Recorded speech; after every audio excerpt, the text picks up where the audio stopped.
Hey, what's up? Good evening. Shalom. Yeah. All the fucking pleasantries. Great. Whoop-de-fucking-do.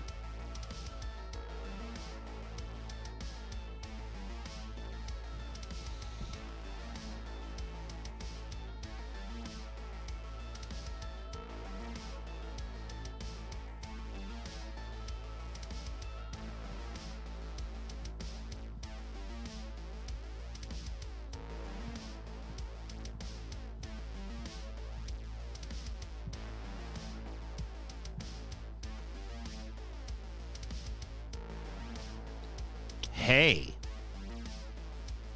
Hey. Hello. Hi. How are you? I'm fine. Thank you. Cool. Good night. Good evening. Good day. Good God.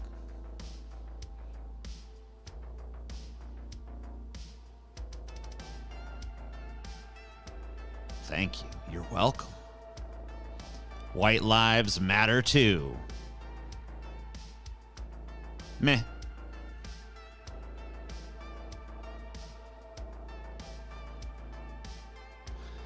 Your talk with Cynic has made me afraid of him now. Cool. That's dope. Love it. Did you take your medicine, TJ? What medicine is that? It's about Adderall? It's about marijuana? It's about caffeine? How am I? Material conditions tonight. They're very conditiony. Very material. I would say they're both material and conditions. It's crazy stuff. You look bored. Are you okay? Would you like a banana?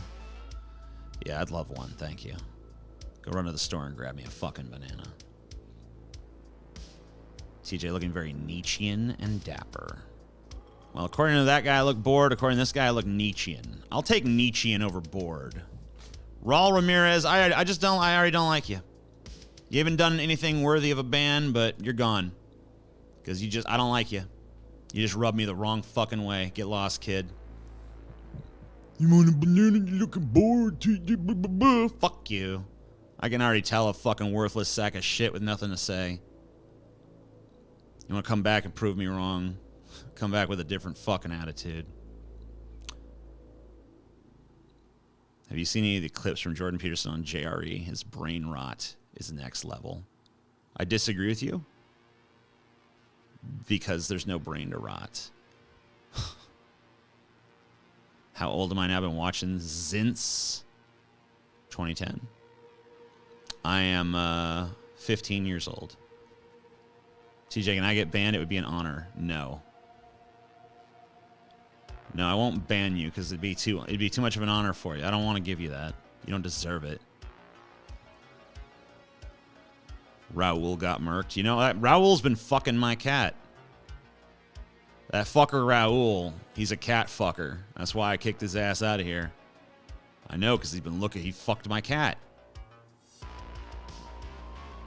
I know this because I've had to take my cat on a road trip before. It was evacuation from the hurricane. Ida. And, you know, Squeaks is a loud, vocal cat. He does not like being in the car. He had no choice. So we had to get out of there. I wasn't going to leave him in a house that was about to get hit by a fucking giant storm. So, anyway, he starts, he meowed. But eventually he started crying out, Raul! Raul! I'm like, who the fuck is Raul? And now I fucking know. It's that fucking guy. I'm going to slap you, TJ. Well, I'm just going to pretend that the ass behind you is what's talking to me.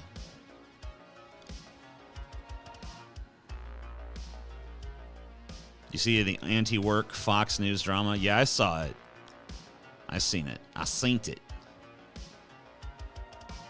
I think it's pretty funny. I don't know. I thought it was like really lame how the subreddit after that interview like went into total freak out mode and everyone was just, Aah! It's like, It's just funny to me, like, you guys want to fucking stand up against the fucking power or whatever the fuck, but, like, one bad Fox News interview is enough to fucking send you into a total hissy fit and tizzy where you're like, fucking infighting, turning against each other. It's like, all right. This was always going to work out.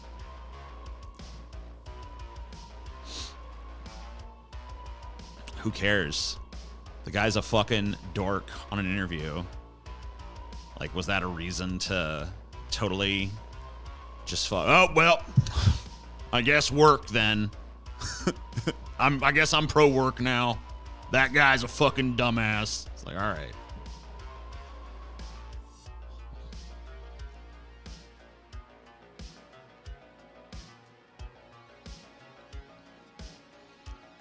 Thoughts on the Joe Rogan bullshit? Which one? There's always some Joe Rogan bullshit these days. Yeah, I totally thought the subreddit's reaction was way worse than the interview. I thought the way they reacted to it, it was like, he fucking made fools of us. It's like, he's a moderator of the subreddit. Like, he was never brought on there as like a representative of all anti-work people or whatever the fuck. I get that that's what Fox News was trying to do with it, but like, it would have been way more productive if you guys just said like, yeah, I thought his interview was cringe, but he don't speak for me just because he moderates a community I belong to. There's like, this community is made of the people who make it up, not the moderators. Where did Dune succeed where Blade Runner 2049 failed? I don't really think Blade Runner 2049 necessarily failed anywhere except for maybe commercially. And I think Dune just had way more hype around it. Blade Runner has always been a cult film. It's never been... The original was a flop. I mean, it was never a gigantic blockbuster feature. It was an obscure little cult film that happened to have an outsized influence because of its revolutionary sort of idea of at least the aesthetics of a dystopia. You know, the Blade Runner future, in terms of its visual style, has influenced so much that's come afterwards.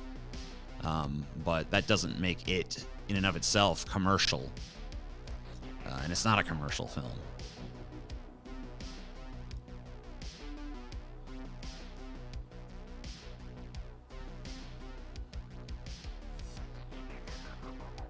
TJ's looking a little blue. Yeah, I decided to only turn on my blue light today. I wanted this, I hate that, one of the things that I hate about having this setup here is that everything kind of ends up looking very samey.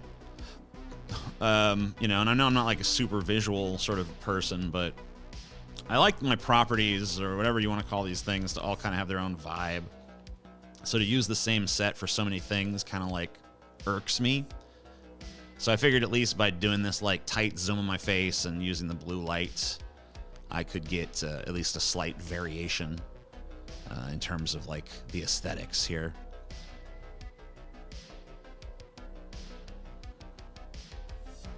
About the red light, the light that I'm looking at right now literally has two blue filters like crudely taped over it with gaffing tape, so it's not exactly, you know.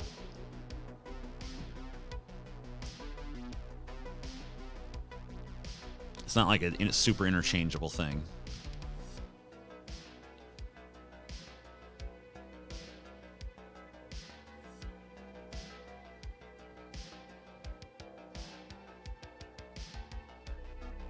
So Rachel Evan Woods, it's Evan Rachel Wood, claiming Manson essentially raped her in the heart-shaped glasses video. What do you think?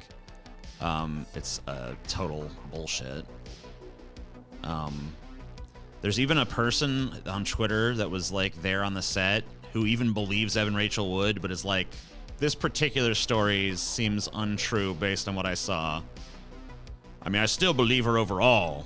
I think, you know, he is a bad abuser and all this, but, you know, I was there, and she was, you know, participated pretty enthusiastically, and, you know, there was no sign that she wasn't into it and all this other stuff. So just like, you know, even people who like believe all women and all that shit that actually saw it are kind of like, no, That's not really how it went down. So I don't know. Even people who are inclined to be on her end of the fucking aisle or her side of the aisle are still like, oh, no. Nope, that didn't happen that way. And, you know, it's just like even the fucking statement by Manson's lawyer just points out, like, oh, wait, so this was not like some spur of the moment thing. Like, this shoot took place over multiple days. She was involved for like months in like the conception of this. She was involved afterwards with like the editing process of this music video. And she got a gigantic payday for that music video, by the way. Like, I think like she was like the highest paid actress in a music video or some shit, like of all time. Maybe still to this day, I don't know. I don't know, it just seems really fucking weird to like claim this. I don't know, maybe she'll find some people to back her up on it, but I have no fucking clue. It's very weird.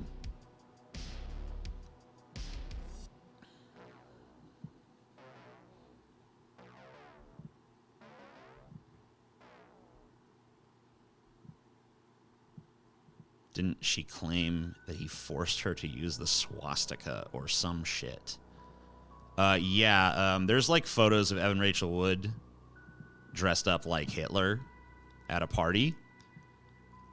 She's wearing like a Nazi hat and she's got like a Hitler mustache painted on and, you know, all this stuff. And, you know, she claims now that he made her dress like that so that he could blackmail her with it later. You know, her brother is also there at that same event, you know, even though she was also isolated from her family and stuff. Her brother was also there while she's wearing this Nazi hat. He doesn't seem to be like, no, sis, don't do it. This will be used to blackmail you. They're like smiling and happy. So I don't know. It just seems really like not how things went, but whatever. Hashtag believe women. Will you marry me? No, I will not, but I'll take your money. Paul's gonna have a field day with that anti-work Reddit dork getting bullied on Fox News. Maybe. I mean, I feel like Paul might be conflicted on it because I know Paul likes that subreddit. You know, I mean, it's like a pro-labor space. So, I don't know. It's like, I don't know. He might not necessarily like it, but he might like it from the perspective of, like, the dude was, like, obviously a NEET, which I know Paul has issues with. What do you think of Biden calling a reporter a stupid SOB? Based. I didn't have any problem with that at all. But I said he didn't like it. I don't know. I have seen him definitely enjoy meme stuff from it or whatever. So I don't know. Maybe I'm wrong about that. TJ, what's your opinion of artificial wombs? Elon Musk mentioned them the other day. How do you think they'll impact society? Are the MGTOWs right about them making women obsolete? So let me just go through those, unpack all that. Artificial wombs. They don't exist yet, so it's kind of hard to predict the impact of a technology that hasn't yet emerged. Once it does emerge, you know, we'll have to see its efficacy. How they impact society? I don't know. Probably not that drastically, honestly. Maybe it'll, you know, maybe there'll be more, you know, like single parents, you know, especially if they don't have to go through the process of that. Maybe it'll be a solution to some of these abortion issues. You know, if there's an artificial womb, you can just, instead of having to kill the fetus, you could transfer it to an artificial womb and you know, make it like a ward of the state or something, I guess, or try to find a parent for it. So maybe there'd be less abortion. That might be beneficial to some people, you know, who are very concerned with that issue. They wouldn't end the abortion debate. I think a woman should still have the right to abort. even in that scenario. But it would certainly be an alternative that would be less controversial. So yeah, I don't think that would be necessarily too bad. You know, and obviously the process of being pregnant is really horrible on women and their husbands, for that matter. Though not as much, obviously. Yeah, I would say, you know, it's probably a good thing. I don't really see a negative to it. Maybe there is one.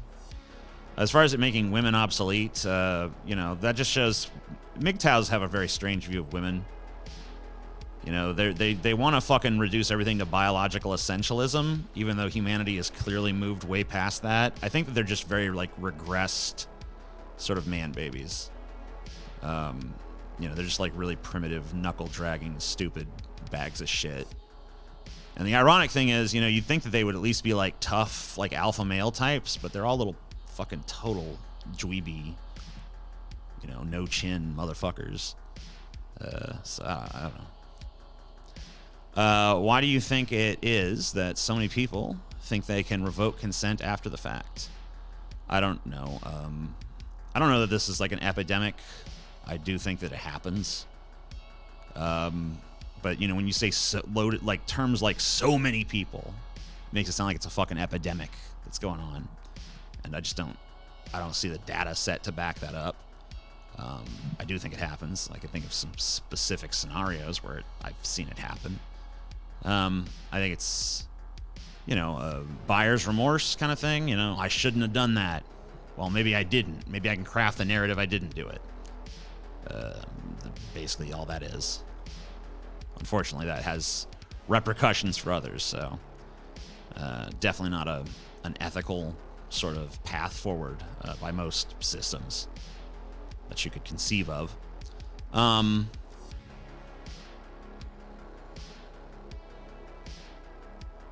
Pregnancy will one day be viewed as barbaric and medieval. Yeah. So long as I have a boner, women are not obsolete. Well, there you go. Why is it men's responsibility to gauge how drunk women are to know if their yes is consent or not? I always had questions about this as myself. It's like, what if both people are drunk, you know? Well, it's always the man's fault. Well, wait. What? It's just like, oh, well, that just goes to the idea that men can't be raped, right? Can't rape a man. A woman can't rape a man. Obviously, a man can rape another man, but forced to penetrate is not looked at as very serious. Well, you had a boner, so obviously. It's like, well, that's a physiological response. Having an erection and giving consent to sex are not the same fucking thing. You know? Like, there's lots of scenarios where a person can have an erection, like, they don't want to fucking necessarily, you know, stick it in something.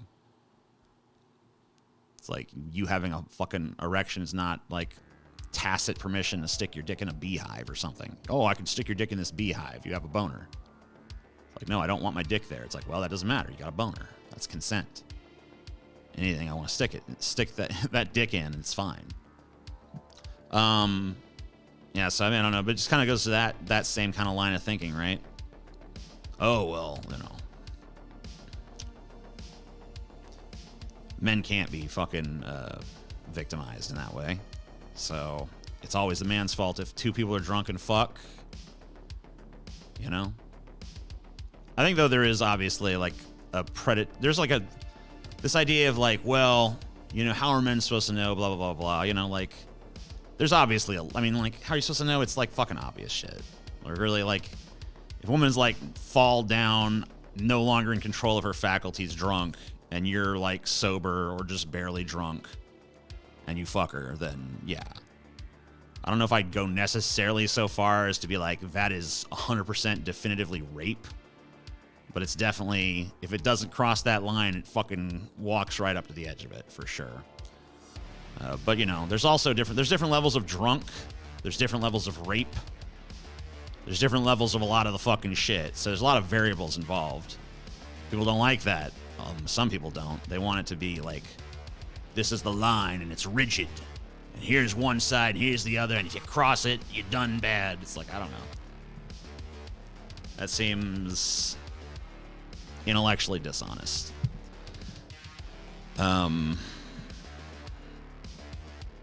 It's actually spelled donut. It's actually spelled either way.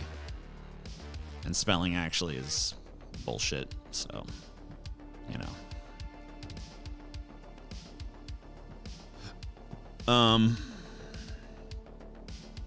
Wait, what the fuck did I walk into? You walked into me answering questions from the chat? I don't know. Isn't that kind of the woman's fault for getting drunk, though? No.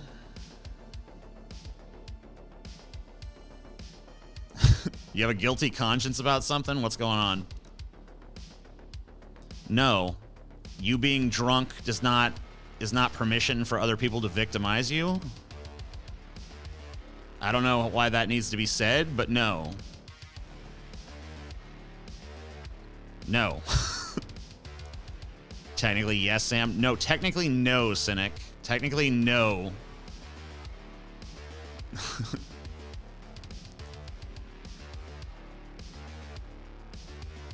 Yeah, I mean, like, there's no situation, like, if someone gets drunk and murders someone else, they're still responsible for, like, being a murderer, right?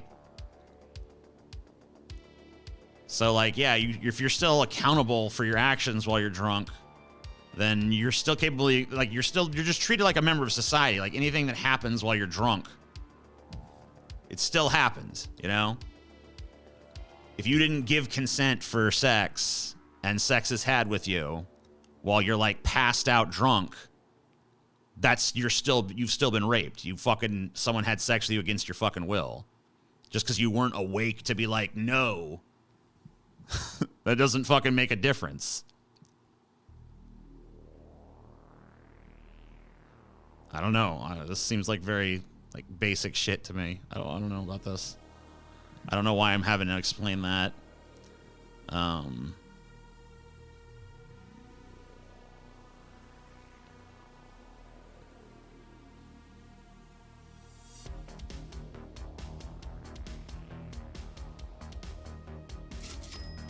Patreon wouldn't let me go back to the $10 tier, so here is the difference for the next 5 months. Thanks.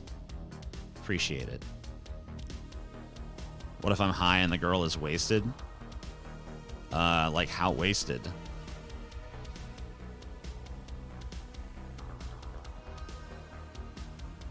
Explain being drunk like I'm 5. Yeah, I don't know. I feel like I have to with some of these people.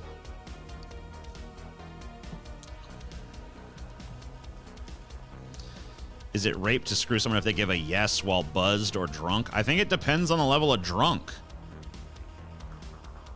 Like, there definitely comes a point. Okay, so, like, I don't know. Like, maybe, like, this is tough for a lot of you, like, autistic types or something to, like, just, like, read basic body language. But if someone's drunk, like, yeah, man. Oh, man, we just go up there and fuck, baby. Yeah, let's fuck. They're still okay. I think they're still okay to give consent at that level. But if someone's like,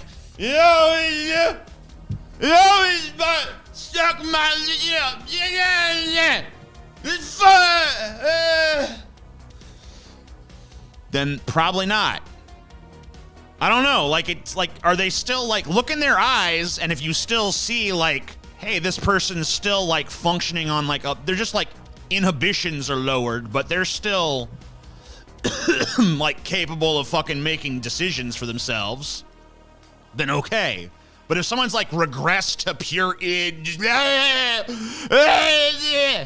then no, it's probably not fucking good idea. Okay? Basic shit. Real basic shit, I feel like.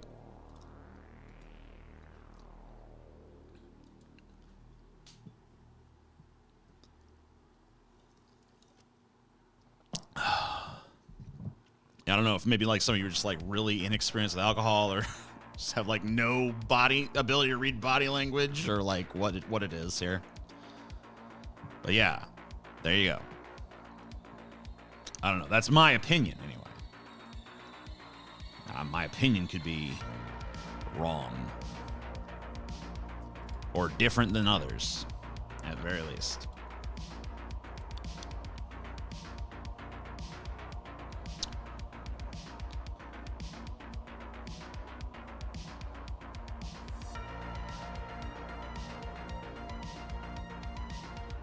My wife likes to get fucked up. She can't talk and have me fuck her. The thing that makes it okay is yes. I'm like, yeah, this is like part of a prearranged fucking thing. Like, I'm gonna get really fucking super drunk and then I want you to fuck the shit out of me. And it's like, okay, we all agree to what's going on here. Then that's like a different color. Horse of a different color to me. That's obviously a different fucking thing. Now, I'm sure there's still people would have some kind of objection to that, but, like, not me. Seems like a reasonable fucking thing. What's my favorite booze? I'm not really much of a booze person. When I am drinking, I guess whiskey, because it's quick. I like the taste a little better than vodka. I like American cheap whiskey. Not like super cheap, but like Jack Daniels level. Like if you go to Europe or something, they all fucking, oh, Jack Daniels, disgusting. But I love it. I don't love it, but like if I'm getting drunk, that's what I go to. Or, even though I'm not a big fan of vodka, I actually do like vodka martini. But that's a weird drink, because you can only drink that in certain contexts. You look weird drinking that in a lot of context. And obviously I'm very concerned about looking weird, so thanks, Red Rum. What is the worst? Rum's okay, too. What is the worst art style? I don't know.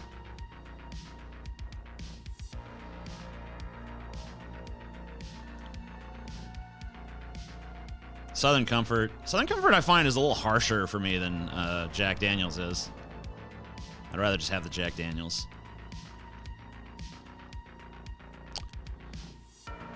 I've only had Jägermeister on like a couple of occasions, but I gotta say I didn't really find it to be that bad. I know there's a lot of people that really don't like it. It seemed alright to me. I wasn't like too distressed about it.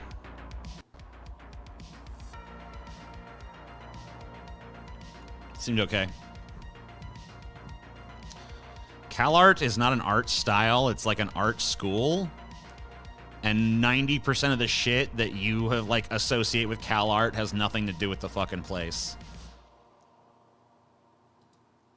Like this weird thing where like a certain style of like cartoon art has been labeled like CalArt style is just like a weird phenomenon that has no basis in anything. Like it's not like the instructors of CalArt did not like create this style you don't like or propagate it. It's just like cartoons from certain eras like embrace certain styles. You notice like a lot of cartoons from like the 80s look the same. A lot of the cartoons from the 90s look the same. You know, there's like just different styles embraced at different times. And probably a few shows used what you call the CalArt style and were successful with it. And so it just started being emulated and became an industry standard. You don't like it? Wait a decade. They'll fucking move on to some new style. Maybe you'll hate that too. Or maybe you'll view it as like, wow, this is way better than that CalArt shit. But yeah, that school is not to blame for for the fucking what you don't like. I don't know why this continues to be like a thing. But yeah. I don't know why I feel like the particular need to defend the school. It's not like I went there, but you know, it's just a silly fucking thing. But even if the school was responsible for that, that's still not the name of an art style. There's no art style called CalArt other than in your mind, basically. 20s cartoons also have is right. Like cartoons from different eras have different styles. Then they kind of all like, there's like trends, just like there's trends in like architecture, or there's trends in like cinematic conventions, or I assume there's trends in video game conventions. There's trends in fucking cartoon animation conventions or whatever. There's always gonna be outliers, stuff that looks radically different. There's also going to be stuff that looks completely fucking generic.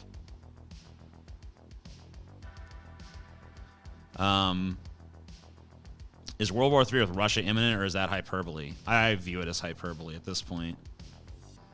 I don't really, I mean, like, no one's going to end the world over Ukraine. Like, you know, Russia's already done this shit a couple times before. Gone and fucking retaken land that they had as the Soviet Union. It's always like this tense shit, and there's always talk of World War III. You know, Crimea, Georgia. This is just the latest fucking in their escapades, and, you know, we just continue to, like, let them do it. But even if, I mean, like, what would happen if we stood up to them? What would happen if we were just like, Russia, if you fucking cross that Ukraine border, it's war with us, bitch? Would they really do it? Are they really gonna be like, fuck it, World War III over the fucking Ukraine? I don't think they would, but whatever. I guess most people don't want to play hardball like that.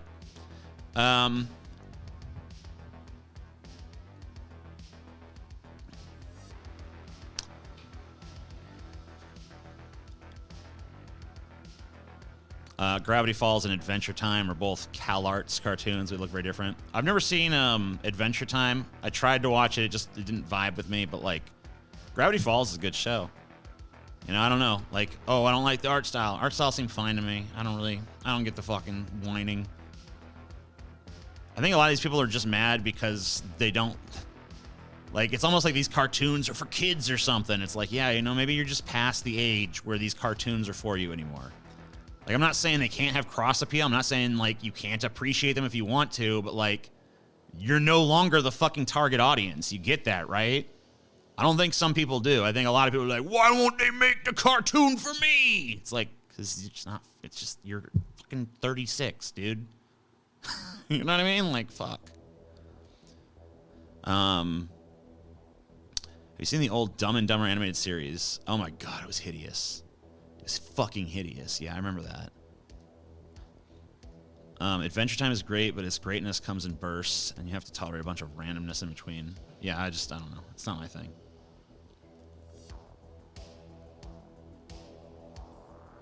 I wouldn't fight for my country. I might, it depends on the context. Biden is a terrible president, TJ. You voted for this. I'd vote for him again. And if it comes down to Biden, Trump again in 2024, I'll vote for Biden once more. So, there you go.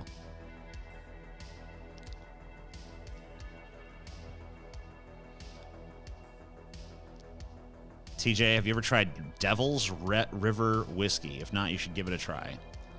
No, I never tried it. I really hate that my whole life has taken place in an environment of military expansion and global expansion. It's exhausting by design. I don't think it's exhausting by design. I don't think they're expanding the military and shit just to, like, exhaust you personally or even a mass of people. I think they're doing it because they want to be a fucking powerhouse on the global stage. America probably looks at the fucking lay of the land and is like, China's got, like, 3 times the people as us, 4 times the people as us. I'm crazy. Like, huge. It's probably more than 5 times. Were they like 1.5 billion or something? We're like 300 million?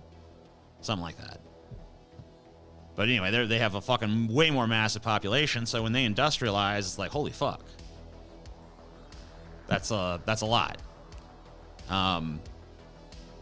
So yeah, I mean, like, we're just trying to get a head start. Like, we want a fucking badass, tough military so that when China gets there and India maybe and some other countries start to fucking, you know, get to that level, we're ready. We've already got this shit locked down. The problem is, you know, with nukes and stuff, you know. Would you set a max age limit to the presidency? What about a minimum age limit? I just feel like if the American people want to vote for fucking someone who's really old or really young, that's their fucking business. Like, if we're like, man, this guy is 87 years old, you guys, you sure want to fucking vote for this guy? Well, he's got some really good ideas, you know, and VP seems good. I mean, like, he seems sharp. I don't know. Yeah, let's roll the dice. You know, I think we should have that discussion. Like, you know, this is what democracy's about, right? Fucking, you know, hey, this kid's only 19 years old, but he's fucking really smart. He's got some great fucking ideas, and he's charismatic. I think he might actually be a good fucking president. Like, well, he's too young. He hasn't been through life, and blah, blah, blah. Hey, maybe it's time we had that fresh fucking perspective, that dynamism. All right, here, let's fucking give him a chance. There's going to be fucking older statesmen around him and stuff to guide him. Let's fucking give it, let's see what happens. I don't know. It seems like Americans could make that choice. If you're going to fucking trust these people to vote for who the fucking president is, give them every fucking option that you can, Let them fucking choose. I don't see why there should be a minimum age limit or a maximum age limit. We are not a democracy. I mean, that's not, like most things, it's not an and or proposition. It's not an it's like it's about degrees. So we have elements of a democracy. We have democratic elections. We vote for representatives. So yeah, there's like a definitely democracy happening. Does that make us a democracy? No. Probably not by anyone's standard. How would you contrast that with term limits and the swamp of permanent politicians?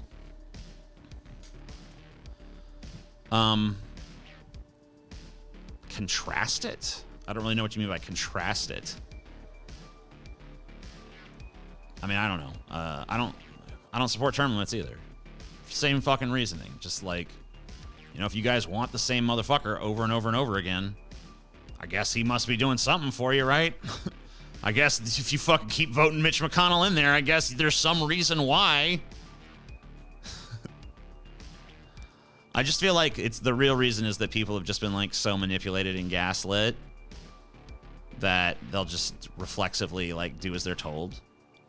But if that's like what we are, is just stupid manipulatable sheep, then I guess we get what we get.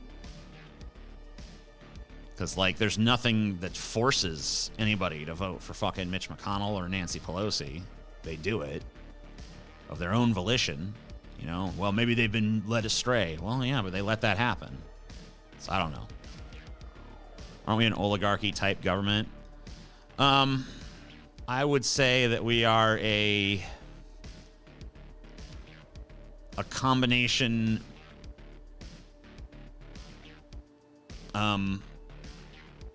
military dictatorship and oligarchy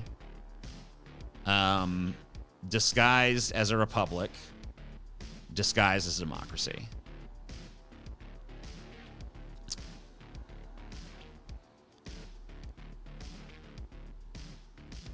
It's name recognition, stupid human psychology, primitive, right?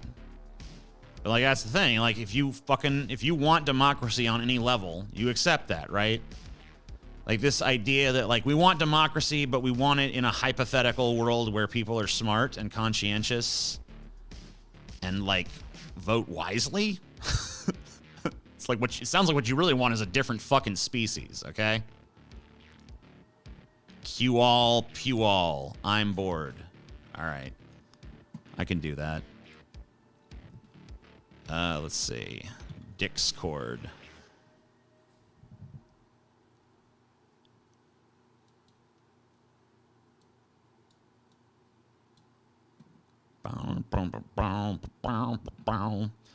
There have been 900K COVID deaths. At this point, the Dems might be the only political party left. Yeah, all the Republicans are dead.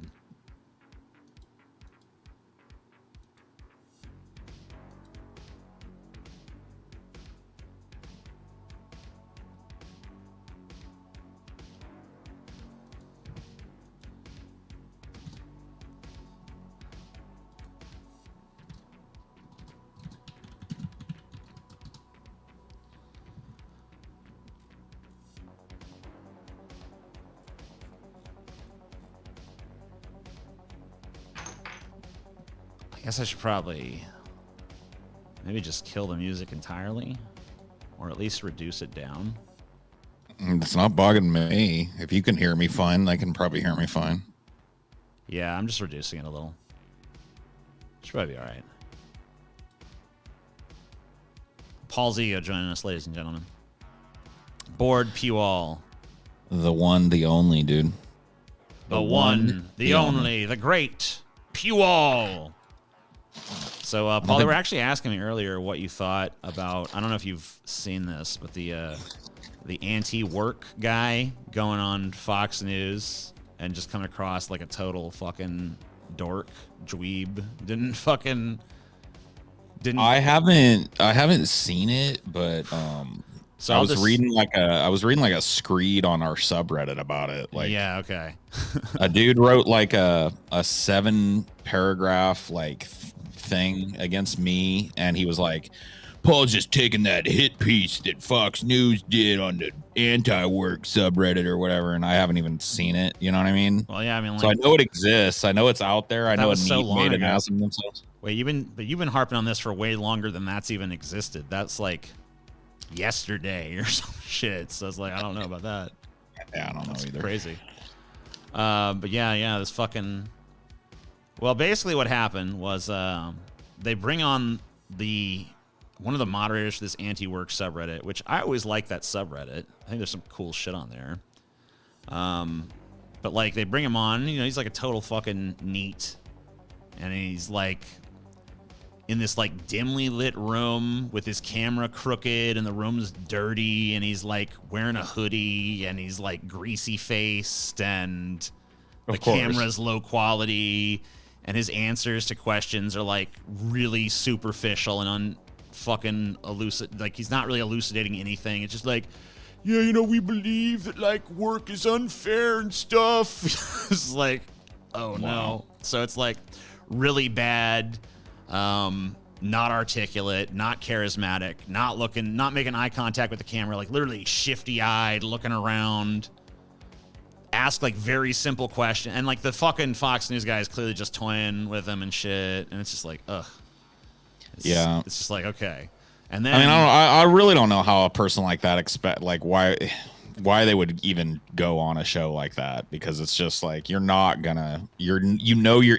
like that dude that was like trying to sue his parents for kicking him out or whatever. Yeah. Remember that dude years ago? Yeah. He was like at the forefront of the NEAT movement, man. That guy sued his mom for trying to kick him out of the house. Yeah, that was funny. But you know what the whole NEAT thing is with me, dude? I think you probably know, but I think a lot of people like misconstrue my NEAT hatred or whatever. Like, I really like all things being equal, I got a lot more in my life to give a fuck about than you sitting at home playing World of Warcraft all day and sucking off your mom's titty, right? The thing that bothers me, I think, is these like mass like invasion of discourse about like adult things like politics and labor and the interactions of those things and geopolitics by NEETs. Like, and that's what bugs me. Like, it's not necessarily that they're doing what they're doing. It's that they're doing what they're doing, and then they want to role play online like they fucking know shit about shit. You know what I mean? Yeah. Like, if you've never had a job, you never lived out of your mom's house, I don't want to fucking hear from you. I'm sorry, dude. Like, you really don't have any opinions unless you're some kind of fucking super genius or some shit, which you ain't. Then I want to hear what you have to say. Like, you don't have anything to add. Especially me with like a labor focus into my politics. Like, right. I mean, you're literally talking on the subject of labor, and it's like the people who just like refuse to engage in that space on any level. You know, like if they're capable of making that choice, that's their business. But like, you know, it's really not like some, you know, it's like someone like who can only draw a stick figure trying to engage with artists about like trends in art and stuff. Like, no. You know? Don't you really ought to use this kind of brush. It's just it's like, you don't know what you're talking about. You don't it's have a wider have no skill in this fucking regard whatsoever. So it's a wider problem that just like infests the internet now too. It's not just NEETs. It's like people that don't know shit about shit wanting to feel important, so they go out and give advice to people. You know, yeah, like whether well, they pretend to be credentialed or not, you know what I mean? There's just so much unfucking solicited advice out there. Well, like it's like you fucking if you like just announce to anybody like, hey, I'm gonna like try to lose some weight or something. It's like, oh, the deluge begins of like, gotta try paleo, gotta try keto, gotta try this, gotta try that. There's like 50 million people trying to proselytize like whatever their little system is to you. Oh yeah. And it's like, okay. I mean, I presume at least some of those people like know something about what they're fucking pushing, but like, it's still kind of annoying that everyone's like an expert, and you get these contradictory pieces of advice from different people who have different ideas about how things actually are. You know. And if you don't take the advice or dismiss it or whatever, they take it personally, like you asked for it and then threw it away or some shit. You know what I mean? And it's just like, no, you're missing a step there. I never asked for your fucking opinion, so it was a cum rag before it came out of your mouth. You know what I mean? I just threw it away. Yeah. It's like, I didn't want this. I'm too old, man. I'm too old to take fucking advice. Especially, and that's what bugged, like, to bring it back around to the NEAT thing. That's really what bugged me about the NEAT thing. It's like, it's one thing to sit and listen to the uninformed but passionate opinions of a younger person who maybe doesn't have a whole lot of life experience, but they're smart and they're gung-ho for something, and they're out there grinding and they're doing their thing and they're making something of themselves, whatever that is, even if it's, you know, working at a fucking coffee shop or some shit. They're doing something. They're out there in the space. They're working with people. There's such a difference to me between that and somebody that's just sitting at home. And the fact that those people have invaded the political space and want to talk to adults, and you don't know who they are until they reveal themselves. And oh man, I can't stand that shit, dude. So someone said, someone gave me some money here. Said for $2, Paul just described Destiny and Mr. Girl. And then I don't know what that is. I know Destiny. Joey Jojo Jr. Shabadoo said, like your dad talking to the ice road trucker. Yeah, exactly like that. And my dad was literally talking to a real ice road trucker, and all he could do, he couldn't shut up about the fucking show he saw once. Like, man, yeah, I seen that show. And it's like, this dude's like, yeah, I actually did that. Man, that show is crazy. It's like, I'm just like, this is the weirdest fucking conversation. Well, that's not true. I've seen several weirder, but it was a weird one. It was definitely up there. It's like, you got a literal guy that literally did the job standing there right in front of you. You can ask him whatever, and you just won't shut up. This fucking, man, I seen on the show this crazy thing happen. He's like literally describing the Ice Road Truckers show to a dude that actually did ice road trucking and shit. And this guy is just like kind of perplexed, like, okay, I guess that's cool. Like, the guy was trying to make it clear, like, I'm not interested in the show. I actually fucking did it. So, like, you know, I'm not like living vicariously through a show. I've actually been out there driving a truck on the fucking ice. It's like, no. I'm sure your dad was hardly the only guy to put that poor bastard through that, though. Yeah, I don't know. Like, yeah, I'm an ice road trucker. Oh, the show. How much meth does it take to drive an ice road truck? I don't know. So the truck driver that we said was on meth, got I don't know if he was like necessarily upset or whatever, but he did write me later and was like, you know, which truck driver? When we were some truck driver, we were doing a stream. I don't even remember where it was. Maybe on DFF or maybe it was an Onion Nuggets or something. I don't remember where it was exactly, but we fucking made a reference to him being on meth, like very like jokingly and laughingly and shit. And he's like, you know, I don't think it's cool how you like lied about me on your show. Like, what? Like, as a bit, dude. I think it's pretty obviously a bit, bro. Why are you lying about me? Jesus. Like, all right. I don't even remember saying nothing about nobody being on meth. So. Simmer down now. Goes to show you how quickly and flippantly I throw that shit around. Yeah, it was just like a nothing thing. Just like it was like a little throwaway remarks and shit. But yeah. Paul reminds me of a cranky I get when I'm in a depressive episode. Not an insult because he makes valid points. Just an observation made by a nobody screaming into the void. All right. Okay. Cool. I mean, whatever, bro. Like, that fucking comment, maybe it's not meant to be, but it's just tinged with this kind of like head pat, kind of like, I get it. I know what it's like to be depressed too. It's like, fuck you, man. My opinions, do not hinge on my mental fucking illness always, okay? Yeah, I mean, I feel like there's probably some influence here and there, right? Yeah, I'm sure, but like, do you think my broader fucking political opinions have anything to do with depression? I think it's more, it might, I mean, like, if anything, I think there's a better chance it might be the other way around, right? Like, you know, the world being in such a state as it is, might be a pretty depressing fucking fact, you know? Kind of is, yeah. It's like, oh shit, you know, like there's so much going wrong and like so fucking such a narrow, like a narrowing path forward that actually seems like feasible for like us as a species. And it's like, just feels like we're on the fucking precipice of doom. So, Yeah. you know, I think that does kind of like color things, right? Salty. Salty. Oh boy. I feel like negativity is my religion. Yeah, dude. Every day I light a bunch of candles to negativity. I run through my house swinging a fucking incense censer. You know what I mean? And I say, Omni negativitus. You know what I mean? And I just fucking, what are you talking about, dipshit? Take your 5th booster, TJ. I would be on my 4th if I did it, but I actually I took one in December, so I'm not really due for another yet. But yeah, I'm happy to take another booster when it's time to do that. I don't know why it's like such an outrageous thing. Like we've literally taken flu shots every year for fucking decades now, but I guess now all of a sudden it's like this really weird, outrageous thing being asked of you. You know? You know, and by the way, real fucking classy while I'm like literally dealing with my wife having COVID right now, you know, because she's immunocompromised. So even though she is vaxxed and boosted, she's still having symptoms. So, yeah.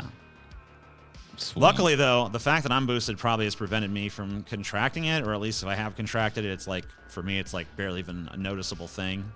Like, whatever, maybe a little sniffle. But, yeah, it's pretty crazy shit. I've never had a flu shot. Okay, good for you.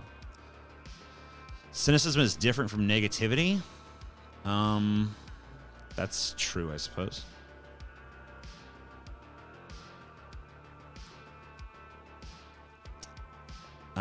Chelsea's feeling okay. Yeah, she can't. Idiots. She can't taste anything. So, I mean, I guess she has some sense of taste left. Like she can kind of taste like the mouth feel of like spiciness or something like that. But like as far as like flavor goes, she can't pick it up. At least not very well. Poor Chels. I know, right?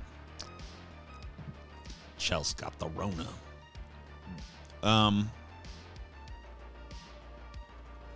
For Chelsea. All right.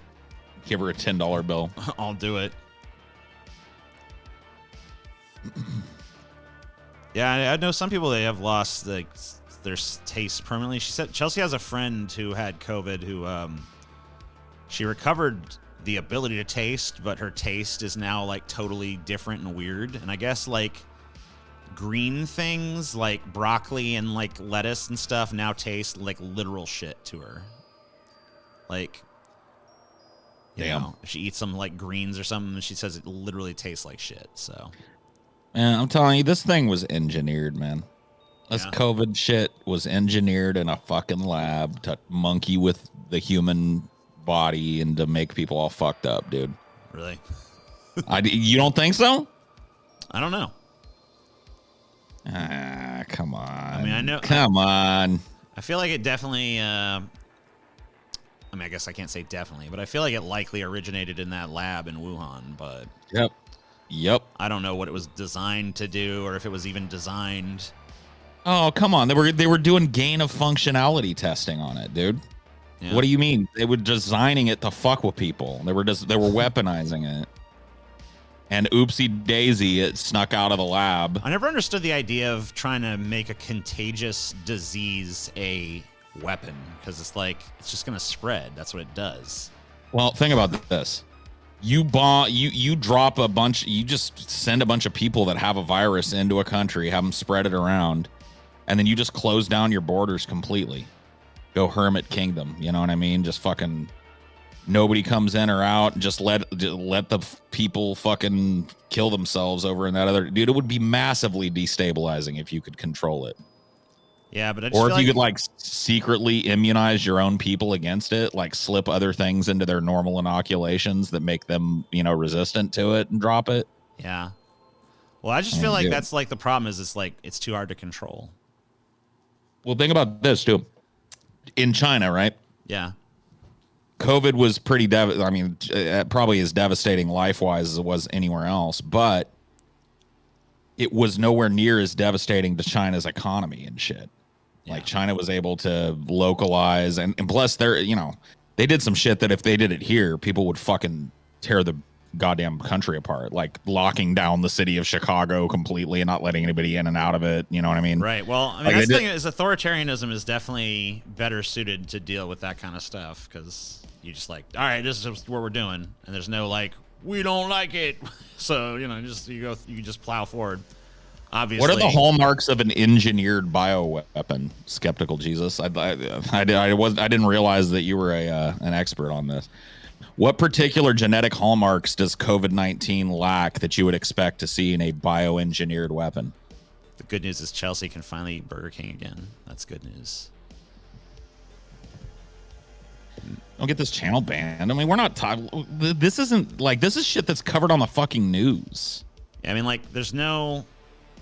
I mean, we don't know. If you can show me a fact somewhere, like it has been definitively proven that COVID was not engineered. Like, I don't happen to believe that it was, but I'm not like, I can't definitively prove one way or another. And I've never seen anything that's like, here's airtight, rock solid proof that it wasn't. Like if I saw like, that, I'd be okay. like, okay, well then we can't even talk about this because it's like decided or whatever by science. But I have not seen that, so I don't know. Let's say you found a rancid turd on the street in the middle of a market, and half a block away is a big turd treatment plant. You know what I mean? Your list of suspects just got pretty short. You know what I mean? Right, but even if it escaped from a lab, doesn't necessarily mean it was engineered. It could have just been a sample. Right. Well, whatever. I think it was fucking engineered. I mean, like, coronaviruses have existed for a long time, and they're obviously very... they have a extreme ability to fucking mutate quickly. Well, that's why I think it was worked on. Variant. I don't think the whole thing was engineered, but I think that it was given the ability to spread faster. I think that it was given, you know, like, you know, intensified in certain ways and made more resistant to this, that, and the other thing.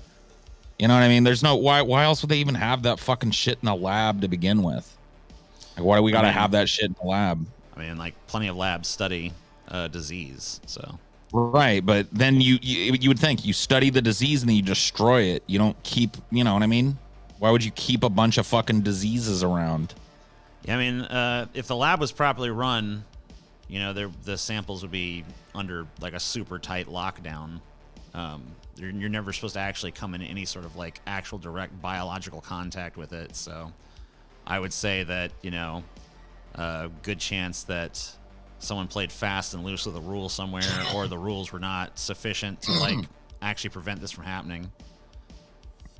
There are a lot of people that are like, well, okay, because, you know, I don't know if I go as far as to say that it was done on purpose, but let's say it was. Sure. Let's say that, like, okay, they released this thing to purpose, like, and people will go, why would they do that? Why? Look at the destabilization.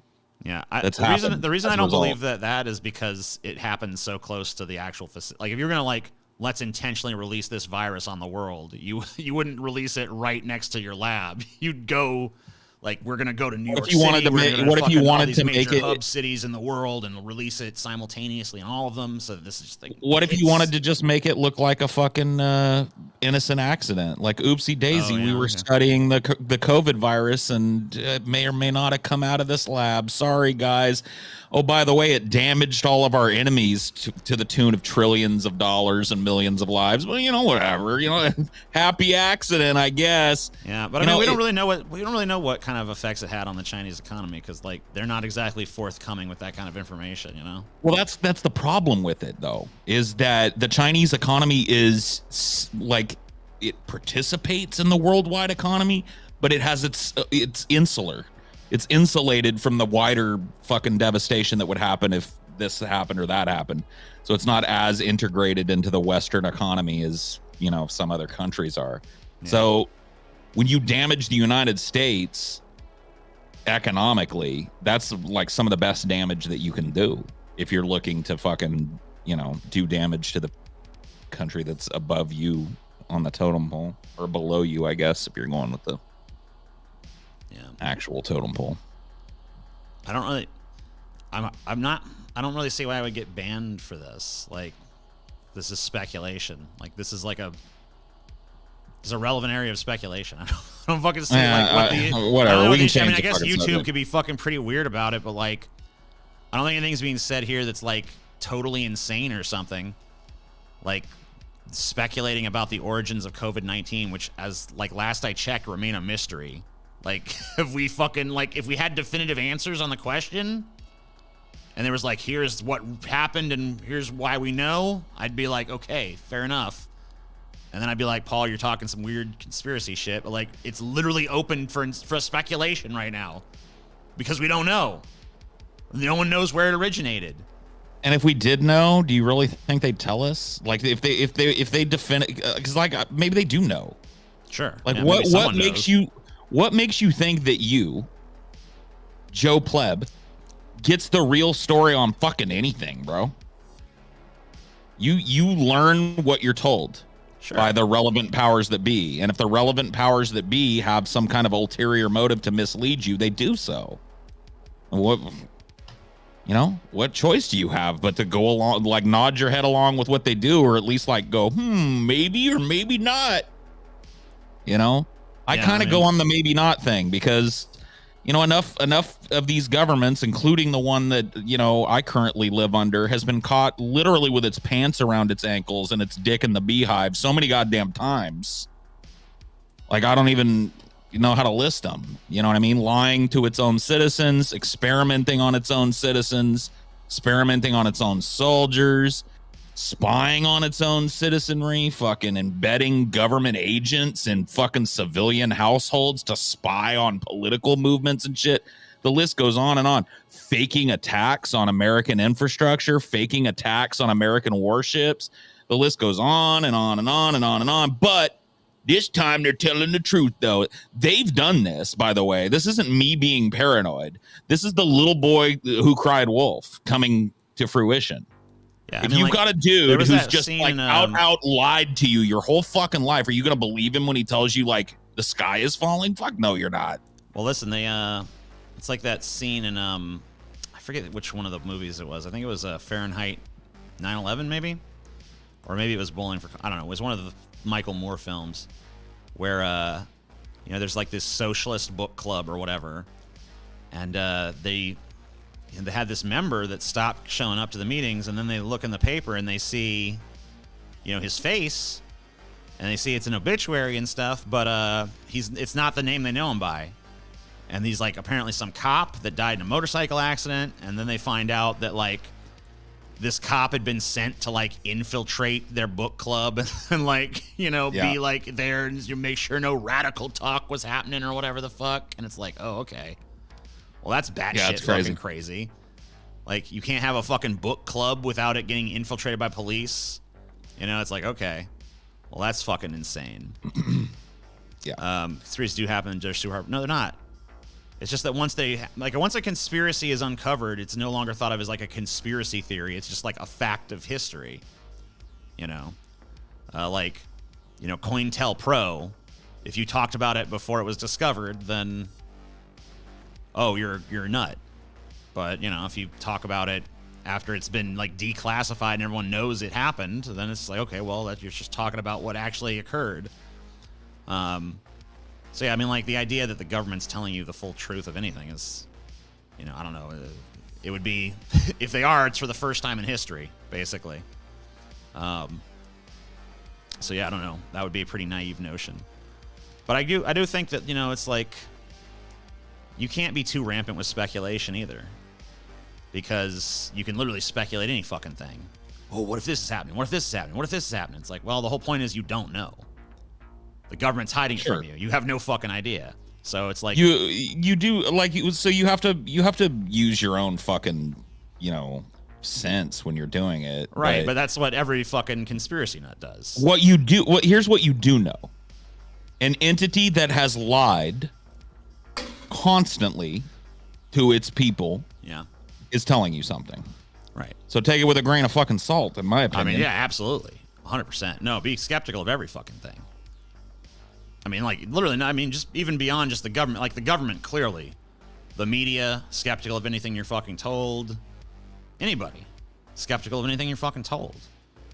But, like, yeah, especially those institutions, because they have a track record of fucking telling you what's in their best interest to tell you.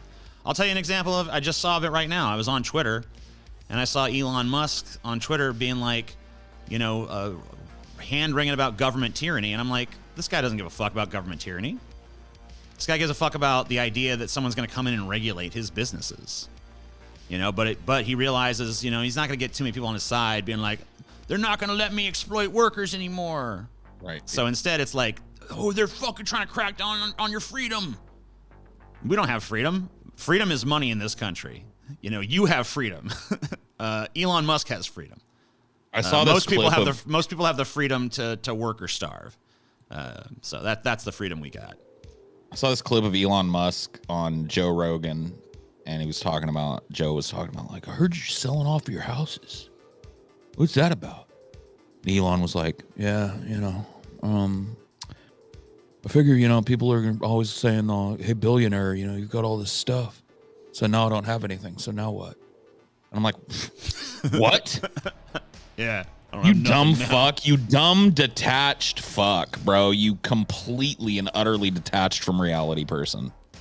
Nobody, like, I honestly don't care if you live in a fucking shack and you've got $1 billion. The point is you've got billions of dollars, and there are people literally picking banana peels out of garbage cans tonight and licking them and sleeping under cardboard. That's what I have a problem with. I don't care what you do with it. Yeah, I mean, it's pretty silly. Work or starve is so neat. I mean, work or starve is just like the reality of life for most people. Now, if you happen to be the child of fucking, you know, diamond mine millionaires, maybe not so much. Maybe then work or starve is not your option. Then you have a lot more options. But for most people in the world, and most people in America, even though this is the richest country in many respects, work or starve is what you get. So, yeah, not great. He's been a millionaire since he was jerking off to VHS tapes in the 90s. Give me a break. He's been a millionaire since he was born because his parents were millionaires. I mean, this is not about Elon Musk. This is about the billionaire class, okay? Or even the millionaire class. Even maybe some of the high 100,000-aire class, you know?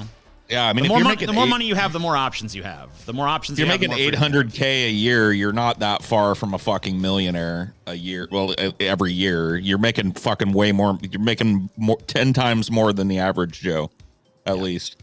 Yeah, more than that probably. Elon is cheap. Yeah, I mean, well.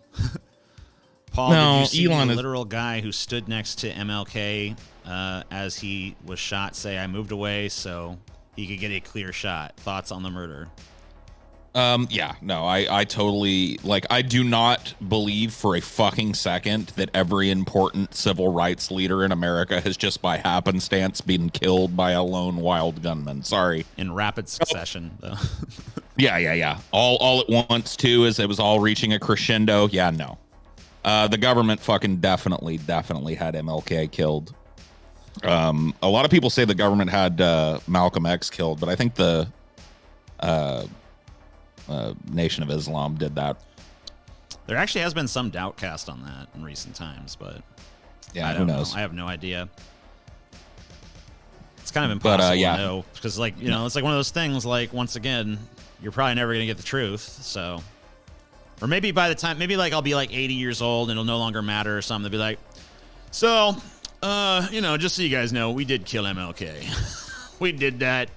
Whoops. There's no, they can't.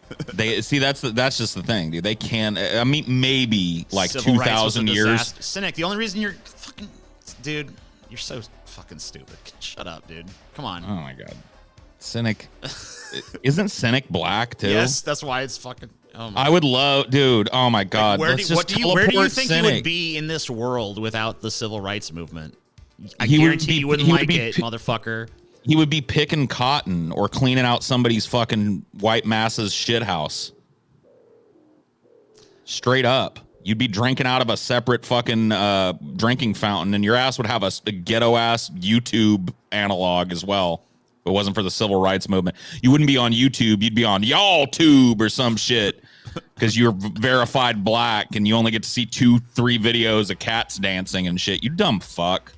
See, this is what I'm talking about, man. People get so free, they start arguing against their own best interests. Like, yeah, but all the good things that happened to my people were actually bad. I thought Paul liked Elon. What happened? No, he never did. Oh my God. This is just people's fucking shit, like, dude. This is what I was talking about earlier, you guys. I was talking about this line that you guys have in your heads where it's like you're on one side of the line and you're on the other side of the line. And it's just like, it's a silly thing, okay? The line is really blurry. It's a fucking gradient. Everything in life pretty much is a fucking gradient except for like a select few fucking things. It's possible to look at Elon Musk in a certain context and be like, I can admire the imagination and ingenuity that it took to do this particular thing. And then it's also possible to be like, you know, the system he exists within and the system that he props up is bullshit. It's like, I don't know. It's not that difficult. It's not like crazy mental gymnastic you guys seem to think it is. It's really not that hard. No, it isn't. In fact, it's quite simple. But nowadays, that sort of thing is very hard for some people. If it's not painted in absolute Vanta black or bright ass white, they don't even want to fucking talk about it. They don't want to hear about it. I think they don't want maybe nuance. Everyone just views it as a chessboard now, and it's like, you on black or you on white? Yep. It's like, all right, motherfucker. That's pretty much it. Teach us nuance, TJ. Here's how to master nuance. If two people are saying completely different things, instead of just liking the thing that you're predisposed to like more, question whether maybe the other person has a point. If two people are arguing about something and one is like way more handsome and charismatic and interesting and the other is kind of like look past that and be like, maybe the person is saying something. Maybe there's substance there. It's being open to the idea that you could be wrong about something, and it's like looking at things from multiple perspectives instead of just through one particular ideological lens. It's being able to put yourself in the mindset of another person and see things from their perspective. It's being able to understand that not everything is delineated in clear black and white terms where it's like it's either this way or it's this way. In fact, almost nothing is. When you're talking about humans and human affairs and the things that we have influence over, very little of it is painted in black and white. The only thing I can think of that's painted in black and white is death. Life and death. Yeah.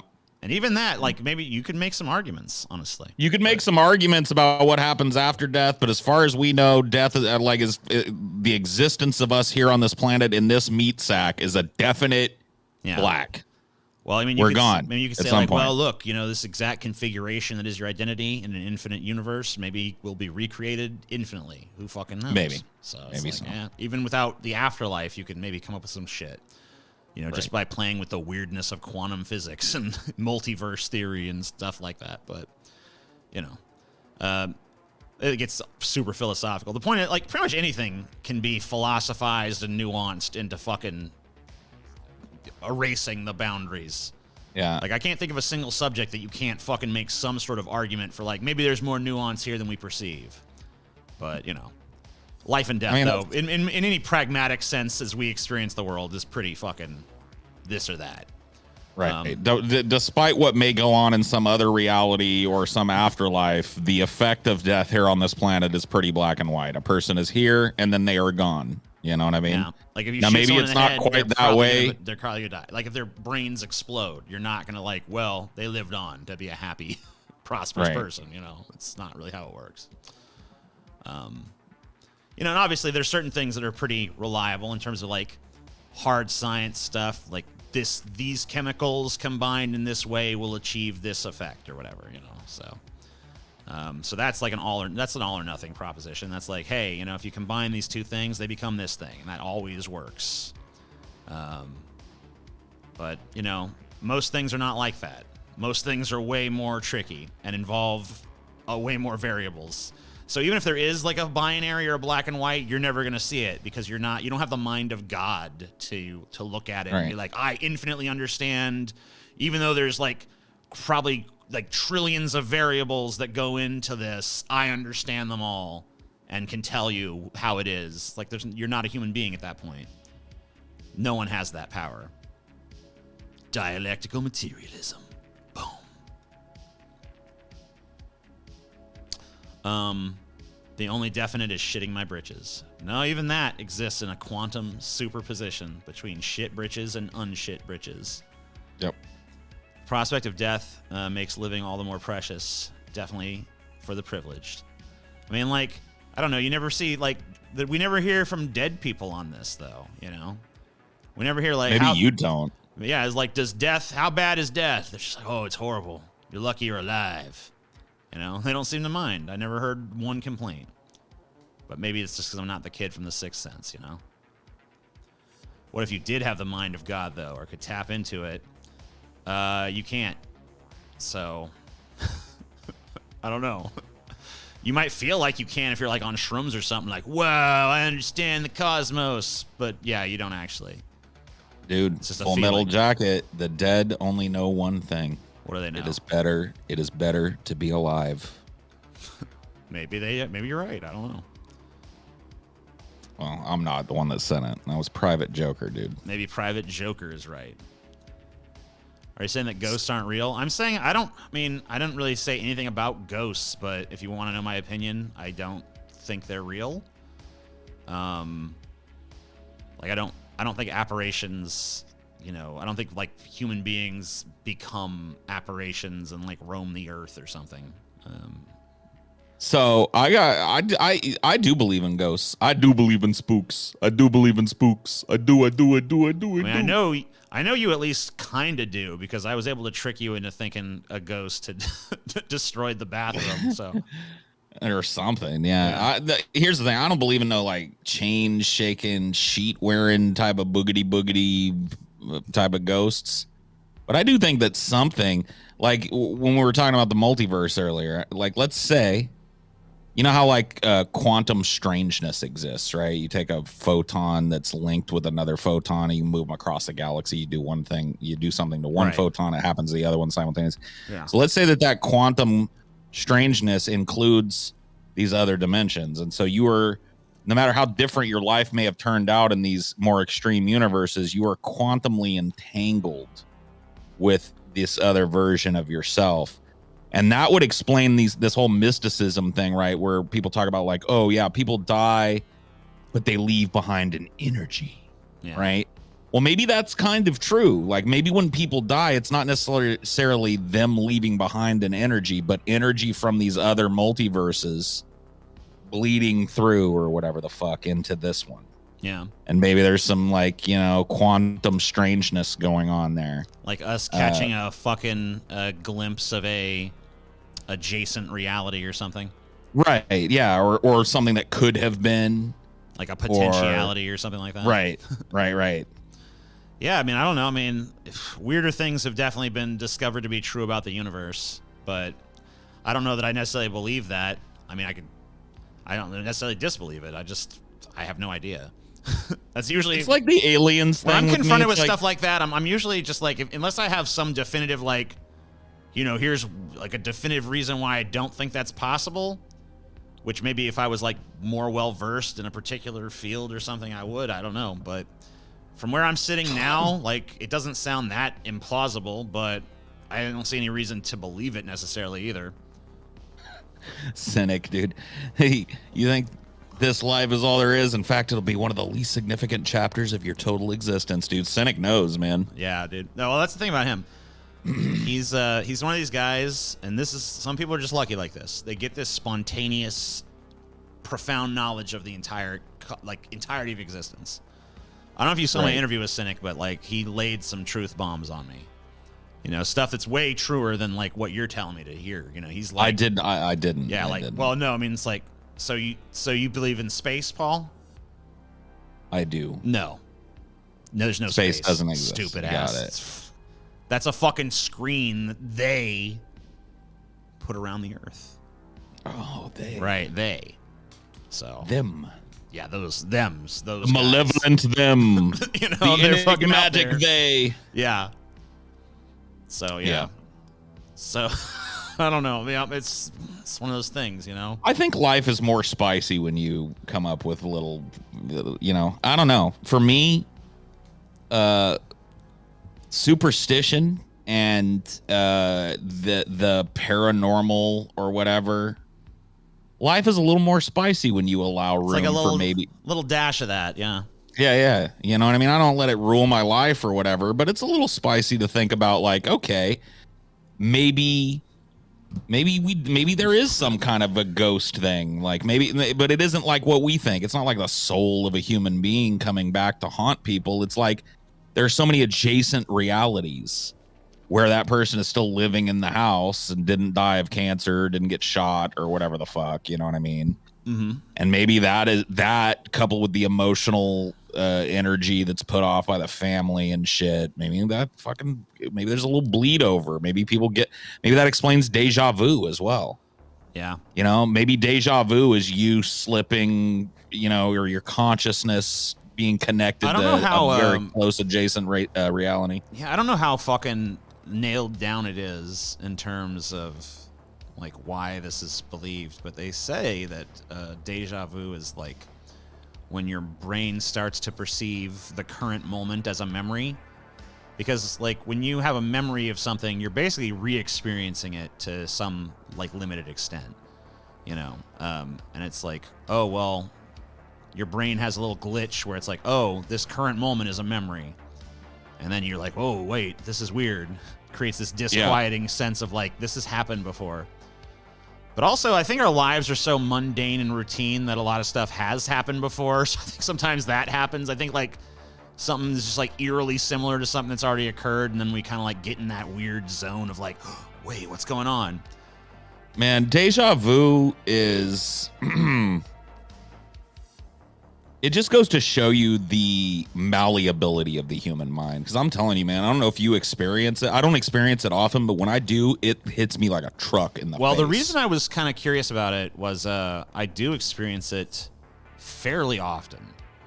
I have I don't know how, I mean, maybe there's people out there that experience it like daily or really often or something, but I can't claim that. But like, I would say probably I noticed that it happens in like bursts too. Like there'll be a time period, like maybe like 2 weeks, where I'll experience it 3 or 4 different times, and then there'll be times where I'll go like months without experiencing it. But I would say on average, I probably experience it like maybe 12 times, like probably on a monthly basis, but like not typically like every month like clockwork, but like there might be like 2 or 3 months where I don't, but then there's like a month where I have like 3 or 4 different instances or whatever. Yeah. And then there's times where it's been like, you know, there's been a few times where it's been like insane, where it's like almost like every day for like a few weeks or something I'll have it. So there's definitely some sort of predilection in my brain towards that. And I guess that having that happen as often as I have, it's made me ask more questions about it. And one of the things I always try to figure out is like, all right, if you've experienced this before, when, where, when did that happen? What is this memory that you have of experiencing this before? Like, where did that come from? Obviously, it's the present. So, you know, where did you experience it before? And usually I'll conclude, if anything, like sometimes they'll be like, I don't think I ever experienced it before. So it does seem like maybe it's like a misfire of information. But a few times I've been like, I think I actually remember experiencing this in a dream. A few instances where specifically I'm like, I feel very strongly that I dreamed this before. Like, dreams are a whole nother fucking thing. It's just like the human mind is so fucking strange. Yeah. And I've heard theories about dreams, by the way, and this is a theory about dreams that a lot of people put credence in, but I swear that it's fucking wrong, at least as far as my dreams are concerned. People are like, well, it's just like a composite of things that you experienced the day before. Like, you'll find those elements in your dreams. And yeah, sometimes I'll find some elements from the previous day in a dream, but like, no. My dreams usually go pretty far afield from anything I even came close to experiencing the day before, so.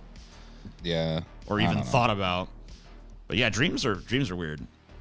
I don't know how fucking frequently you dream. It's another one of those things that's like in bursts for me. Like there could be like 2 or 3 week period where I dream every single night, and then 2 or 3 months of no dreams, and then it's dream central again, you know? And then sometimes the dreams are very vivid, and it's like usually the dreams will occur to like along a theme sometimes. Like, oh, it's like every night I'm gonna have this kind of fucking dream, right? Yeah. Like, you know, there's like a time period where it's like it's having all these fucking weird stress dreams or something. Or like I'm having these really mundane dreams where I'm stuck doing this tedious task. Or other times it's like, well, I'm having these crazy dreams where I'm like getting in these like weird, crazy scenarios and like fighting aliens and shit. And it's just like, okay. Yeah. So it's like, I don't know. There are people that see, this is what Homo sapiens in your chat is like, dreams are essentially mental vomit. It's like, maybe they are. Yeah. I mean, well, look, here's what I would say it's akin to, right? Like on acid, I looked at a popcorn ceiling and it was like, I literally could see any picture I wanted to in the popcorn ceiling. Right. But I feel like the stuff I saw was definitely colored by my personality. So I feel like dreams, honestly, I feel like when we dream, we see a bunch of little dots and crazy shit shooting off like neurons and shit. And I think our brain, like the part of our brain that has imagination is like, I'm going to tell a story with these little dots that are going on. And so it just starts seeing pictures in it and just tells you a little fucking story to entertain yourself while you're fucking in shutdown mode or whatever. And then you wake up and a lot of times it's just like, well, that's useless information, just delete it. And other times you're able to hold on to it and be like, oh yeah, give me this. My mom believes she dreams the future. My mom, I swear to God, if my mom was born like 100 or 200 years, you know, she's ago, a witch burner. Yeah, maybe she definitely would have been a witch, or like, you know, a shamaness or whatever the fuck, depending on the culture. Yeah, depending on the culture, right? Yeah, but she believes that she dreams the future. She believes that not like her dreams, because my mom's a very worried person, and so that I think that she's one of those people where that does come out in her dreams, and she'll dream like, oh, something horrible happened to this person. Right. Well, I think that there's part of that where it's like it makes you feel like you have some control in the world, maybe. Right, and so she will call and warn me, you know, like, oh God, I had a horrible dream. And I guess in her mind, it's not set in stone that that's gonna happen, but it's like she's getting a little glimpse of something that could happen. Right. Yeah.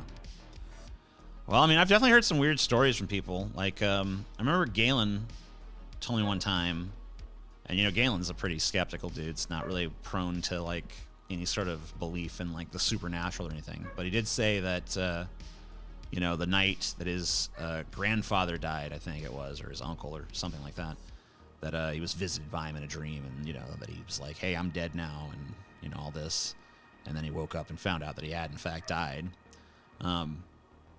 But you know, and I think I've heard a few other stories that are similar to that, like people knowing the night before that the person is dead or whatever. But I feel like with old people, like you kind of just have that as like a concern on your mind, you know, and it's just like, you know, you just happen to be right sometimes. Because there's probably plenty of time. Because there's probably plenty of nights where like, oh no, I'm worried about Grandma. It's like, Grandma's fine, baby. Grandma's right here sitting next to me watching Wheel of Fortune. It's like, or you know, Price is Right or whatever is on in the morning. That shit, like this type of shit, the like owner's manual of having a human brain is way more interesting to me than any of our fucking politics and our, you know, just like the distractions that we're supposed to. I know that all plays a role. Like the reason our politics exist in the way that they do is because we're all a bunch of complicated monkeys. But I don't know, man. You should read more neuroscience. It's some pretty fascinating shit in some of those neuroscience books.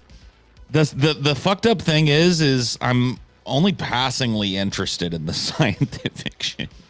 I mean, I feel like the esoteric shit. I like the philosophical stuff that tinges maybe even a little bit on spiritual. I feel like some of that shit in there that just like enhances it though, because it's like, okay, well, what's going on? And it's like, it's not like you read the science and it's like, well, it's spoiled now, because it's like the science is basically like, we don't know, but here's some interesting new shit that deepens the mystery. You know, it's like, right. So that's kind of I mean, I don't know. It's kind of fascinating. Like, you know, the ideas about, you know, identity basically just being like this totally illusory thing. And actually, a lot of the fucking stuff I read in like the neuroscience books is very reminiscent of the stuff that was being said by Matthew McConaughey, his character in a True Detective. You know, a lot of the stuff that he was like using to like fuck with the police who were trying to pump him for information was actually very reminiscent of stuff I've read in those kind of like Antonio Damasio and fucking Eric Kandel books and shit that Galen kept plying me with. Yeah, that's always been super interesting to me. The the ease at which you can influence a person. Oh yeah. Or a group of people with just a few minor little tricks or uses of tone or timbre or whatever the fuck. Social engineering. I saw a study where it was like they had a bunch of people introduced to a guy, but before they were introduced to the guy, they like had like half of them touch a hot drink, like hold a hot cup of coffee, and the other half didn't. Yeah. And then the half that held the cup of coffee like felt more positively about the guy they met, you know? It's like, so it's just like, I think it's called priming or something like that. But yeah, basically just like little tiny things that you wouldn't even ever expect to have a profound effect on your perception do. Yeah. People use the word vibe unironic for everything pissed me off. Well, I mean, things have a vibe, man. Sometimes it's like the most specific you can really get is down to vibe. Yeah, I don't know. It's just very interesting to me. I love human psychology. Oh yeah. I don't necessarily love the outcroppings of it, but it in itself is more interesting than pretty much anything to me. Just the way that we stupid human beings get along with one another and how infinitesimally complex that can be. Yeah, it's pretty cool shit. I mean, like, the fact that you can just take a fucking primate brain and fucking amp it up, like, just like, more neurons, more neurons, more neurons, more neurons, and then fucking, like, let's put it in a fucking environment that's nothing like its natural environment, and let's give it all these fucking powers that it doesn't have and isn't fucking ready for. It's like, all right, let's see what it does. Let's see what it does. It's like, okay. Yeah. I'll tell you what it does. It does some pretty fucking interesting shit. But a little bit of some kind of scary shit sometimes. Some of it's pretty scary. Some of it's pretty cool. You know, but like it's all interesting. That's for sure. Not a single thing we do is not fucking interesting if you look at it from the right perspective. I see it happen. Like you see the mass psychology happen a lot during the run-ups to election year, you know what I mean? Like that, yeah. You know, you can just kind of see it like waves once you've been through a couple of them, you know what I mean? It's just like all of a sudden people's timbre starts to change about voting, you know what I mean? And like people that are just nominally political all of a sudden become super political for a few months. No, we gotta do. It's like, all right, it's time for everyone to care about this again for a minute. Yeah. Seems like it's like longer and longer every time, though.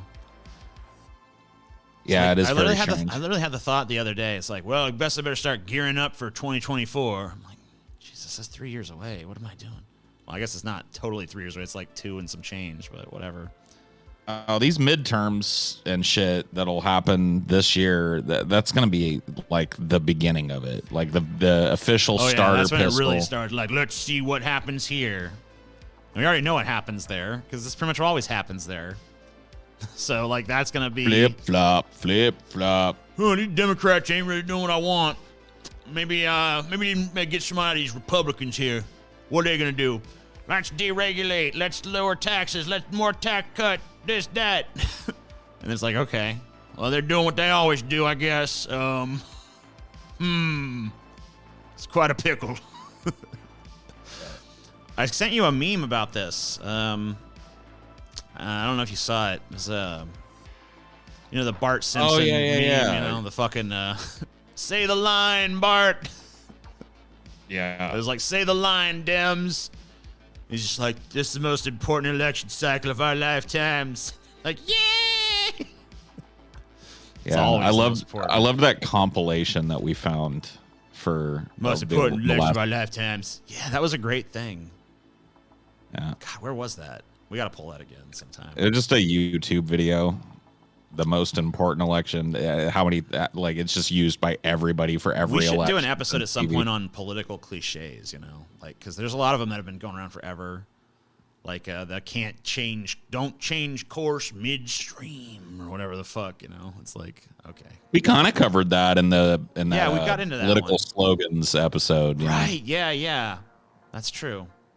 That one. I can't remember who started it, but it's been ripped off several times. I think it started with like Lincoln, dude, or like Washington, or one of the super early ones. Yeah, it might have been Lincoln. Yeah, but yeah, the don't change horses midstream. Make America Great Again has been used by like 3 different presidents, including Trump. Pelosi's new re-election slogan is something about saving our democracy. Lol. Wow. She's kind of evidence that maybe it doesn't deserve to be. I don't, I don't know. The most important election video needs to be updated every election, yeah. Because, I mean, they literally say it every fucking cycle. I mean, it's like that one's kind of unique in that it always comes back. Like, it's always the most important, you know? Yeah, there's never a rather inconsequential election this year in comparison with other elections. You know, you never hear that. I think it's like the entertainment aspect of it all. Because, like, obviously our politics is so intertwined with entertainment. And I think it's just like, if you're watching a fucking wrestling match and your job is to commentate on it, then of course it's the most devastating blow I've ever seen and all this, you know, it's like, so. I think that's a contention that I make that makes a lot of people dislike my position, is that, you know, politics and voting as a part of it, I really believe that, like, all of the meaning has been bled out of it, and it's nothing but just the kind of team sports aspect. The entertainment side has completely won, and it's just kind of like a release valve for people now. I feel like it takes people's political aspirations and political desires for change and funnels it all into this one day where you go into the voting booth and they use the media to hype it up, and they themselves spend millions of dollars traveling all over the goddamn country hyping it up themselves. It's like a big road show. It's like a wrestling match to me. So here's what I mean. Yeah, I mean, I see that. The analogy I like is, I like almost like we're prisoners that get to vote on the warden. But it's like, it's not like there's no difference between the two wardens, but it's like very superficial shit. Like, no matter what you do, well, is either of them going to release us from the prison? No. Well, they're going to make my conditions in my cell better? No. I mean, depending on this guy's going to give you pudding cups at lunch, though. And this guy is going to let you have your shank or whatever the fuck. Like, you know, I have a right to have a shank to defend myself. And I was like, all right. Depending on your perspective, there truly is no difference between the two candidates, or at least the ones in the past. Sure. Like, if you're a homeless dude or an illegal immigrant or whatever, it's a coin flip how they're going to treat you. You know what I mean? Like, right, exactly. I was reading an article that said that ICE detentions are up 70%. Right. So, like, that was one of the issues that we literally Biden was voted for. Just like, oh, he's going to be, you know, nicer to these people. He's not going to be so brutal at the border. And it's like, nope, he's just as bad. He's the same. Right. So it's like, okay, there's no difference there. He's worse. They're up 70% over the comparable term in Trump's presidency. Border crossings are up too. So, you know. Well, sure. It's just, I mean, like, it's just proportional. I mean, like, it's proportional. He was supposed to soften it's the same. That. Right. But it's, well, whatever. I mean, whatever the case is, like, maybe he didn't fucking make it more draconian, but he didn't make it any less. It's at least the same, if not worse. It's a holding pattern for that. If you're one of those people, or a family member of one of those people, so the amount of people that actually makes a real difference too is pretty fucking tiny. I mean, like, because look, most of the issues are fake issues. There's a lot of people to whom it actually makes no difference, arguing that it makes a difference for people that are below them on the economic ladder and shit. But when you actually talk to people who are at that lowest rung on the economic ladder, most of them I've found that I've talked to are political cynics. Yeah. Because they've seen Democrats promise, oh, we're going to get you taken care of, poverty, blah, blah, blah. They've seen Republicans say the same thing. and they've remained poor, and their family has remained fucking poor. Well, there's there's one thing that's never, it's not talked about often anyway, because no one really cares about the people who don't participate.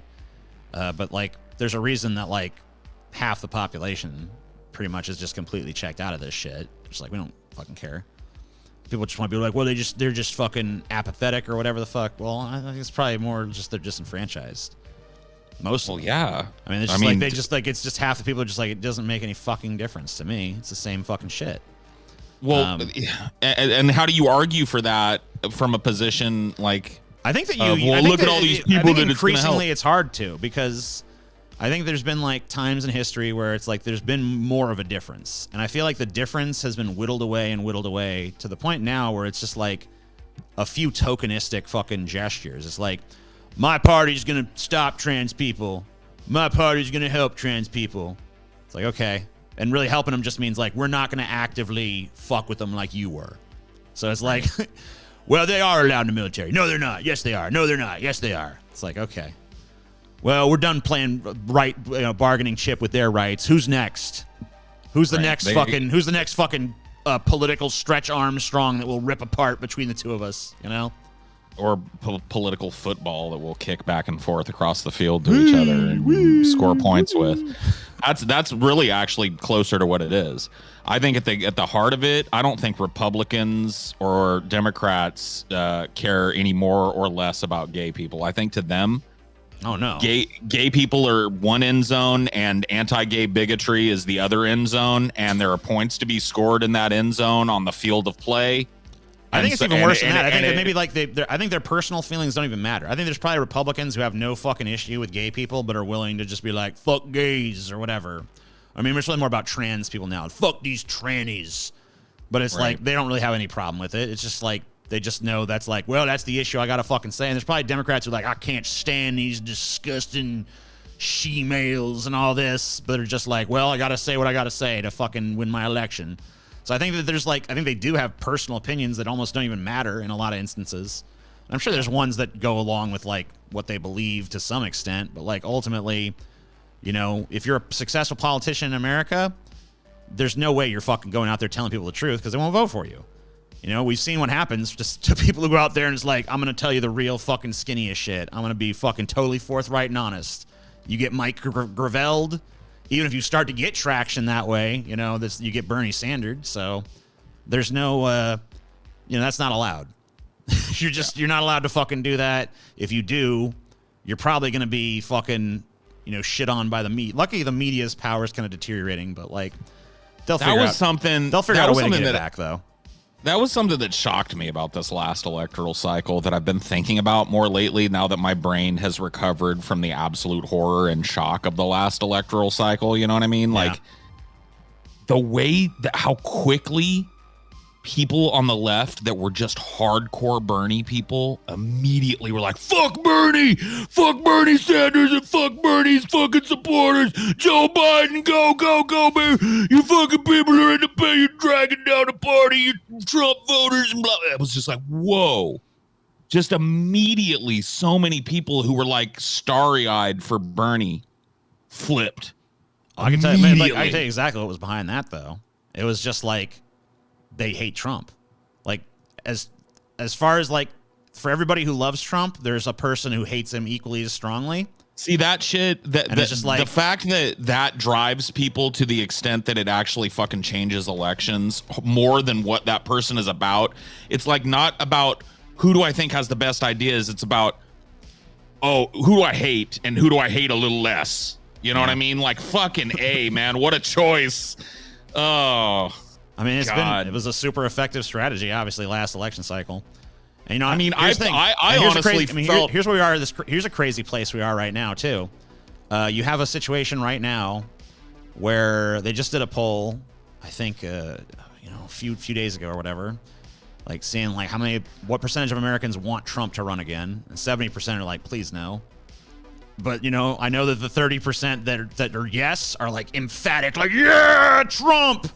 So, he's probably going to win nomination again. So those will probably be the people that show out to the primaries and fucking... Oh, yeah, he's definitely going to... I mean, like, if Trump runs, he's definitely going to win the primaries, right?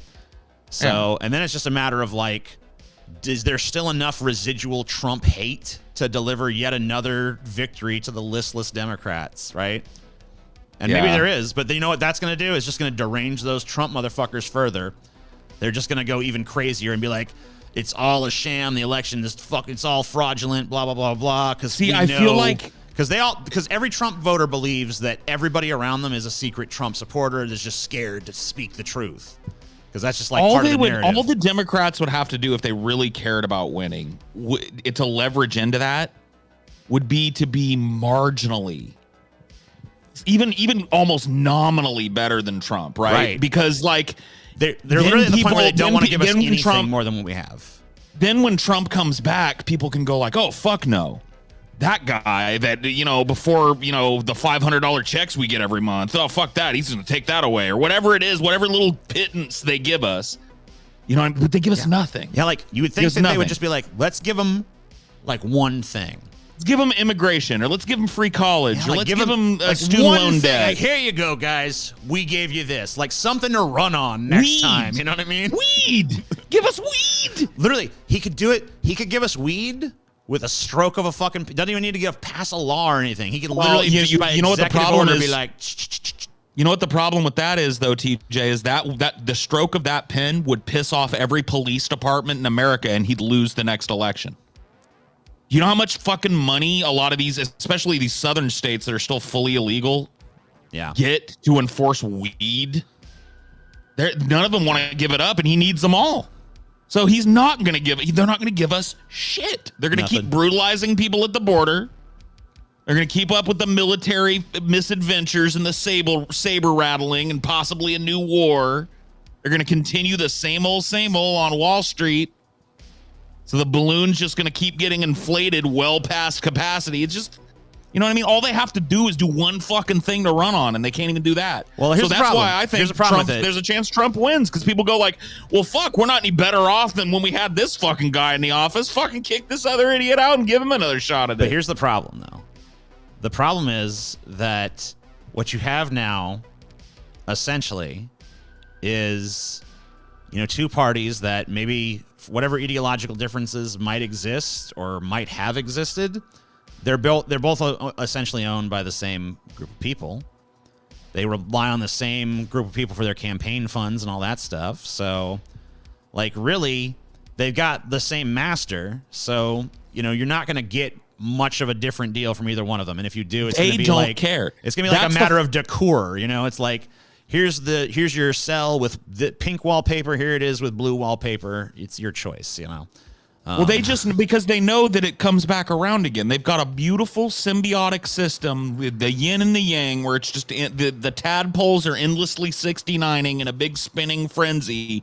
And it's just like, they know when they lose, they come out all sad sacking. Well, we're going to have to come back and do better than that. I'm very disappointed with those electoral results. And then as soon as they're off camera, they're in the bar with the Republicans going, enjoy your time in power. Can't say I'm going to fucking miss having to go to those fucking committee meetings every day. See you in 4 years, you know, when you're congratulating me. They don't give a fuck because it's all part of the rotation with them.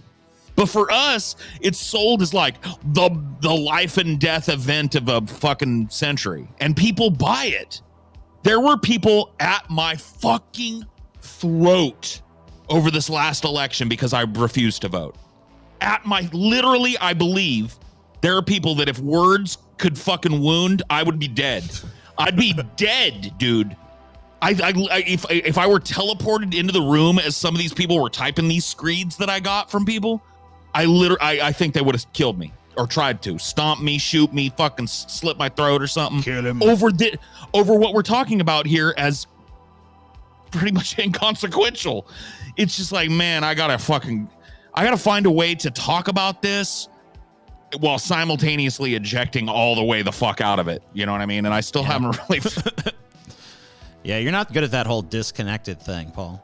No, I know. It's not really your style. You like to get right down and dirty. You like to get in that mud pit and fling the dirt in the dude's eye. Well, I think you have to, because that's how all these other fucking shitty ideas are being sold. They're not being sold by cool, calm, and collected fucking discourse. They're being sold by people rabidly yelling at each other on the goddamn internet and elsewhere. You know, the debates, the arguments, the family dinner table that, you know, the turkey dinner gets cold and ruined because everybody's just at each other's throats. That's where this type of shit really gets decided in people's minds. Oh yeah, in my opinion. I think a lot of people are just like going along with like, what does my social peers think? Okay, cool. Yeah, we'll do that. Stumbled upon Jamie Kennedy's YouTube channel. He's mumbling a bunch of incoherent anti-vax nonsense and ranting about Chomsky. Shows how good of a director Wes Craven was. Something. Thanks for the money, Sergio. I don't really know what the rest of your comment was. I need to fix that so that it shows the whole fucking comment when people submit shit. If AOC creates an OnlyFans, she will win the presidency. Probably right. She'll at least win a bunch of money on OnlyFans. She could like literally probably be like the richest person on OnlyFans, right? Like if she did that, she would definitely immediately overnight she'd be a millionaire. I mean, easily. Overnight. Like yeah, like she'd make way more money doing that than she ever will in fucking politics. Yeah, like even fucking with insider trading and shit, you know. Yeah. Yeah, dude. Which, to be fair, I don't have any evidence that AOC does that, but dude, that shit is hot right now, dude. That shit is like that is the thing. If you especially if you're like a cult of devotees that are or I don't know if you're talking about OnlyFans or insider trading, but there's a lot of people who are super into like following Pelosi stock picks and being like, if Pelosi buys it, I buy it. You know what I mean? Which is pretty smart. I was talking about OnlyFans, but OnlyFans is great too. So yeah. Well, I'm just saying, like the amount of money that some people are making on that shit. You know, just like to finger bang themselves or whatever the fuck. Unreal. For sure. I mean, definitely. Man, I had a friend.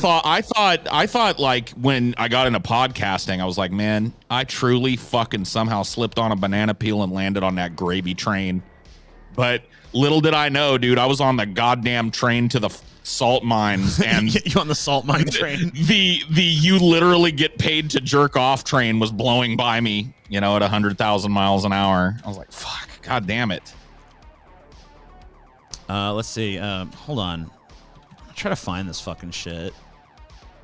She looked cute in that Tax the Rich dress. She looks cute in everything. That's just the thing. AOC she's that girl next door cute thing going on no matter what she's doing.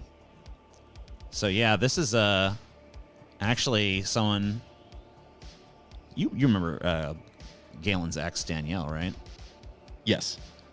Yeah, she's actually got an article published in like Business Insider because she used to be a preschool teacher and now she's a big beautiful woman model on OnlyFans. And she actually got like a Business Insider article because her OnlyFans is successful enough to do that. Damn. And doing this article just made it more successful. Yeah, I imagine. That's fucking crazy, dude. So yeah, I mean, like you literally someone you know is like taking it to that level where they're getting written up in, you know, national publications for doing this, you know? Yeah. It's kind of like, to me, it's kind of dystopian, but also not, I guess. I don't know. Like, it's not for me to tell anybody what to do, but I can tell you that I signed up for a couple OnlyFans, and I was like, you know, I don't see the big deal. I don't have I think that you have to have like an element of parasociality to your, you know, well, that's whatever. huge right now. So our generation, I don't think has that as strongly as the generations that came after. Right. Cause it's like, I'd like the more variety of like, you know, see this chick naked, this chick, you know, but it's like, they just like, I never been like, yeah, I want to see like more and more pictures of this one particular person. I support them. I have a fucking horse in the race, basically, you know? I've never been that way, so. I definitely wouldn't. It's just not for me. I don't know. And I remember, you know, back when Peyton used to work for me, you know, he would spend a shit ton of his money on OnlyFans, you know? Yeah, that's just crazy. Well, actually, I do have him doing episodes for me again, so I guess he does work for me a little bit. The idea of getting to know the personality of somebody who I'm watching porn of is not appealing to me at all. Yeah. Like, you know, I'd rather not know.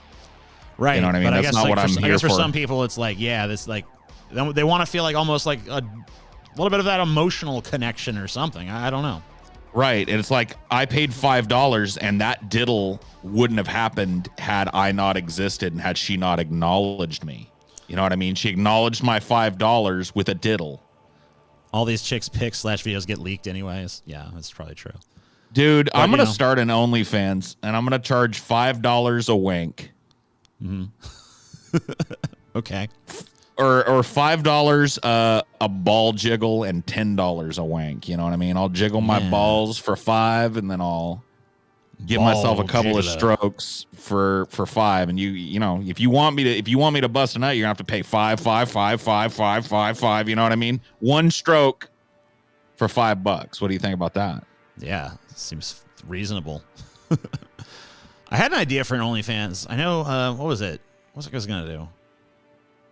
Oh yeah, I was just gonna like stick fruit up my ass. People seem to like that anyway. Just be like, yeah, you want to see the banana video too? Here you go. Eggplant. I could try. Let's see.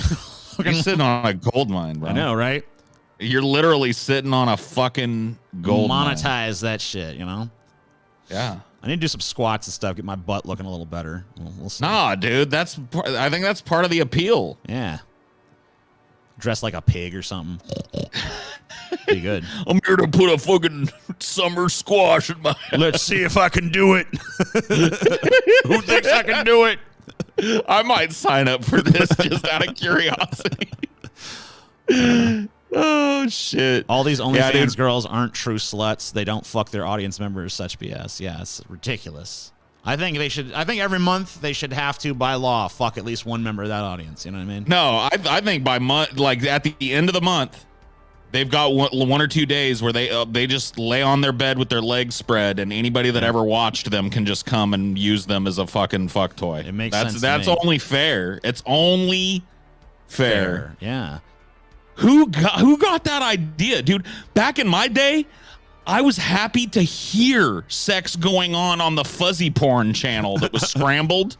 Yeah, and like maybe every once in a while it like kind of unscrambled a little, where you could like maybe see like. Yeah, you see that was a tit. I think that was a tit. A butt cheek. You know? Yeah, you get a little glance of a butt cheek. Dude, the thought of having that chick who was scrambled on my TV acknowledge me? Dude, that wasn't even in the cards. I just wanted to see a nipple. Yeah, I know what you mean. I'm from the same era, so. And look at how fucking like in one generation, look how hyper stimulated we've become, and look at like what we need to get. Like even me, like I could not, I don't think at this point, sit down and jerk off to like a Hustler or something. Yeah, probably not. That to like, I don't know, bro. I did that for so long. Like I don't know. I've got to have like at least some moving porn. Now it's just ridiculous. Like and like people that are born direct, I can't even imagine being born into a world where parents are stupid and the internet is what it is. Like this type of shit kids have access to. I can't even fucking imagine it now. And it's created this weird sex economy where people will pay money. Parasocial sexual relationships vicariously through some model that you have a crush on, basically.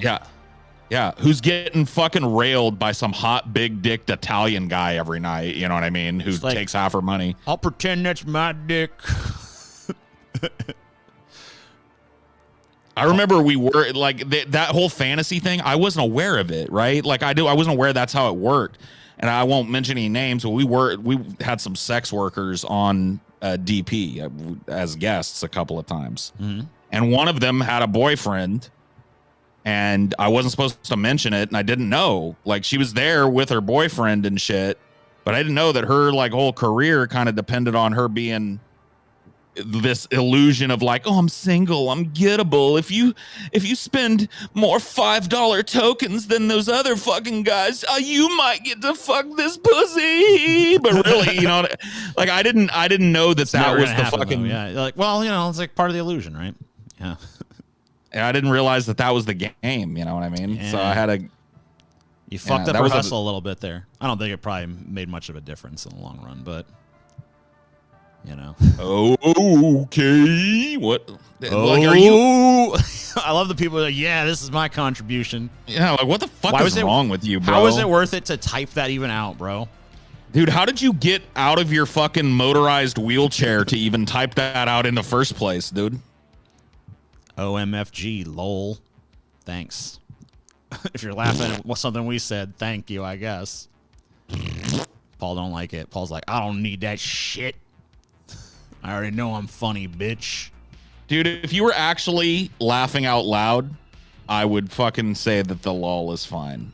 But I don't think that. I think 90% of the time when people type out a lol, they're not lolling anymore. They're sitting there stone faced. They're probably not even smiling. Low. Raffle Mao. Ha ha ha. So funny. OMG, so funny. LOL, I'm dead.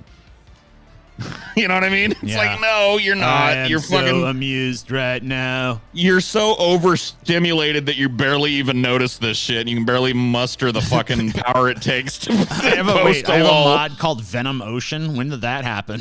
I don't even know who that is. Must be one of my drunk ads. Sometimes I get drunk on here. You're a mod now. Use your power wisely. Venom Ocean, bro. Right? What are you thinking? Hey, they timed out the okay guy, so I mean, I approve. It's not bad. Oh, good on you, Venom Ocean. You done it. They probably said something I laughed at. That's usually how you become a mod here is don't ask to be and say something I think is funny, and then I'll fucking do it. I disagree with Paul being overstimulated. I contend that we've actually understimulated due to Paul never finishing his Shyamalan in Reverse series. Oh shit.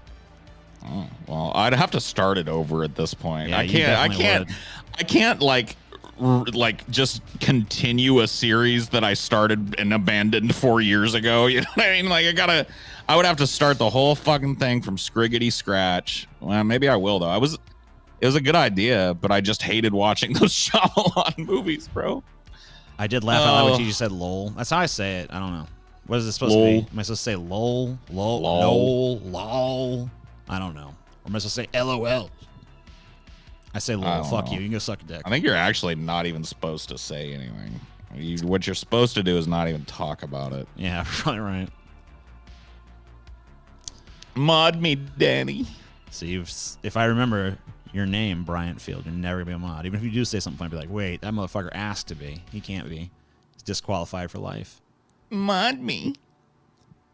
Mod me. Lol. Lol.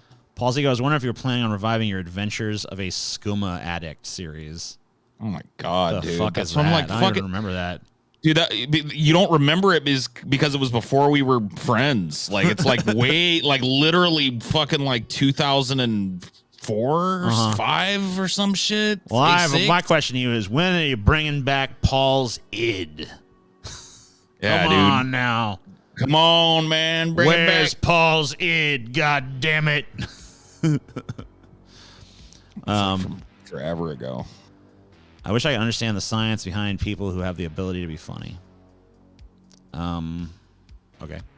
There's only one mod in this chat, and his name is Cynic. Cynic is not a mod. Cynic will never be a fucking mod, dude. That was literally, I will never lose my mind enough to make Cynic a mod. I don't even know what would happen. He'd ban everybody or unban everybody who's been banned or something. I don't know what he'd do. Yeah, dude. Cynic is the furthest thing from a mod. LOL is just a way to diffuse a tense text. Wait, no. I don't like your family, LOL. Did I ban Cynic or I can't remember if I banned him or if he just like left. He was just like, fuck you, I'm leaving. Yeah, Cynic never comes to ideology anymore. I'm waiting for the time on the mods, blah, blah, blah, whatever. Okay, the chat's not saying anything. I'm not going to acknowledge them any further. Yeah, man. The chat fucking sucks. Sometimes they aight, but right now they just fucking lol this, lol. I'm going to tell you about lol. Lol. Can we trade Boomer Paul for pre-Boomer Paul? Sure. What is There it you go. even? What is Boomer Paul? I don't know, but whatever it was, I just swapped out with him. All right, well that's gone. This is pre-Boomer Paul talking right here. How's it going? Glad that fucking terrible Boomer Paul shit's done. I wouldn't know. I don't remember a thing about him. I'm pre-Boomer Paul. Yeah. Yay, it happened. It's over. It's over. The Boomer arc is over. Your long national nightmare of Paul's boomerism is finally done. Who do you think the most sensitive fandom is? The most sensitive fandom? Yeah, the most sensitive people online if you say this sucks or that sucks. Who do you think the most sensitive fandom? So usually the people who are most sensitive in my experience are the people who they usually get away with it because it's usually stuff that's not often criticized. So like Right. if I was to make like an impassioned screed against like Bob Ross or something, I guarantee those people would be so fucking insanely butthurt. They'd be literally God. threatening to burn my house down and shit. Dude, You you know? should do that. You should make. It's been a while since I've made a just like I'm gonna piss off a group of people videos. It's been like if I did the firefighter one, that was probably like a year or two ago. I don't know how long ago that was. It's probably about time to just do another like I'm gonna piss a bunch of people off kind of video. The bikes, the firefighters, dude. Bob, if you did a video called Bob Ross is literally the devil, and he painted blasphemy upon the canvas or some shit. Make one of your trademark thumbnails where he's just got 666 on his face, he's got horns sprouting out like of the his canvas fro. is just smeared with shit, you know. He's naked from the waist down. He's got a big giant cock blurred out. You know what I mean? He's painting with it. I dude, that would be the best fucking episode of The Amazing Atheist ever, dude. Yeah. The full teardown of Bob Ross, calling to question everything about him. Yeah. Call him a Nazi. You know what I mean? Like debase him completely, and people would be so triggered. I guarantee you that would piss him off. You know, anything like that, like anything that's like a sacred cow kind of thing, where it's like, you know, especially like something that's like not often criticized. Like that's where you really get the true fucking crazy motherfuckers. Yeah, that's why I've done it a few times. Like firemen, you know, like no one criticizes firemen, so it's like when someone finally does, it's like, what the fuck is wrong with this asshole, you know? Or bicyclists. You know, I know there is some popular hate up against bicyclists, but there's also like they don't cotton to it too good. Buddhists, I found, was really I would like to do another fucking anti-Buddhist video at some point, because I found that when I did that way back in the day, they got so fucking triggered. So I'm sure that would definitely have a similar result now. Weebs are I've found are way more resilient as a fandom than you think they are. Well, they're pretty good at they get super. I mean, they get tons of shit. Right, and they shit on each other. They hit there are little enclaves, little covens of weebs within the greater weebdom that are all at war with one another. So they hate on each other way harder than you could ever hate on them. Trust me. You calling them like a sweaty anime nerd or whatever is not even like that doesn't even register to a weeb. Yeah, they're pretty thick-skinned just because you know, they fucking are constantly battling each other, battling the world, going against every fucking other group of people. They can Kamehameha too, and they can fucking power up. They can focus their chi and go Super Saiyan and all that shit. So it's a beautiful thing. Gotta be pretty tough. Should you consider making an anti-Judaism video? This is something that's been asked of me since like the very, very start of my channel. Like, you never go after the Jews. It's like, you realize anything I say against the Old Testament also applies to the Jews already. So that's their book. I don't know why I need to like specifically, like if I'm saying like this story of Moses is bullshit, Noah's Ark doesn't make sense, like that already fucking hits Jews because they believe that shit. Jews. So I don't know. As far as aiming something directly at the Jews, not just a teardown of their ideas, but a teardown of them as a people, I don't really think you could get away with that. Yeah, like even if it wasn't anti-Semitic, like I feel like they're a class of people that if you were to make a teardown video about them, you would immediately be labeled an anti-Semite by most people that watched it. and possibly just like banned outright. Yeah, maybe. I don't know. Dude, there's a level of sensitivity in the Jewish community and the wider Jewish community, especially when it comes to like Israel and shit. Oh, yeah. Yeah, for sure. That's what I'm saying. I've said criticisms of Israel, and I've seen what happens. Have you ever made an Israel is a shithole fucking dictatorship and should never have happened video? Because if you did that, I don't think I've ever made that outright video, but I've definitely. Oh, dude, I've stated that kind of shit in different capacities because I really, I'm not right. Really you can say it in guy. The body of another video, but if you pushed a piece of content where the whole point was to tear down to Israel, oh my fucking god, dude. Yeah, that'd be it.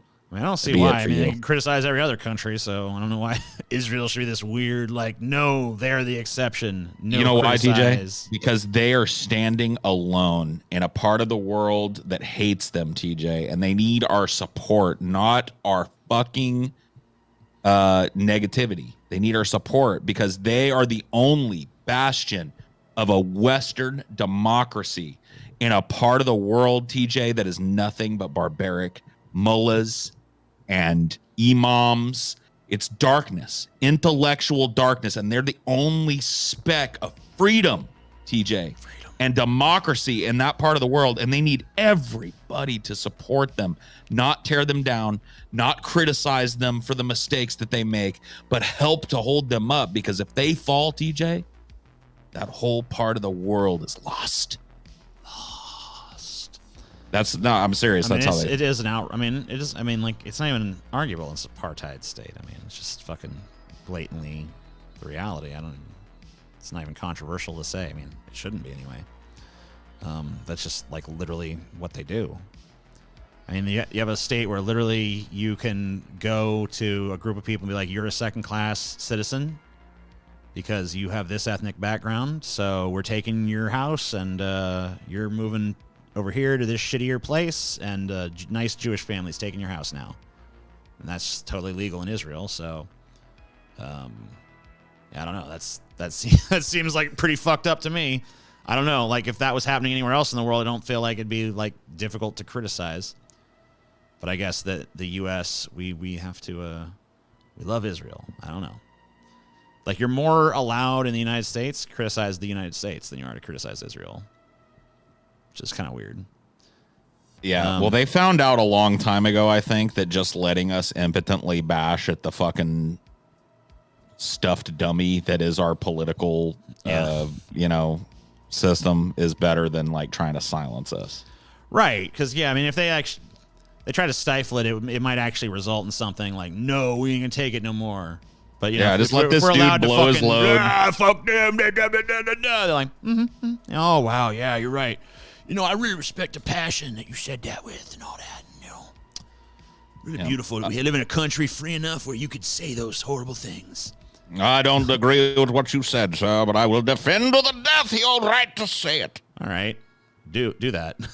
Yeah, please do. Yeah, go ahead. Defend to the death my right to say it. Let's see you do it. That'd be great. Put your money where your mouth is. Can't wait. Let's both go to Saudi Arabia, and I will say fuck Allah and his stupid fucking bitch ass. And you got to defend me from the people. Yeah. They're going to be hordes of people coming. It's your job to fucking You're my last line of defense, buddy. Yeah. You and me. I'm going to go take a leak on the Kaaba, dude. Or the Kaaba or whatever. Whatever it is. And you got to defend me from it. Can you imagine? Do you think that would be the most...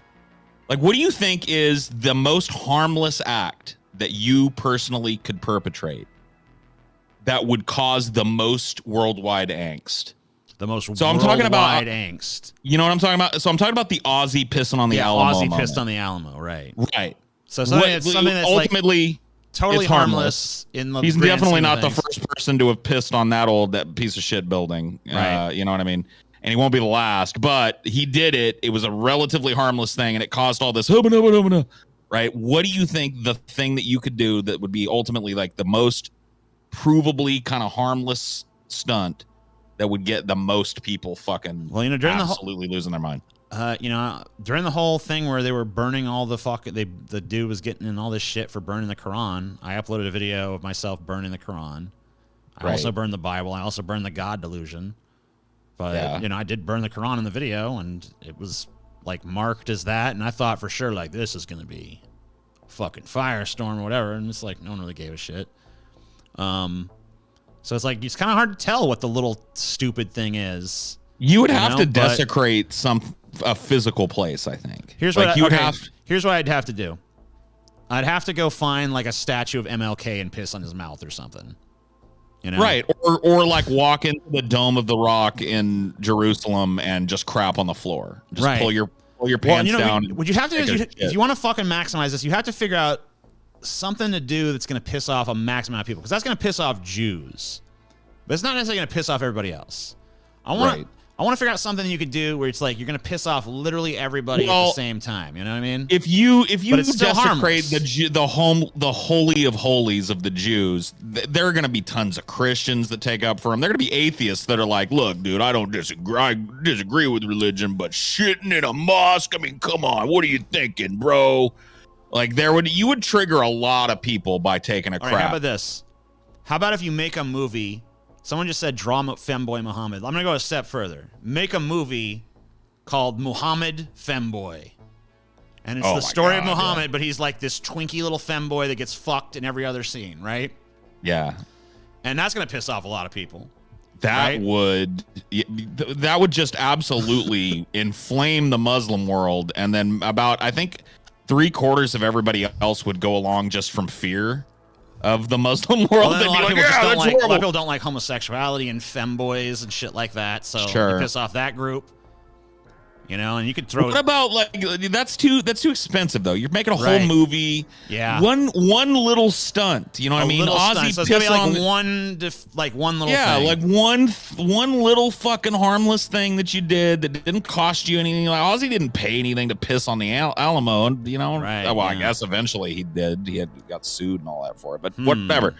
You get my drift. Like it's a little thing that you could do that's ultimately harmless, but that we have put so much import on the place or the thing or the object that you would be like, pretty much everybody would lose their minds, or a maximum amount of people would lose their minds. I can't think of anything other than desecrating like some major religious site or something. Yeah. Walking into the Vatican and throwing shit around or something. The thing about it is, like, if you go too extreme with it, it almost is less offensive to people, because it's almost like at a certain point, people are just going to think you're insane. You got to be like flippant. Right, because it's like if you go to the Vatican and start throwing shit everywhere, it's going to be like, what an unfortunate story about a mentally ill person. You know what I mean? Like, there's going to be people who are like, wow, he's obviously got some severe mental problems, Right. He didn't even understand what he was doing. So it's almost got to be like, it's almost like people are going to be more mad if it's a little bit more innocent. Because like Ozzy didn't go piss on the Alamo with like a fuck the Alamo thing. What if you do it, like, what if you're like, I'm Johnny Knoxville and this is taking a shit on the Kaaba? You know what I mean? You just like film this, spread your butt cheeks, spray diarrhea all over the Kaaba and then run away and upload it. Like you would have the whole fucking world triggered with that one diuretic shit. That's all you'd have to do is bend over and shit. I really do think that, because that shows that same flippancy. Ozzy did it out of just like detached flippancy. He was just like, oh, what the fuck? Pulled his dick out and pissed on the fucking Alamo and didn't realize probably it was the Alamo. Someone give me $15 and some dad jokes. Says, hey TJ, hey Paul, what's a deer with no eyes? No idea. What an elephant and a rhino? If I know, I'm wasted. Shut up and take my money. Thank you for the jokes. Thank you for the money. Wow. I liked Elefino, dude. Them dad jokes, dude. I like dad jokes. Always have. I literally wouldn't care. See, that's the problem. Is like we live in an aloof time in some respects. I feel like everyone is. It's easy to make anybody butthurt, but it's hard to make everyone butthurt, because it's like what's sacred to one person is not so sacred to the other. You have to figure out what's the thing that's sacred to like almost everybody, and then figure out some way to piss them all off.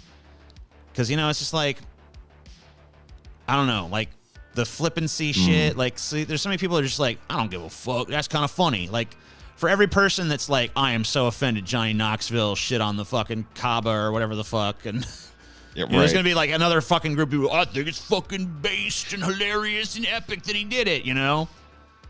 Right, but it would still piss off It definitely more would people piss off than, a lot of people for sure. Yeah. it would piss off way more people because there was tons of people that when Ozzy pissed on the Alamo were like, fucking rock and roll, yeah, Ozzy, fuck the Alamo, you know what I mean? Yeah. So there's gonna be, but that definitely triggered the whole state of Texas and most of the United States. I have a brilliant fucking idea to try to do this, dude. Yeah. So here's what you do. You fucking take a TV show that had a really fucking bad ending, and you promise the fans, we're going to do a new ending. It's going to be way better, right? Yeah. And then you give them a whole new season of the show where it seems like you're going to fucking actually do something cool. Because, like, it's going really well, and everything's, like, pretty fucking dope and shit. Yeah. But then, at the last minute, you just totally fucking write the whole thing to shit and do this horrible fucking nightmare of a fucking finale. It's almost, honestly, it's worse than what they fucking did the first time. So, whatever. I'm sorry. I remain triggered by that. How long ago was that? That was like a month ago now. I'm still fucking triggered. Sorry. Not quite a month. It's been a minute. No, dude. It's been a fucking minute, dude. Dude, I was thinking about this the other. Me and Amelia recently just have been watching a lot of older movies. Like when I say older, like 30s, 40s, 50s, 60s, right, that like era. Early cinema. Yeah. And one of the things that I've noticed is that, like, I don't, my criticism of most movie endings sucking. Yeah, they're probably they do end a little snappier back then, huh? Dude, way snappier. It's just like the shit resolves, and then it's like dun dun dun dun dun dun dun dun dun, dun the end. You know what I mean? Right. You're like, oh shit. There's no like 6 months later, no descending action, no like long lingering overstay of its welcome ending. No, it's just like, and the killer was caught. Dun dun dun dun dun dun. Like, why don't we do that anymore? When the shit is over, just end. Let us imagine what happens going forward. Yeah. You know what I mean? I was watching this Hitchcock movie. What the fuck was that movie called? I can't remember the name of it now. But it's an old, like, not one of his earlier films. It was like an old 1939 movie. Oh, it's the 39 Steps. And it's a spy movie. Right. And at the end of it, the fucking spy cabal is exposed. You know what I mean? The fucking lead guy gets the girl. They hold hands. There's bedlam in the theater as the spies are being rounded up, and it goes dun dun dun dun dun dun dun dun, and the end. You know what I mean? There's no like 6 months later and she's pregnant and they have a little white picket fence. No, like that's a totally. It feels like almost that. Since we're on the subject of endings, dude. Yeah. What in your mind is the worst fucking ending you've ever seen for a fucking movie, show? I'll even say video game, anything, any piece of fucking media that tells a story. Worst ending. This is always like tough because like. Yeah, I know you don't really necessarily like to do like this is the most this or that. No, it's not even that. It's just that like I don't remember them because they're so bad. You know what I mean? Like I'm trying to. Right. They don't stand out. Like if an ending is. I guess I don't mean necessarily like because like I think we kind of have a similar mindset where it's like I'd rather you do something spectacularly awful rather than just bore me. Yeah. But sure. I guess I don't really mean like that. I mean like what's something that really struck you as like spectacularly like this ending is a fucking slap in the face. This is an insult. You know what I mean? Yeah. I don't know, man. I'd have to think about it for a second. Yeah, Game of Thrones. Somebody in the chat brought that. I mean, that's definitely an example if you're looking for a TV show. You know what? I mean, that. The thing that pisses me off the most about that, after all this, like the filter of time can be a weird thing for me, because a lot of times I'll get swept away in like what other people are saying and all this shit, and But you know what really pissed me off about that Game of Thrones ending more than literally anything else in retrospect? It's not even Bran becoming king or any of the fucking major plot points. It's the fact that the dragon symbolically destroys the throne. Oh, yeah. I don't know. Like, that pissed me off more than any goddamn thing else because it was just so fucking blatant. Like, the dragon understands fucking symbolism now and, like, gets the geopolitics of the situation or whatever the fuck. And, like, this throne wasn't worth it. Rah! It's like, it pisses me off, dude. That annoys just me that the worst. whole that whole last season was just so bad, and the characters all kind of betrayed what they had revealed as the kind of like their central guiding stars, and It just felt very sloppy and shitty. Oh yeah, I mean, but as far as like bad endings, I don't know, man. They're all. I'm trying to think of a movie where it just like I fucking despise. And I don't know. This might just be because I like know the story and shit behind stuff with it, but like the fucking theatrical ending of Little Shop of Horrors like makes me furious. Oh yeah, well, like, because you know that there's a much better ending actually written in the show and written in the script, and but also just the fact that like the way they did the happy ending where they literally she goes to the house from her like weird over the top fantasy and like it's literally a real place and stuff now, and they literally just go like I think they were fucking taking the piss at that point because they were mad that the ending got changed. It's just like, all right, you want a fucking happy ending, we're gonna give you the fucking most ridiculous saccharinely fucking stupid happy ending possible just to like ram it down your fucking throat.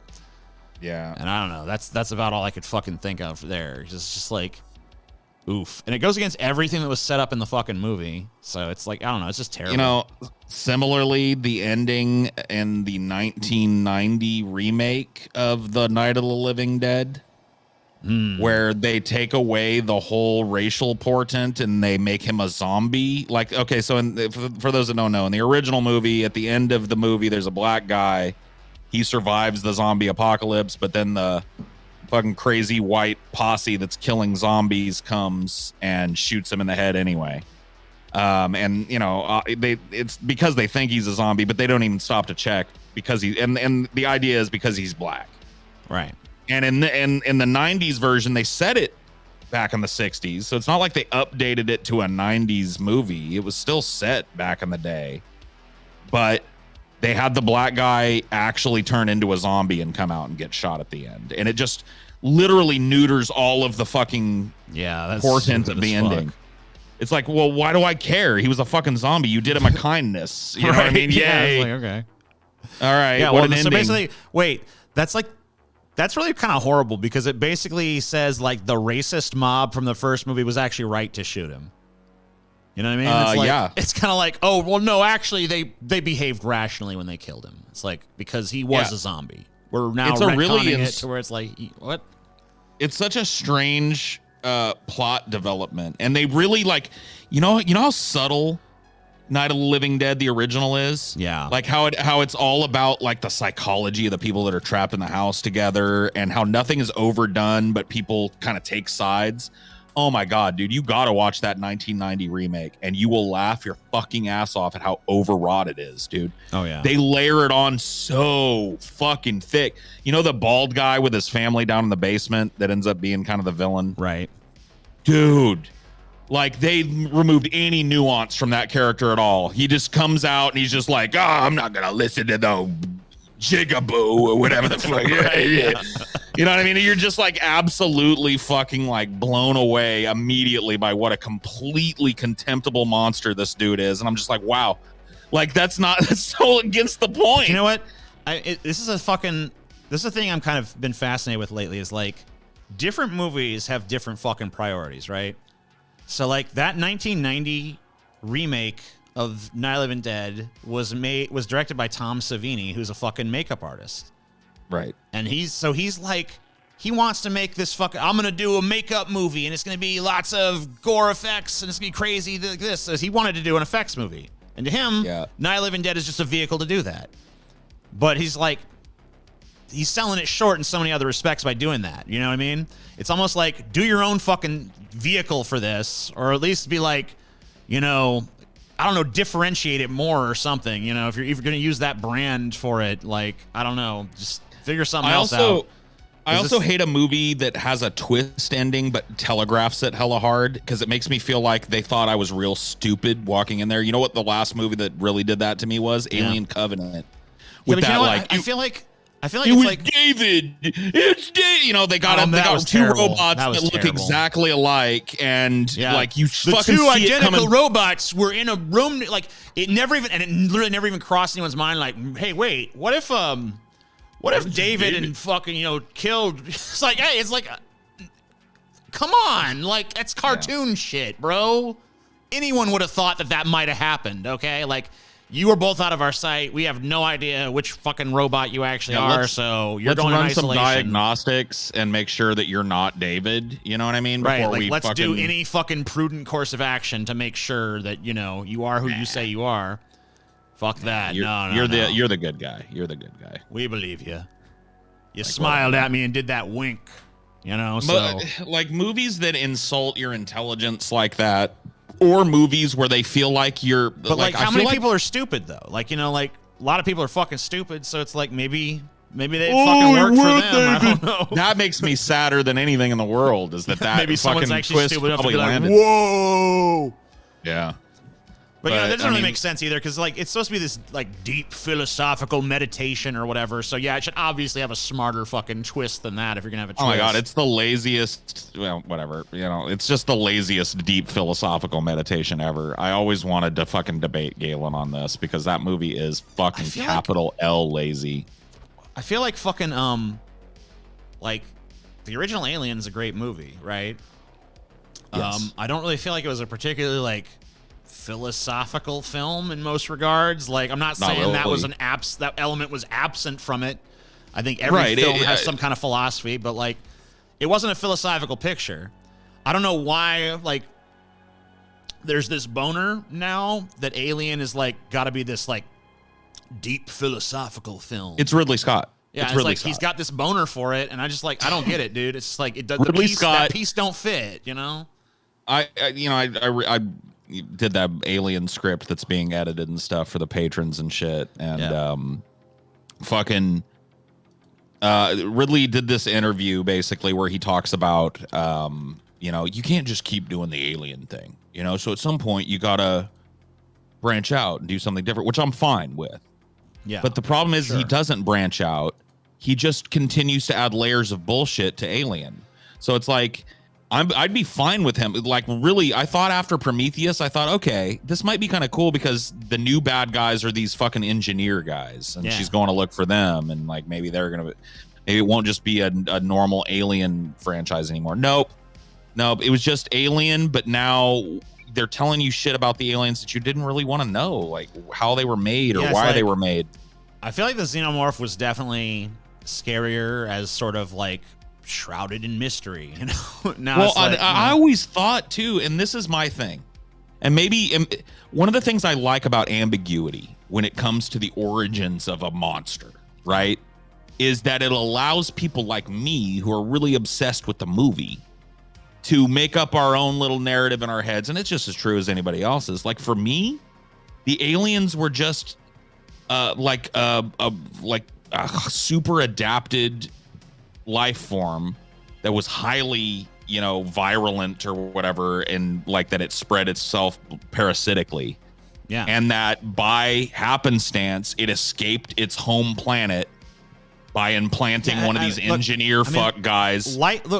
Life is, you don't need you don't need an origin story for a fucking organism. You know what I mean? Like, it can just be. I mean, like, it's like they live in, like, these weird, crazy, like, ant colony kind of structures. Yeah. There's, like, elements of fucking parasitism, obviously. And they reproduce like wasps, basically. I mean, like, this is like a life cycle that we see on our own planet. Like, having an origin for the xenomorphs is like feeling like wasps need an origin story on Earth. Like, oh, the wasp, what's its origins? It's like it evolved like everything else. Yeah, and that's what I always assumed. I just always assumed it's a creature. Like, why does it need who made it though? What if it was like some 9-foot tall pasty guys? And if you read about the making of the original Alien, there was none of this thought going through Ridley's head about this deep portent about it being created by some cyborg in the future or whatever the fuck, and like yada yada, and bioengineered to destroy man or whatever the fuck. Right. There was none of that.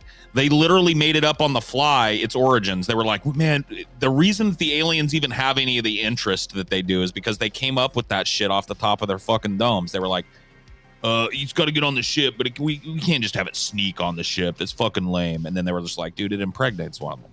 You know what I mean? It jumps on their face and it squirts something into their belly and it gives them babies, and they were like, oh, that's it. You know what I mean? So that was the cool thing about them. They're like insectoid. There are all these things that we fear kind of thrown together: black widows and leeches and parasites and little worms that live inside your skin. They're all that shit wrapped into one thing, and they're super creepy looking.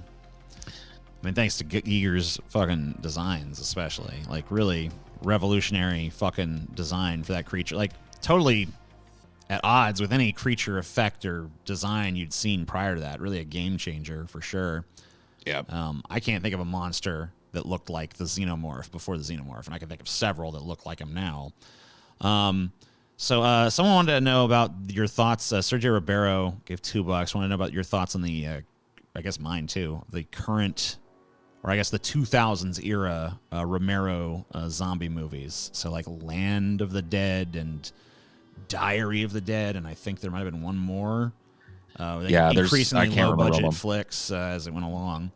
I could tell, at that time, I think that Romero was probably done with the idea of zombies and really would have liked to move on. But I think he was just kind of captive of his own creation at that point in his life. Like, I think if he had his druthers, he probably would have worked on something other than more zombie movies. And you could really tell that, like, because you're talking about a guy that wrote and directed and conceived of the original Night of the Living Dead, the 68 Night of the Living Dead. And that movie is dripping with social commentary, super smart movie, psychologically interesting film that has a lot of angles to watch it from. And then you watch something like Land of the Dead, or not Land of the Dead, or City of the Dead, or Diary of the Dead, or whatever. And you can just tell, like, his tongue is firmly planted in his cheek now. He's definitely just kind of like winking at the audience. The later trilogy was Land of the Dead, Diary of the Dead, and Survival of the Dead. Each one, I think, having a much lower budget than the previous. So it's like he was getting less and less money to make these at this point. Right. And it was just like he was cashing a check, and it was just kind of like at that point he'd become an old guy that everybody kind of revered because of, his earlier works. And so he was just kind of winking at the audience like, oh, hey, guys, it's another zombie fucking hullabaloo from your friend Romero. Wink, wink, and it's just like it started to appeal more to the people who just turn on horror movies for the blood and guts, which there's nothing wrong with that. Like, I feel like I saw, and I don't really, I know the film has a pretty poor reputation. I've never seen the two like low budget ones. It just kind of broke my heart to see him working with that kind of budget. I didn't even really want to look at it, to be honest with you. Right. But when he did Land of the Dead, he had a pretty decent budget. And I saw that movie in 2005, and I saw it in a pretty full theater, and it seemed like I enjoyed it. It seemed like the people around me enjoyed it. And then, lo and behold, it's apparently terrible. But I liked it. I don't know. I thought it was a pretty fucking fun movie. I mean, was it as good as like his original trilogy? No. I mean, he's a lot older now and stuff, and it's like whatever. Yeah, I mean, I think a lot of people just maybe had expectations that it was going to be of that same timber, and it really isn't. It's a lot more comedic and a lot more modern, and trying to be a slicker action flick and less of a But you know how that is, man. It's I don't think the movie was the worst movie ever made, but I just don't think his heart was in the zombie fucking shit anymore at that point. I mean, it even got reasonably good rating from critics, but I know a lot of fans of the series really just detest it. I don't know. I liked it. I liked the fucking thing where it was pretty obvious he was now sympathizing more with the zombies than humanity, which was kind of fun. It was kind of nice to see him like giving them more sympathetic treatment. He was always kind of doing that, man. Yeah, from the way more explicit and fucking Land. He's just like the zombies from the very get-go. Like in that original movie. I can't remember who it is that has the. Well, actually, no, it's in the remake of that movie, because it's all done with commentary in the original. But in the remake, in the 1990 remake, somebody breaks down and that finally says, I think it's the woman, who, by the way, in the remake is turned from. You remember Barbara in the original is kind of like helpless for 99% of the movie. Yeah. Which is, not a commentary on women, because there are other women that are not helpless in the house. Sure. It's her character is incapable of dealing with what's going on. Right. And so she kind of shuts down mentally. In the 1990 remake, they literally make her Rambo by the end of it. Yeah, the chick. I honestly don't really mind them tuning that down because it was kind of an element of the original that was sort of annoying because she was I feel like they took it too far where it's like you're making me upset in a way I don't think you're intending to. But think about that though. You're stuck in a fucking house with somebody like that. It's like, to me, I'm totally annoyed by Barbara in the first movie, and so is everybody else. Yeah, I agree. Dude, the fucking hero of the movie slaps her. Yeah, and that was a great moment. It's like, chill the fuck out at some point. It's like, shut up, bitch. You know what I mean? It just gets to the point, but that's the point. Is like they're trapped in there together, and she is part of the fire underneath the boiler that gets everybody fucking worked up in that house and leads to, you know, them all turning on each other. My favorite Romero movie is always gonna be Creepshow, though, to be honest with you. Yeah, I mean, well, wasn't that like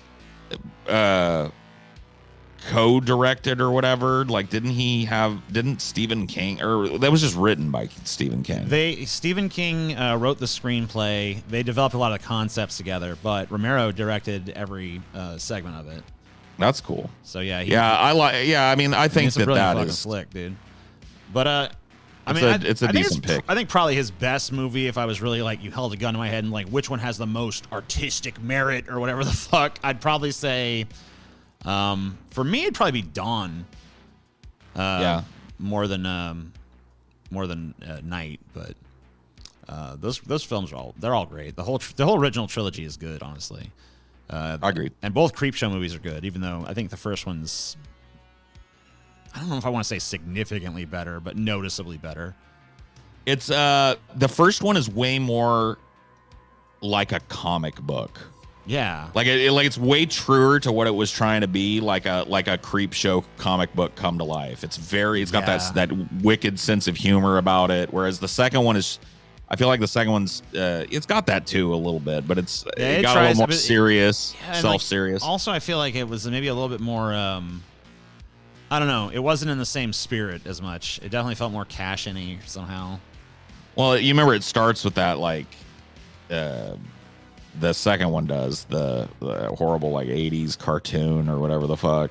The first one starts with a cartoon too, but it's actually like dark and done in a style that's like higher budget than what you would see on Saturday morning. And then like the second one starts with basically like a Ninja Turtles intro. Yeah, it does. Well, actually, if you look at the intros to like those old 80s cartoons, the intro is where they always blew their animation budget. It's like when you actually got to the show, then all the characters like, hey, Leonardo.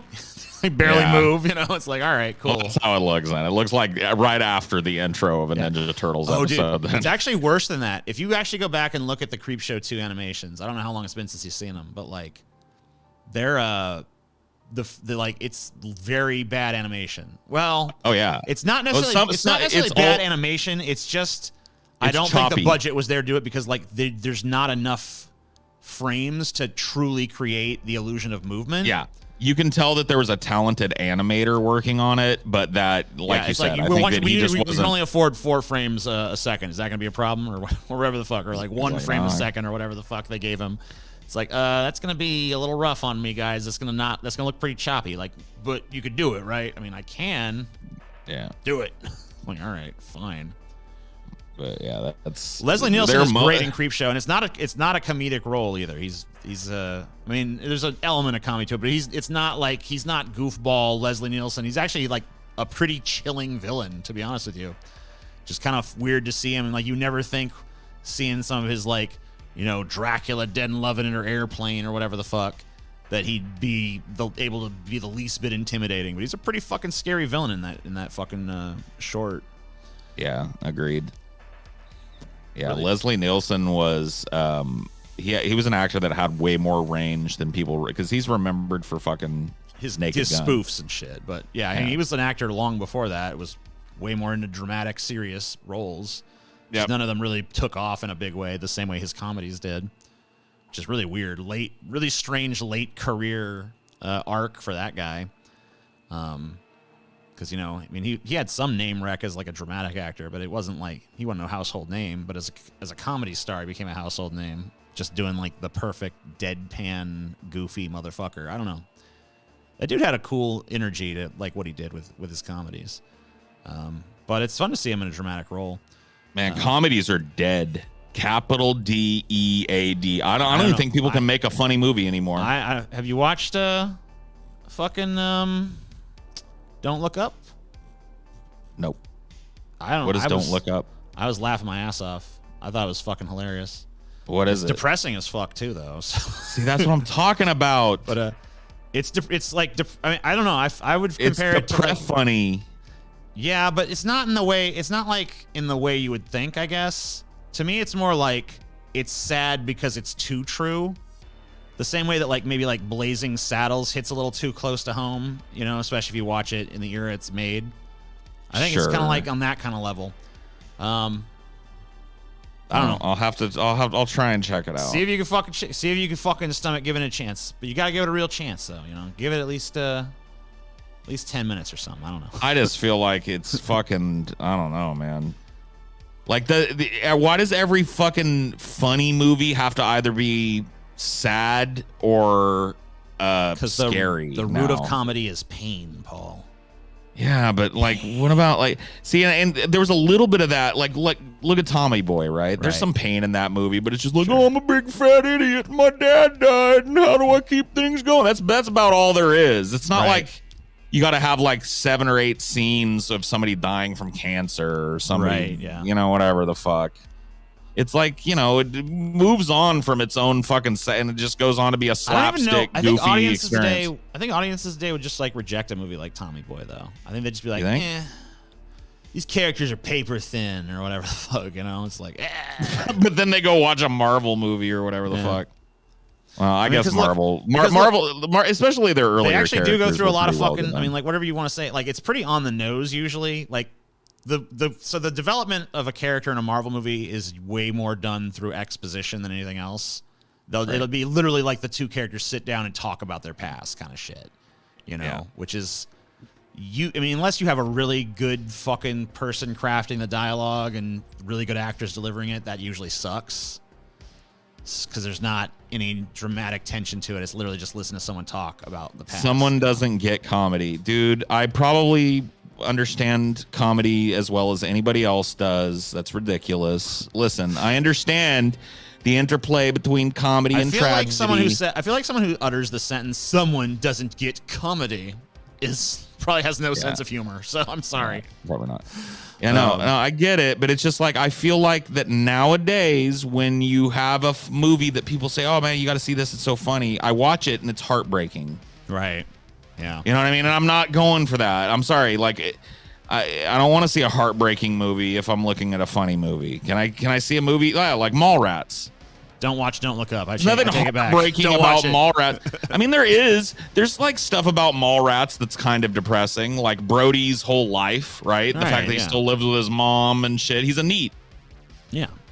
You know what I mean? And it's like, that's kind of sad to watch him like lose his relationships and shit because he's a piece of shit and can't get out of his mom's basement or whatever the fuck. And but that's about as heavy as that fucking movie gets. A fat dude trying to comprehend one of those eye-crossing puzzles, that's pretty deep. That's about as deep as that movie gets. Like, why does like Jay and Silent Bob? Those are even more recent than Tommy Boy, and they're like slapstick stoner comedy. Like, why can't we get those anymore? Like that. Pineapple Express, that's about it. I think Pineapple Express was like, all right, and we're done making movies that are just about being funny.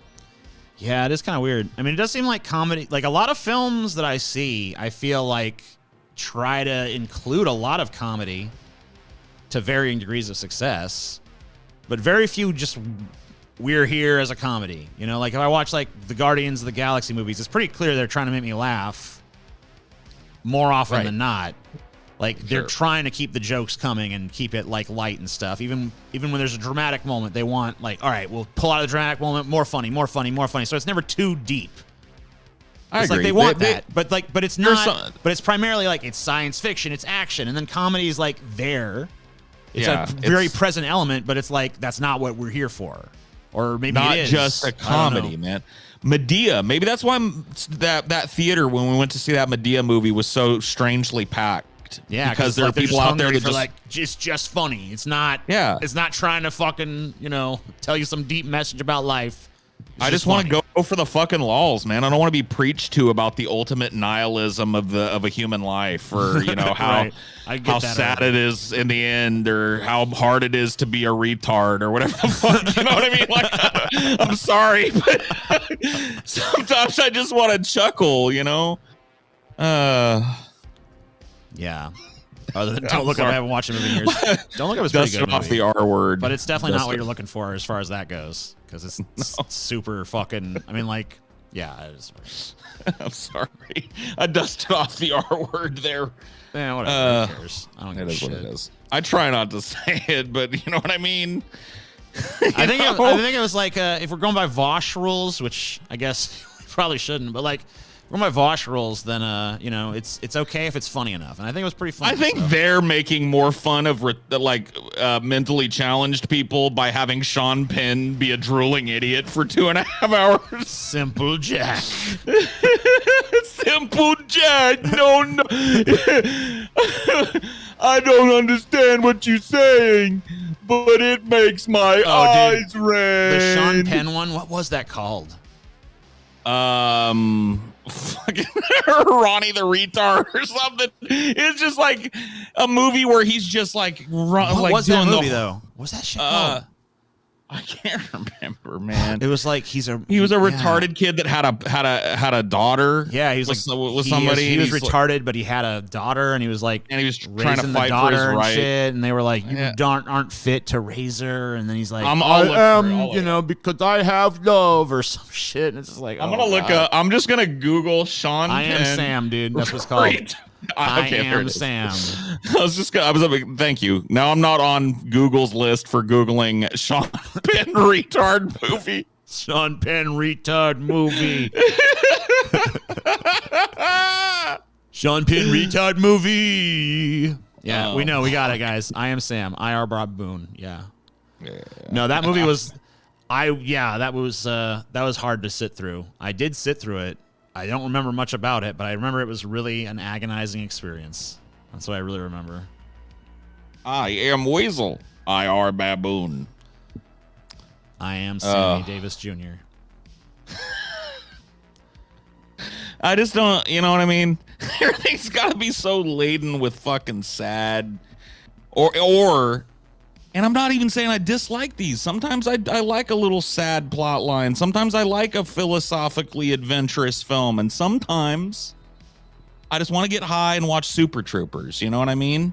And I would like for there to be at least one Super Troopers a year. Yeah, like every once in a while, just put on a movie that's just a comedy. Like it's not deep or anything. It's just like, here you go. Give me one a year where the whole point is I get as high as I can fucking stand. And then I go to the movie theater and I buy an endless bucket of popcorn and I sit there and go, give me that. Fat man fall down.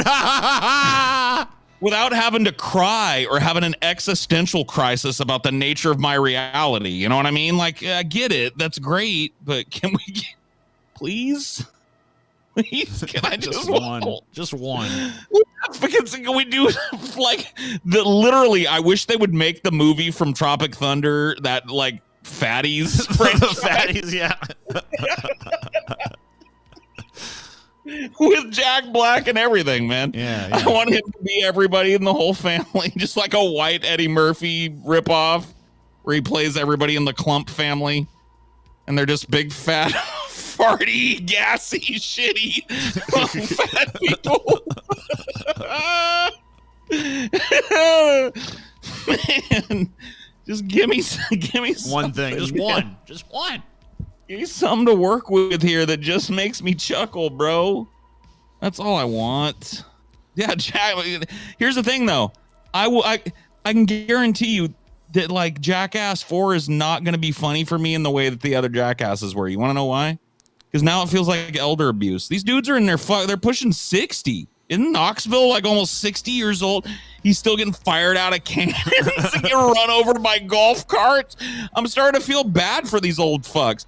Like Steve-O, he's cleaned up his life, but he's in it. Like He's cleaned up his life, but he's still running around with a diaper full of Tic Tacs with an anaconda hanging off the end of his dick. That would be fat-phobic. All right, well, then, you know what? How about a movie about where fat people are the norm, you know, and we're just fine. But, like, the movie is just, like, a nonstop shit on skinny people movie.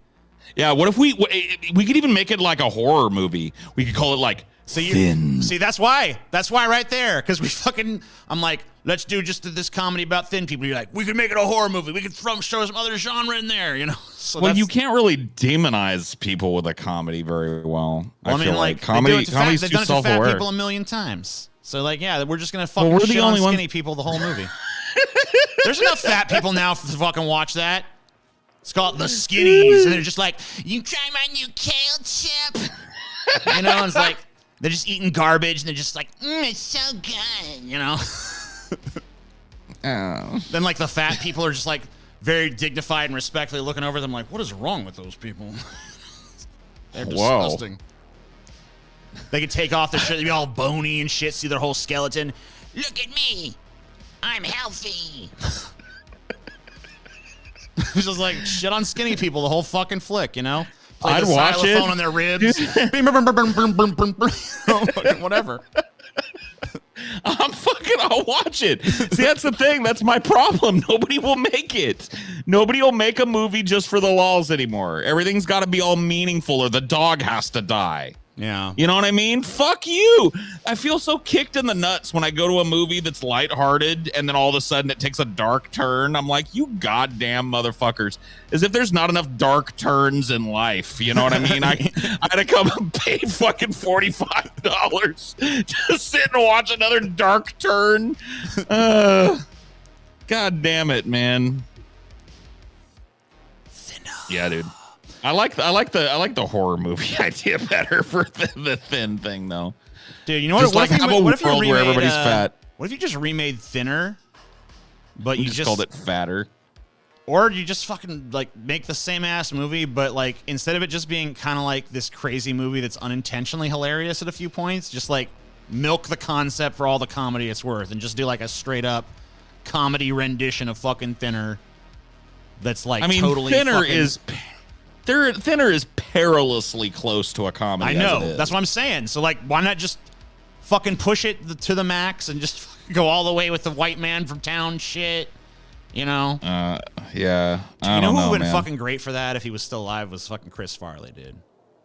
Can you just imagine Chris Farley doing that white man from town speech? You know what I mean?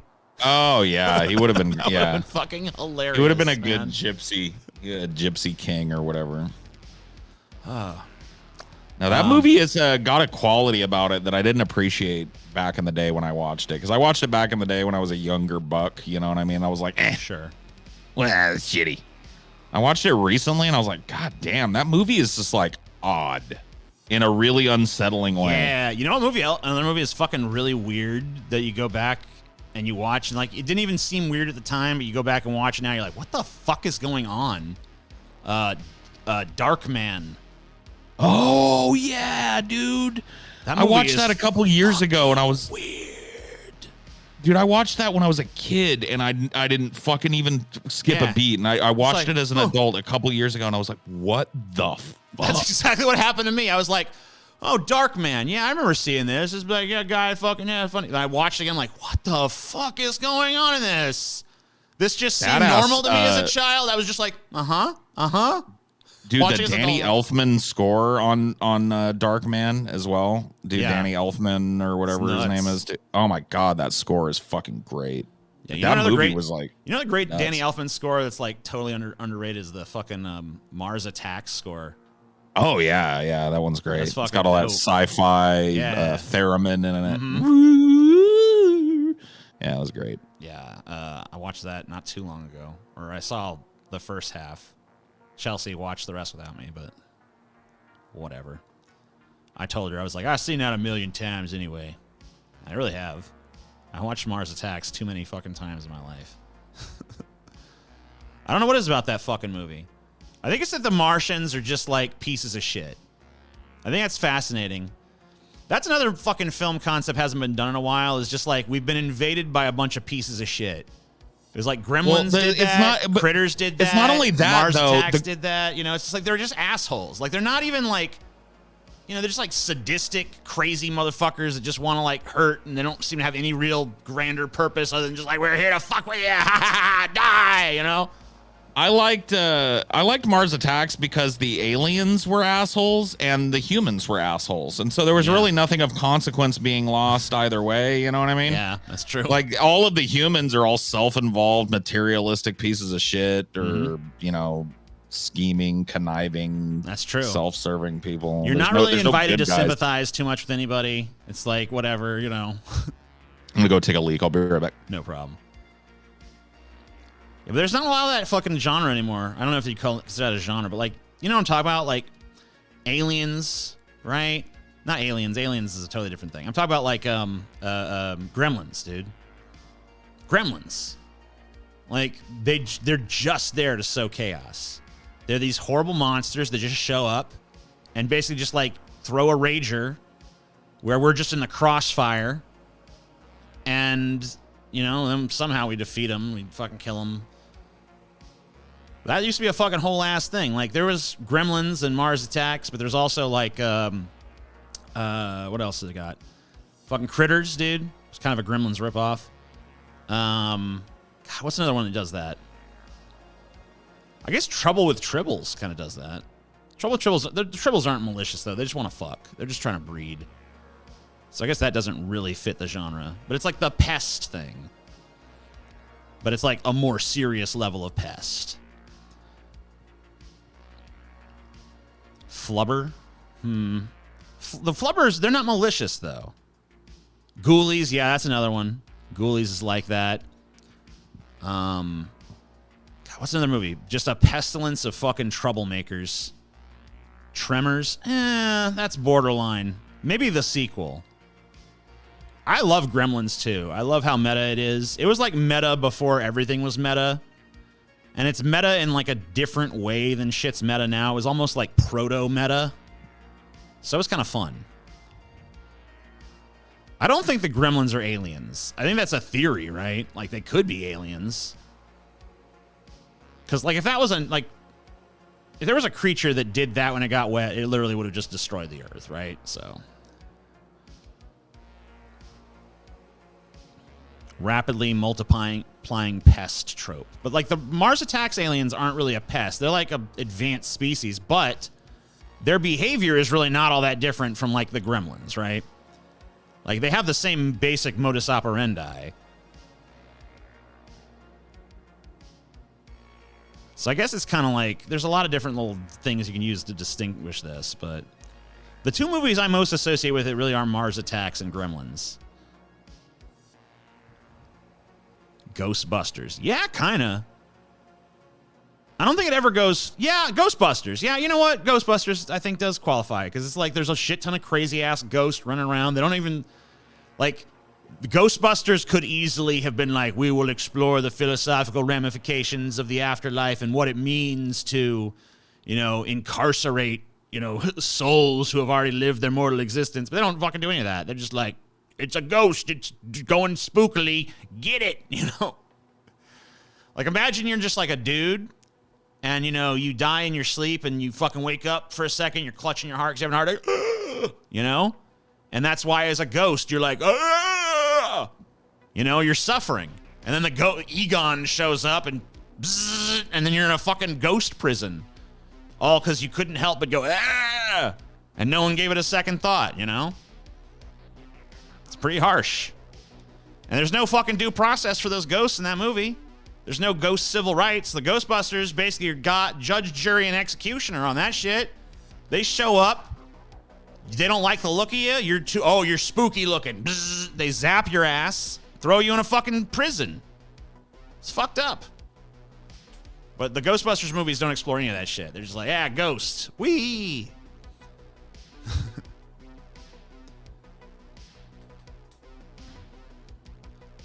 Nobody remembers the Indie in the Cupboard, probably for a reason. Yeah, it's like a pretty shitty movie, I think, right?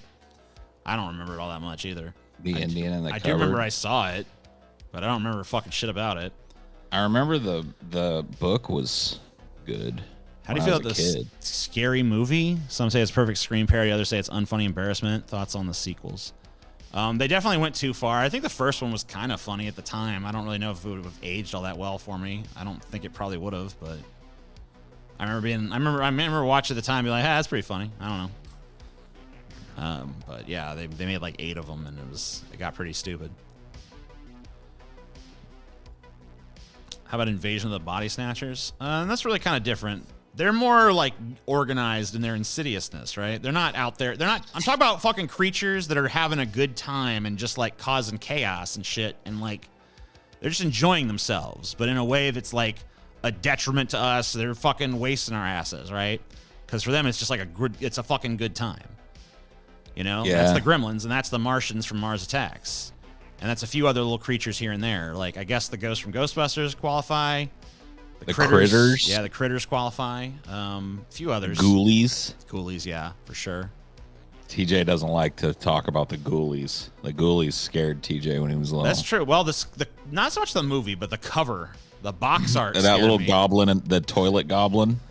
I just got a Walmart notification. What?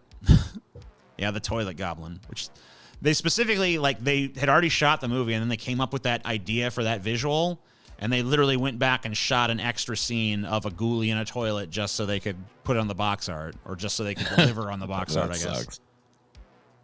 Because they're like, that's such a good sales pitch, you know. Garbage Pail Kids.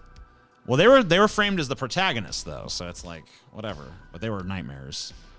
Oh, Killer Clowns from Outer Space is definitely another example of this. It seemed like they did have some kind of objective other than just fucking with us, though. But, like, whatever it was is just a mystery, because they came and they turned people into cotton candy. Was that food? Was that energy? What was that to them? Who knows? Yeah, I don't know. Who cares? Yeah. They were great. You wouldn't really want an explanation, I feel like. But if they did a sequel, you'd probably get one. So. Yeah, just hope Ridley Scott never directs one. This guy's on Adderall. Yeah, that's true. Ridley Scott. Yeah, the Ridley Scott philosophical reboot of Killer Clowns from Outer Space, you know? Yep. We're going to fucking... Where did they come from? What created the Killer Clowns from Outer Space? Was it 9 foot tall white dudes with black eyes? Must have been.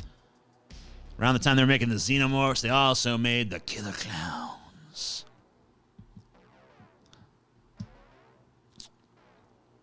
The Ghostbusters are dicks. Yeah, they truly are.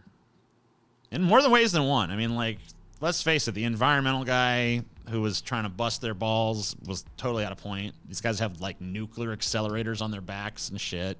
But that's the thing, is, like, it was the 80s, so you just didn't think about those kind of fucking finer points of a movie. It's like, whatever. Yeah. True. They got a nuclear accelerator. It's fine. Everything's fine. Yeah.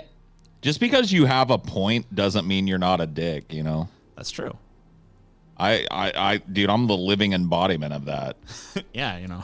Paul knows better than anybody, right? Yeah. He's got a point, but he's an asshole. Just the way it is, man.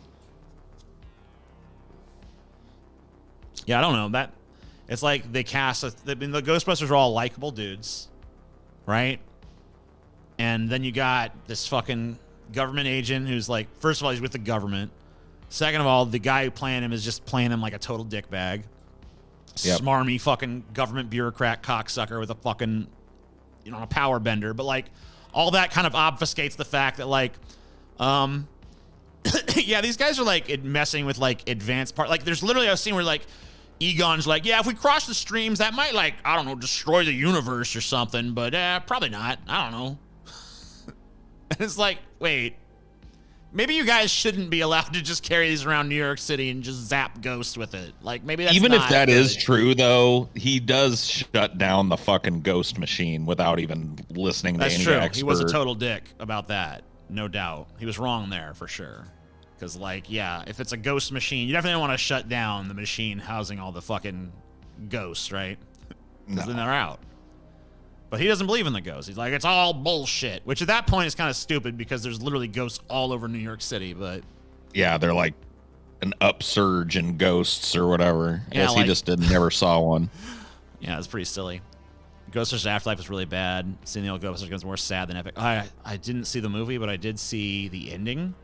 So I don't know if seeing the ensuing film or what was it, not ensuing, the whatever. If I'd seen the rest of the movie, maybe I'd have felt differently about the ending. I severely doubt it.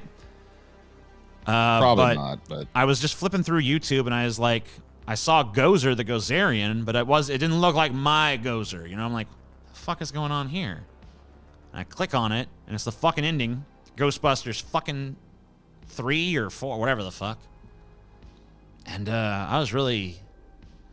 I guess I wasn't, like, super pissed at it. I was kind of just like, I guess Gozer looks all right. I mean, it's pretty close. Voice is kind of wrong. And I saw the fucking dogs, the hellhounds, or whatever the fuck they're called, and they looked honestly pretty good for being CG. They definitely stuck to the original designs pretty fucking close. I'll give them that much. Sure. But then they did this like basically like shot for shot recreation of Gozer arriving in the fucking first Ghostbusters movie, but just with CG. I'm like, well, it's basically you're hitting every same story beat. It looks exactly the same pretty much. So you're doing nothing new here. And then Gozer shows up. And then they do some banter that's pretty cringy.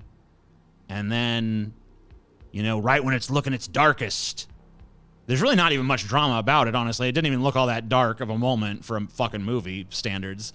The Ghostbusters, the old Ghostbusters show up. And you look at them and you're just like, they should have just left this alone. So they look sad. They look fucking sad, dude. It's like... Yeah, it's bad. It's like, you know, they're there and they look all old and frumpy and shit, and Egon's not there, but then Egon comes back as a fucking ghost. And it's just like, I don't know about this shit, man. This is rubbing me the wrong way, guys. It's not hitting how you want it to. I felt more depressed at that point. I'm like, oh man, the Ghostbusters are a bunch of old fucking men now. And one of them's fucking dead. Like, couldn't I just couldn't you? I mean, like, wouldn't it have been better? Like, honestly, I guess Ghostbusters 2 even kind of sucks, honestly, but like, even just leaving it there, you know? I don't know. I was just like, let them die. Let the Ghostbusters fucking be, man. Like, can't we just can we let anything just have its place of reverence in this fucking culture? You know what I mean? Like, can we just set something aside and be like, look, let's not fuck with this. Like, I guess Back to the Future is that right now. Like, they haven't done the fucking Back to the Future remake because, like, the guy, whatever his name is, the director guy. I forget. I usually know it, but it's slipping my mind. Right? Richard Donner. No. Zemeckis. Robert Zemeckis. Zemeckis, yeah. Zemeckis is like, I ain't going to let that happen. I ain't going to let him do Back to the Future remake. But, you know, the second he's dead, it's going to be like a fucking, it's going to be, maybe they'll give him like a year out of respect or something. Yeah. Probably not even that. They'll probably already have it filmed and they're just waiting for him to die. So they can jump on it immediately. But they'll fucking get it. And you know what they'll do too in the ultimate fuck you? At the end of it, they'll be like, in memory of Robert Zemeckis. Yep. Legendary Robert Zemeckis. And of course, probably Christopher Lloyd will be dead by then too. It's like, and Christopher Lloyd, the original Doc Brown. There's a good chance fucking Marty McFly will be dead too. Yeah, good chance, right? Yeah. With starring Johnny Depp as Doc Brown. They can really cash in on it. Some kid you never heard of is Marty. It's gonna be like, Marty will be like, black might be a little played out by then. Then I have like Latino Marty or something, or Asian maybe. Yeah. That might be hot by then. You know, we gotta fucking give the Asians more roles. Asian Marty. You'd be like, okay, cool. I don't mind him being Asian or whatever, but like, do you have like a cool story to tell with him? No. It's the same story you've seen before, only sanitized and filtered through the fucking grist of like today's values. Like, well, that sucks. Could you do something new, maybe? No. If we had any new ideas, we'd have just done something new. This is Back to the Future, but worse. Here you go. It's like, all right, cool. Yep. Thanks. I didn't really want that, but okay. Well, you got it. This is your generation's Back to the Future, kids. It's like, well, it sucks compared to ours, so I guess we win. My generation wins. I guess so. I don't know. Chinese Marty, dude. Yeah. I don't know. I mean, I don't really object to like the racial change in casting, but at least make a good fucking movie, right? Like, if that's all you got is like we changed the race and some stuff happened, like yeah, and then we made everything else worse. It's like it's almost like I feel bad for the fucking minorities that are in it because it's like a lot of people blame them for these movies being bad. Like, oh, Ghostbusters suck because they cast all these chicks. It's like, it wasn't because they cast chicks, because they fucking had a terrible goddamn movie. There was no script for the fucking thing. They literally fucking threw these 4 women together. It's like, just kind of improv some stuff. Ghostbusters is not about improv. What are we doing here? It's a tightly script fucking flick, bro. You didn't even fucking try to capture the fucking atmosphere, vibe, or anything, or even pay respect to it. It's literally just like, here's something that bears no fucking resemblance to what it gets its namesake from, and yet we're gonna try to cash in on that fan group.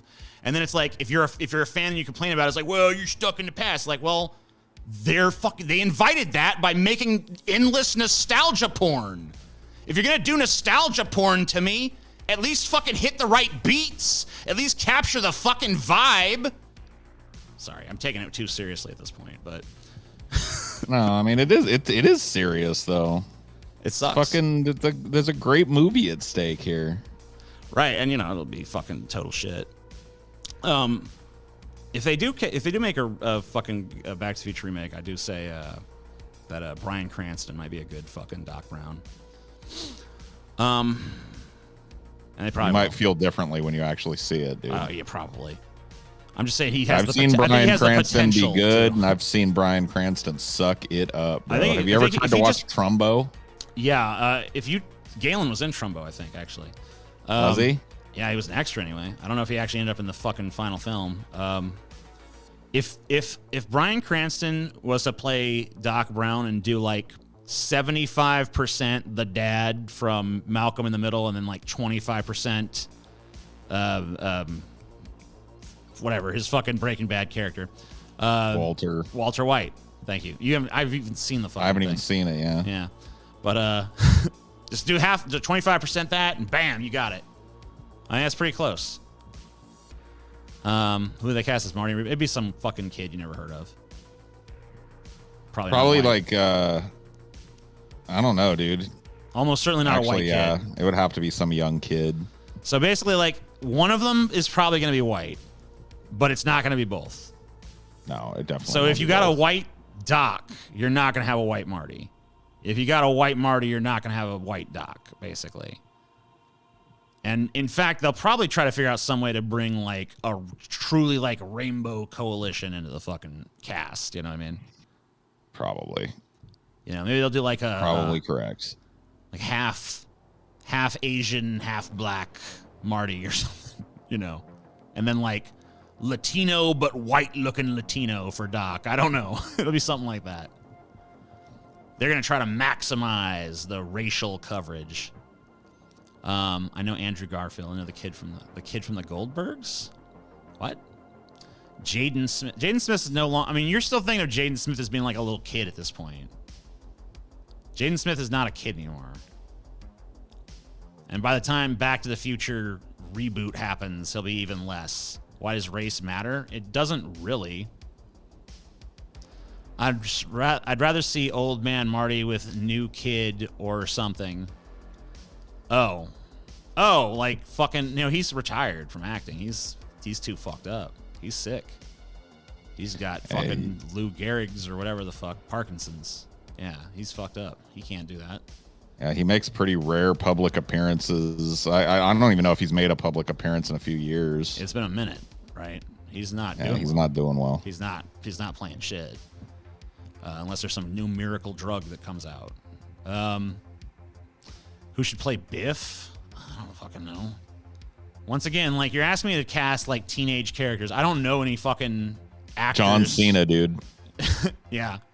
I mean, like, if they're going to do it, I mean, honestly, if you really want to do nostalgia porn, like, you should fucking tailor it to, like, my generation more. Because if you're going to be like, there's Back to the Future, like, who remembers that? You know what I mean? Like, I remember that shit because I watched that as a kid. So you got to fucking tailor it to me. So, yeah, you probably should fucking cast, like, a bunch of, like, 30-somethings and shit at this point. Who That's what I relate to now. I don't relate to no fucking teenage bullshit anymore.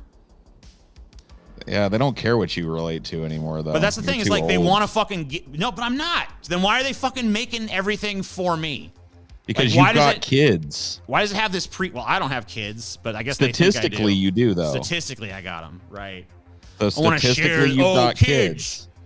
Kids, you're gonna love this. It's Back to the Future, just like my generation's Back to the Future. You love it. Yep. Oh, but it's actually way inferior and shitty. But whatever. That's what you get. That's what you get to be nostalgic for. What happens when they start getting to the point where like they start remaking all the remakes and fucking shit, and it's even more deteriorated and denigrated? Is there a porn called Back in the Pooper?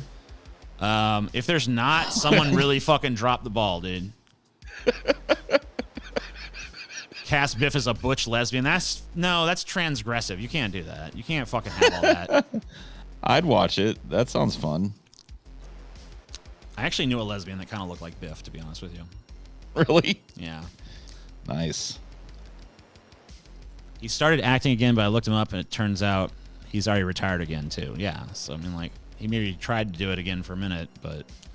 I mean, he's just not doing... Like, dude, he's not doing well, okay? Like... It's a fucking crazy ass disease.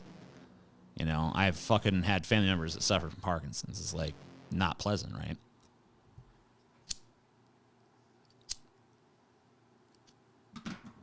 Parkinson's does not enjoy like a super positive reputation for a reason. The remake of Old Boy with Josh Brolin was so bad. I can't believe you even fucking watched it. Like, don't pay to see that shit. If you saw it, I hope you at least didn't pay for it. Because, like, don't support that. Don't support that fucking happening. Because you knew. Like, there's no fucking way. I watch these videos, like, on Fail Army or whatever the fuck, where, like, people do stupid shit. It's like they had to have known it was going to fucking turn out the way it did. And it's just like, I feel that same way about people who pay to see a movie like that. Yeah. Oh, Old Boy remake with Josh Brolin. Oh. No. It's like, no, that's not going to be good. I promise you. There's no fucking way it's going to be good.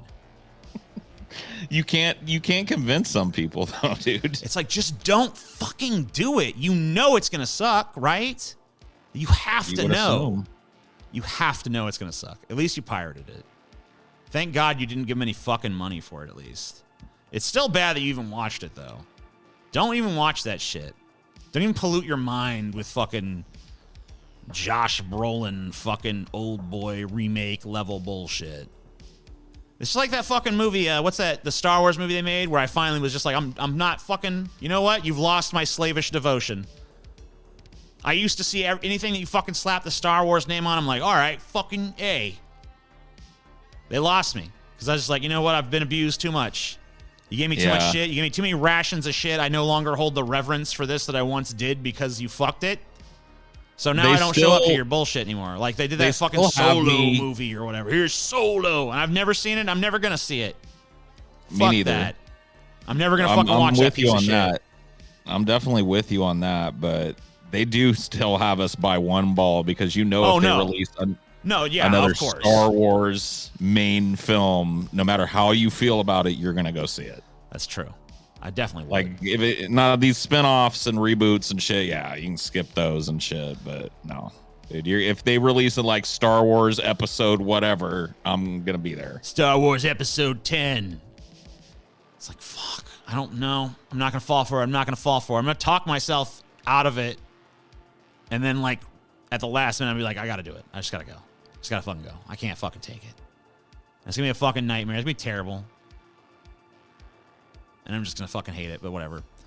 Yeah, that's another one I skipped. The Nightmare on Elm Street remake. You know what? I was going to watch both the Nightmare on Elm Street remake and the fucking Friday the 13th remake.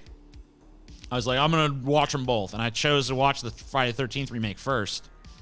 And when I finished that, I was like, I'm never doing what I just did. What I just did to Jason by watching this movie, I'm never going to do to Freddy. I'm never going to fucking sit through that fucking remake and be like, this is Freddy now. It's not going to happen. Freddy already took enough of a fucking ass pounding in some of the later fucking films in his main franchise. I don't need to fucking see him reduced to some other actor playing him with a CG fucking burn victim face, trying to be all like super serious about it. Like, I'm just not gonna do it. I don't want to see Freddy like that, man.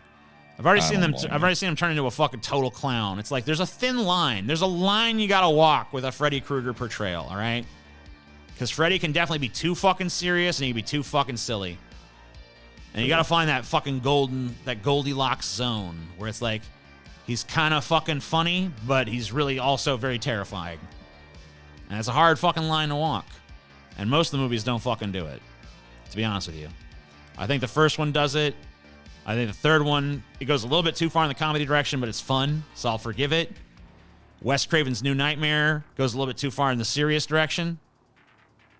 It kind of just saps all the humor out of him, and then it doesn't really feel like Freddy that much, but canonically it's not. It's like a dream demon or whatever that influenced Freddy to come into our world or whatever the fuck, bull meta shit.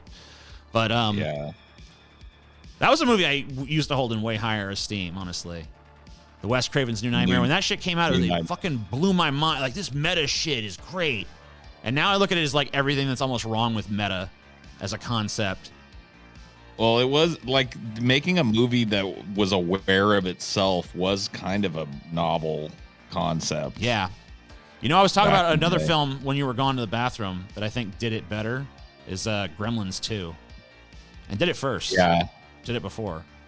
Gremlins 2 is canonically aware of Gremlins 1 as a movie, despite there being some of the same characters in them.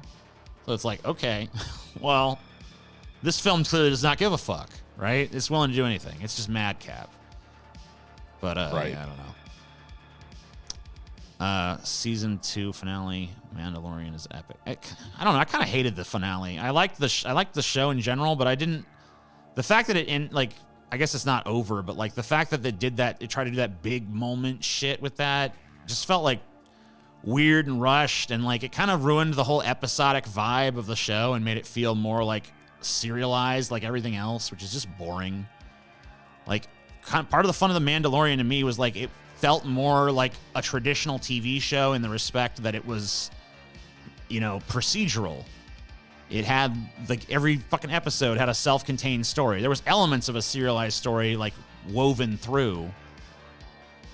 Like, kind of like maybe like Kung Fu or something like that. CSI. Not like CSI. I mean, basically it is, though, dude. What? Like, everyone is a new case, but they have, like, ongoing drama between the officers. Sure, I guess. I mean, but this...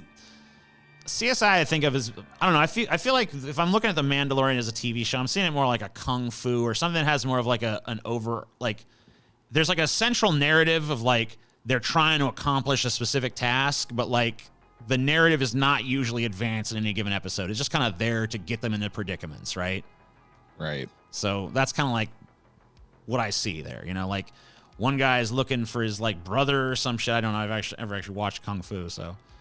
And this guy's trying to find, like, where this kid came from, get him back to his people and shit, so. Or, like, the Incredible Hulk.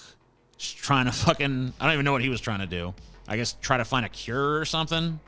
Yeah, well, you're talking about in the old TV show, yeah. Yeah, he was, like, trying to find the cure, and he's also running from, like, the government that wanted to capture him. Right, yeah. Do tests on him or whatever. Yeah.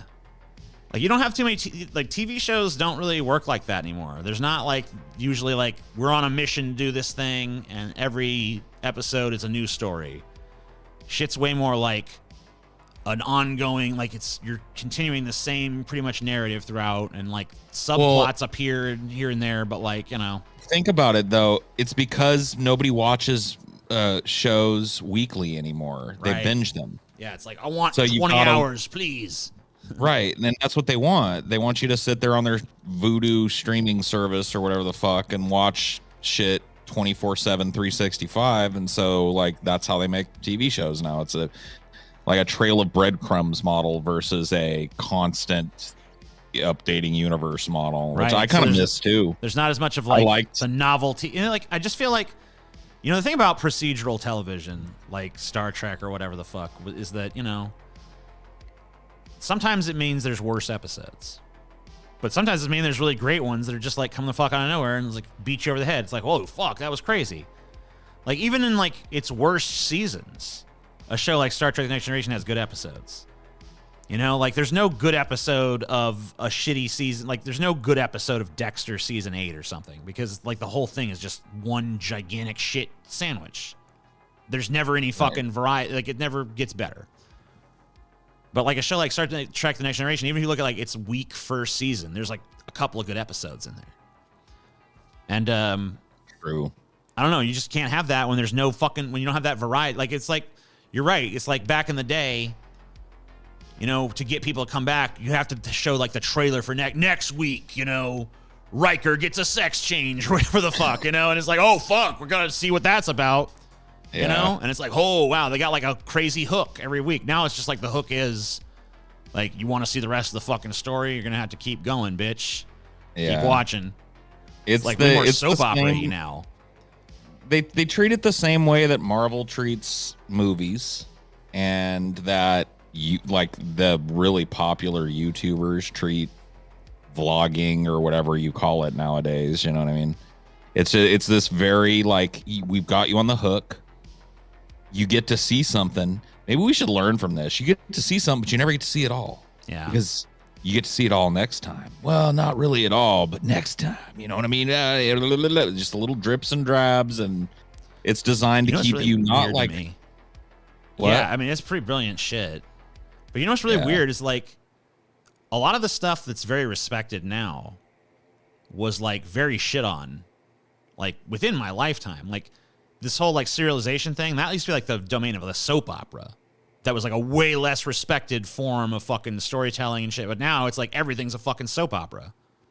I mean, it's like a little bit more polished up for sure, but like it's basically uses the tenets of soap operas to fucking keep you coming back for more. For sure. In a very effective tactic, but now now it's like the respected form, and the procedural is now the weird thing. But like, and you know, it used to be like sci-fi was like that's nerd shit, superheroes that's nerd shit. Everything that was nerdy and geeky is now like super mainstream and normal and popular. So what is nerdy and geeky then anymore? You know what I mean? I don't know.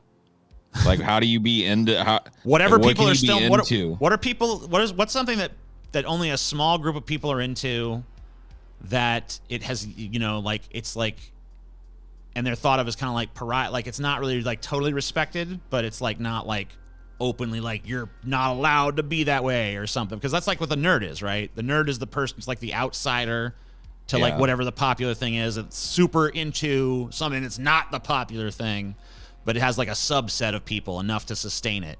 So if you find what that is now, that would be your new nerds, basically. So who would that be? I don't know what it is nowadays. Yeah, neither do I. I kind of thought it was going to be anime for a while, but it looks like that kind of is like...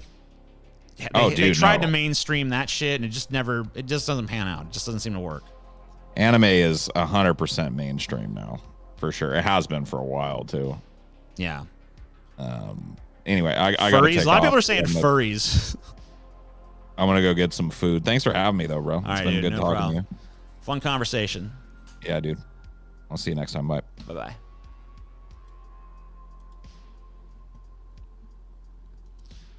Yeah, I would say furries. Maybe that's not a bad thing to throw out. I mean, you definitely could do stuff to mainstream furries. I mean, they have their origins in mainstream shit. I mean, I feel like they've even already been kind of mainstream since in a lot of ways, because you kind of see like more of a nod, I think, in the designs of these anthropomorphic characters.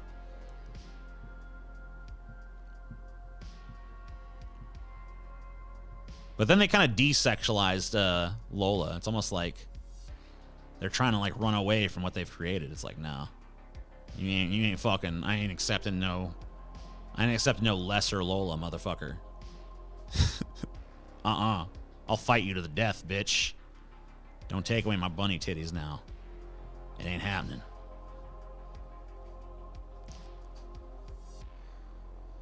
There is a movie about furries that kill people, and the main furry is a crazy ass wolf guy. Okay. Cool.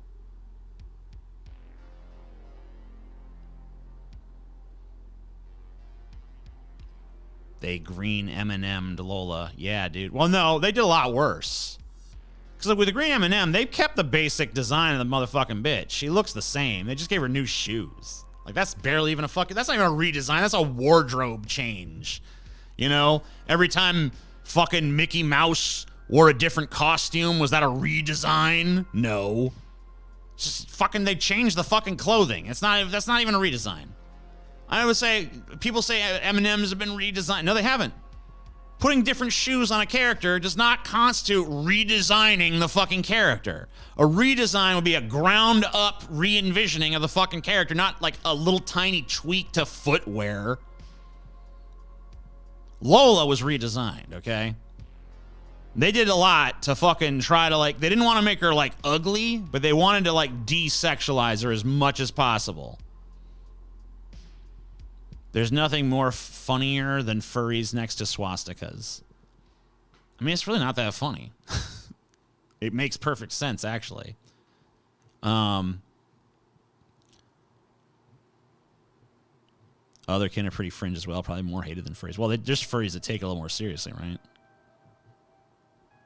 Lois had a nice ass to make sure that was still there. I mean, because they knew they couldn't totally, but they needed to make it less overt, right? They needed to hide it from us a little bit. I don't know.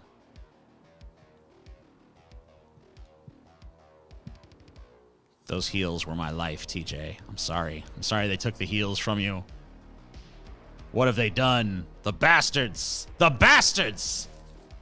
Everything that mattered, they just took it away!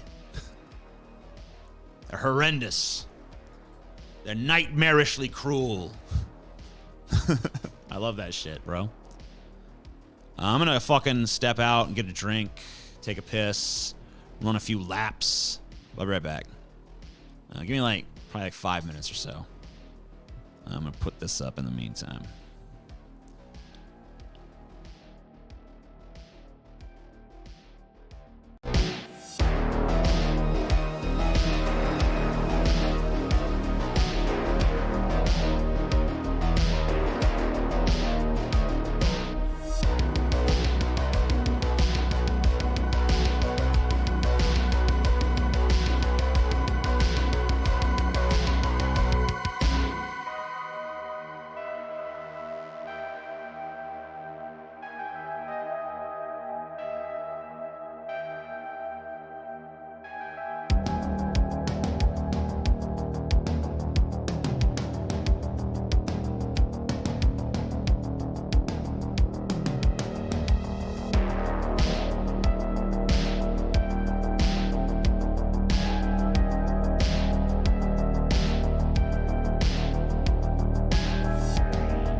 Okay. There we go.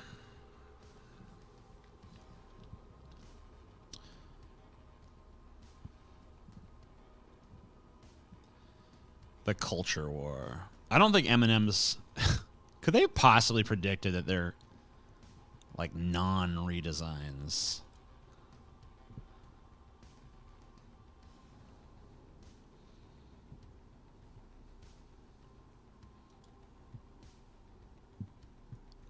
Which Eminem has a Bored Ape NFT.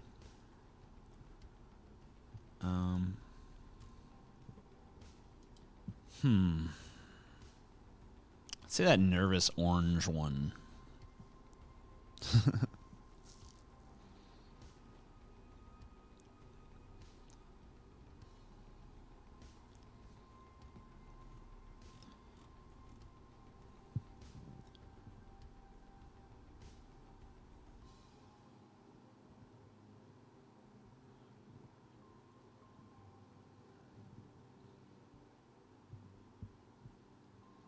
How many squats did you do? I don't like squats very much, so if I do squats, if I remember to, I usually do like 3 or 4, usually with like a weight to like make it harder, because I'd rather do less with more resistance than more. So I usually like hold a weight to make it a little bit more strenuous, but like not enough to like hurt myself. But yeah, after like 4 squats, I'm like, meh. It's not even, I could literally do more. Like, it's not like I'm like, oh, I'm so worn out. I hate doing them. I'm just like, ugh. This activity just like pisses me off. So I don't really do many, but I know you're supposed to do some. I know I should do more. I should do like 10, like a few sets of 10 probably. I don't want to do it. I'm very lazy when it comes to like working out and shit. Just like, you know, I'll lift a fucking weight. I'd rather just lift a heavier weight. Like, if I could choose between, like, a bunch of reps at, like, a small weight, it just, because it feels so fucking pointless. It's just like, okay, I'm fucking lifting the weight. You know, all this fucking, gotta remember all this form shit. Oh, don't do this and keep this way, this and this. I just hate it.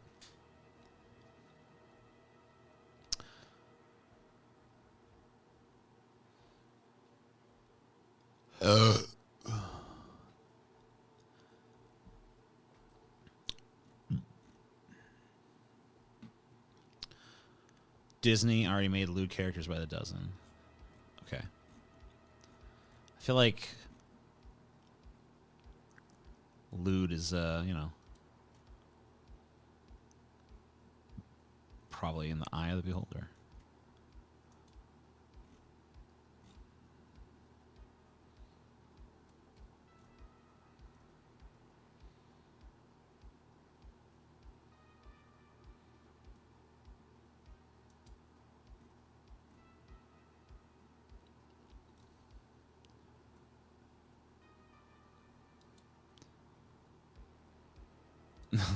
What?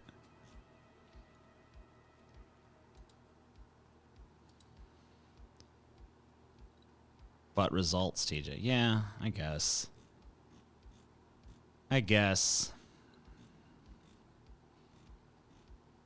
I suppose. Can't wait for more cinema for cynics. Yeah, me too. I kind of thought we'd have it by now. I want to emphasize that's not Paul's fault. It's just taking longer to edit than I expected.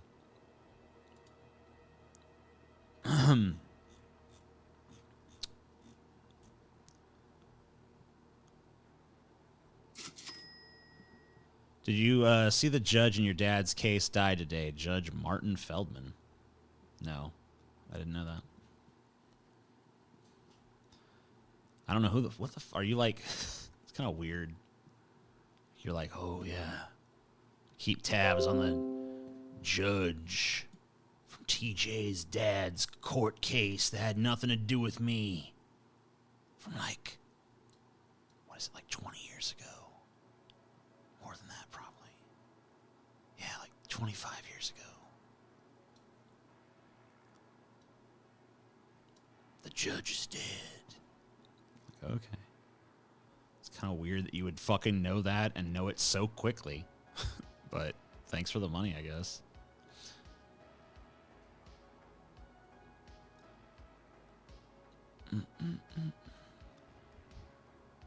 Yeah, for those of you who don't know, my dad was convicted of mail fraud and tax evasion. Or, I think those were the two. In like 1996, 97? Yeah. Because he ran a diploma mill. Kind of railroaded, in my opinion, honestly. But, you know, I might be biased because it was my dad. But yeah, it's kind of weird that someone would know that information so soon afterwards. Like, what a weird thing is to keep tabs on. Maybe it was just a coincidence. Like, look that up. It's like, okay. It's like the comic guy, TJ Kirk fan. I guess I can't complain. I'm glad people are obsessed to this day. Next time someone tells me I'm irrelevant, I'm going to point out, like, I had a dude say this to me, so how irrelevant could I truly be? If someone's still obsessed to that fucking level, bro. Conspiracy to commit mail fraud. That's right. That's actually true. Thank you. He corrected me.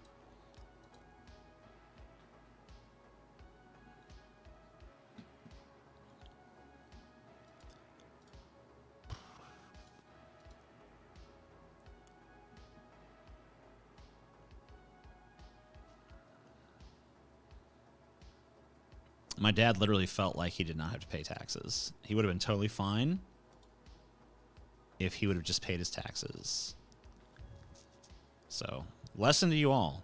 Pay your fucking taxes. Do you think Kyle is over-exaggerating the situation in Ukraine, or do you think Vosh is underplaying the situation? I'm probably more hawkish on this than you might expect. I think that we let Russia get away with entirely too much bullshit just because they have nuclear weapons. I think that they use it to like be emboldened in a way that no other country would ever fucking think to get away with.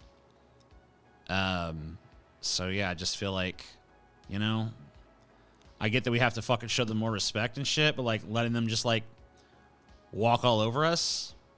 Be like, all right, yeah, you go into Ukraine and shit. Like, I don't care. Like, I'm not even a particularly jingoistic or patriotic person. But I don't see any fucking version of the future that looks good if we just let Russia fucking do what it wants in the world. You know? I know that we also have our own fucking moral issues and we're just as bad. But this isn't about morality. This is about, like, practical shit. You know, this is not about, like, we're just as bad, but I'm not interested in the morality of it. Because there's way too much actually on the line to fucking get bogged down in that bullshit. Yeah, America's fucked up. Russia's fucked up.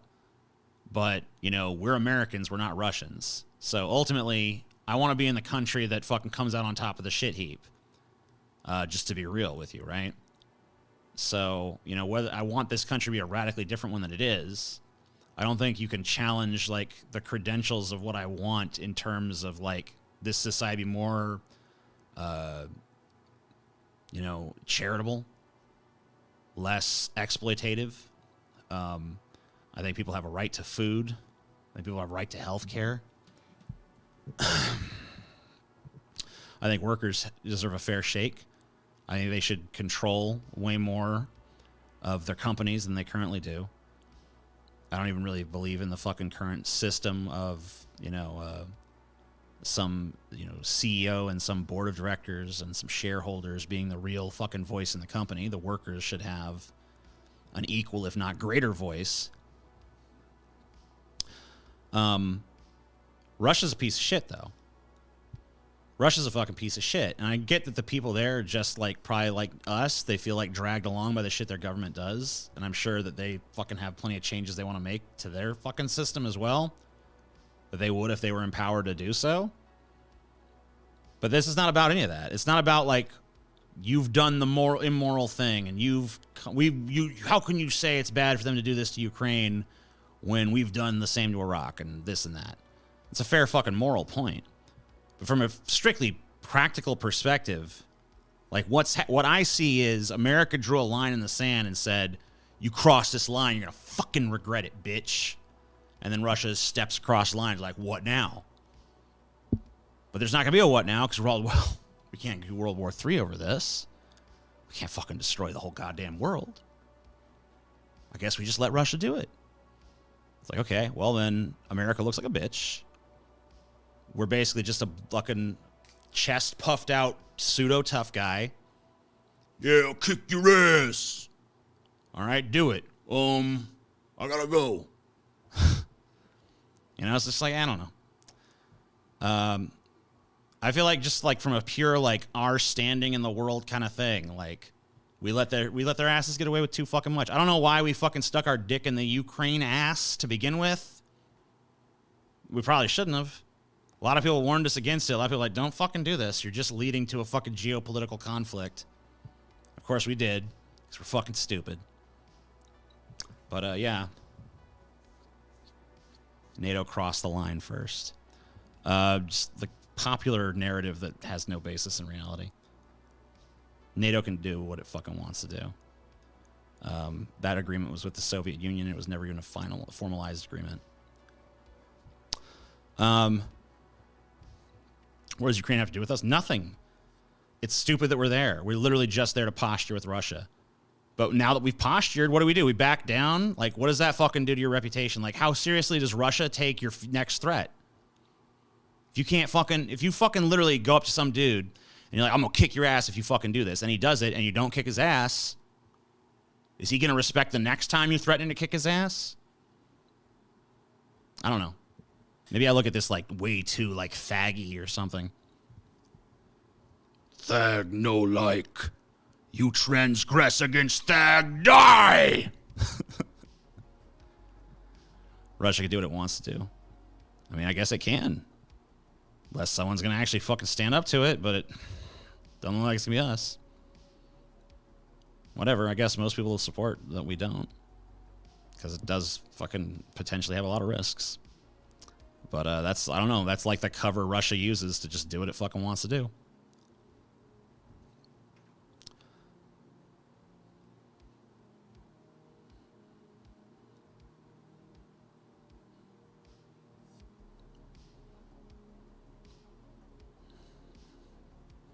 A lot of financial interests in the Ukraine, yeah. I mean, there's a lot of financial interests every fucking where.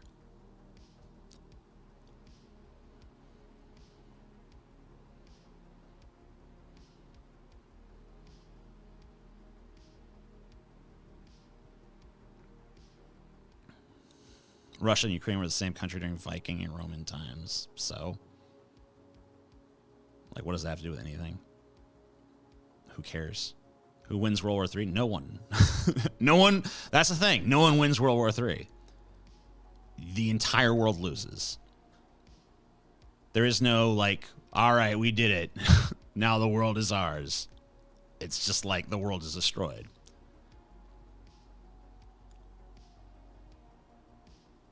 It's better for the USA to crash and burn as a culture. It's nothing but poison in practice. Even if it does crash as a culture, I mean, if it crashes as a culture now, all you would have happen is China and Russia would just split up the fucking carcass. It wouldn't be any fucking better. It'd be basically worse, honestly, in many respects. Maybe better in some others. I guess I don't want to look at it too fucking simplistically. But like in terms of a lot of stuff, like Russia and China are worse than we are. Superpowers like this are bullshit. Amount of land a country has is essentially meaningless in the grand scheme, and then middle class and poor people suffer for their squabbles. Yeah, right. Well, that's the whole point, is like the citizens of Russia, the citizens of America, the citizens of China, the citizens of any fucking country are basically like 99 point whatever percent of the whole planet is like powerless in fucking global events. We're not actually powerless, mind you. We're just effectively powerless because like we just won't act. Like you could, I mean, like if the people of the planet all just decided to rise up tomorrow and like we no longer acknowledge the authority of our leaders, like you'd be over. Like it would literally just the moment that we stopped believing in it, it would end. Maybe not that. I mean, like, maybe there'd be some kind of fucking shit. But, like, I mean, like, every, like, soldiers, like, I will no longer serve the fucking government. Like, everybody. Just universally mass awakening of consciousness. Like, wait a minute, fuck this. Like, it would be over. But that's, like, fantasy. That's a fantasy. That could never actually happen. But it's possible. Like, it's it doesn't violate a law of physics. You know what I mean? It probably violates some principle. It violates a principle of, like, human nature, I guess. But yeah, like the fucking no one has any fucking grievance, at least I don't, with fucking a citizen of Russia or a citizen of China. They have no more power over the fucking what their countries do than I do. I certainly couldn't control America bombing Iraq or fucking Afghanistan. I can't fucking control the fact that they saber rattle against Iran, do a deal with them, and then renege on the deal. Like, I don't control any of that shit. Neither do you, neither do any of us. It's like we ostensibly have some manner of controlling it, but, like, which is the candidate? Which candidate could I vote for that again? Like, who's the we're not going to do this anymore candidate? We're not given that. You're still alive. I watched you like 10 years ago, lol. Cool. Yeah, I'm still alive. Somehow you not watching me was not fatal. Somehow that didn't kill me. Somehow I survived your lapse of attention. The average Russian is far more right-wing than the average American. That is their fault. I mean, is it? I mean, like, because people are fucking, to like a crazy degree, just influenced by their peers and, like, what's normalized around them.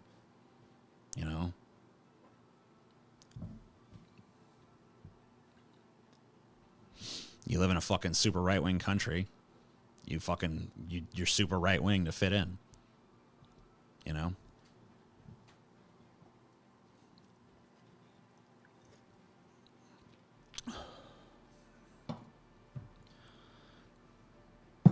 If Trump loses in 2024, there will definitely be violence. There'll be a lot of fucking shit in place to, like, combat the violence, I think. But I think a lot of the people charged with combating it will, like, sympathize with it. So that's going to complicate things. It could be very divisive. I don't think it would quite bring the country to civil war, but I think there would be, like, civil skirmishes for sure. Like, all across the country, especially in, like, zones that are a little bit more split. Have you converted anyone to atheism? Yeah. I don't really think of it as a conversion, but yes. I've had people tell me that they stopped believing. It's pretty common for me to hear that, honestly. Like, especially if I, like, go to, like, a meetup or something, like, dude, you got me out of religion.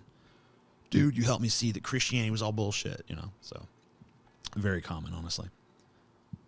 I doubt Trump will lose if Biden runs. I don't.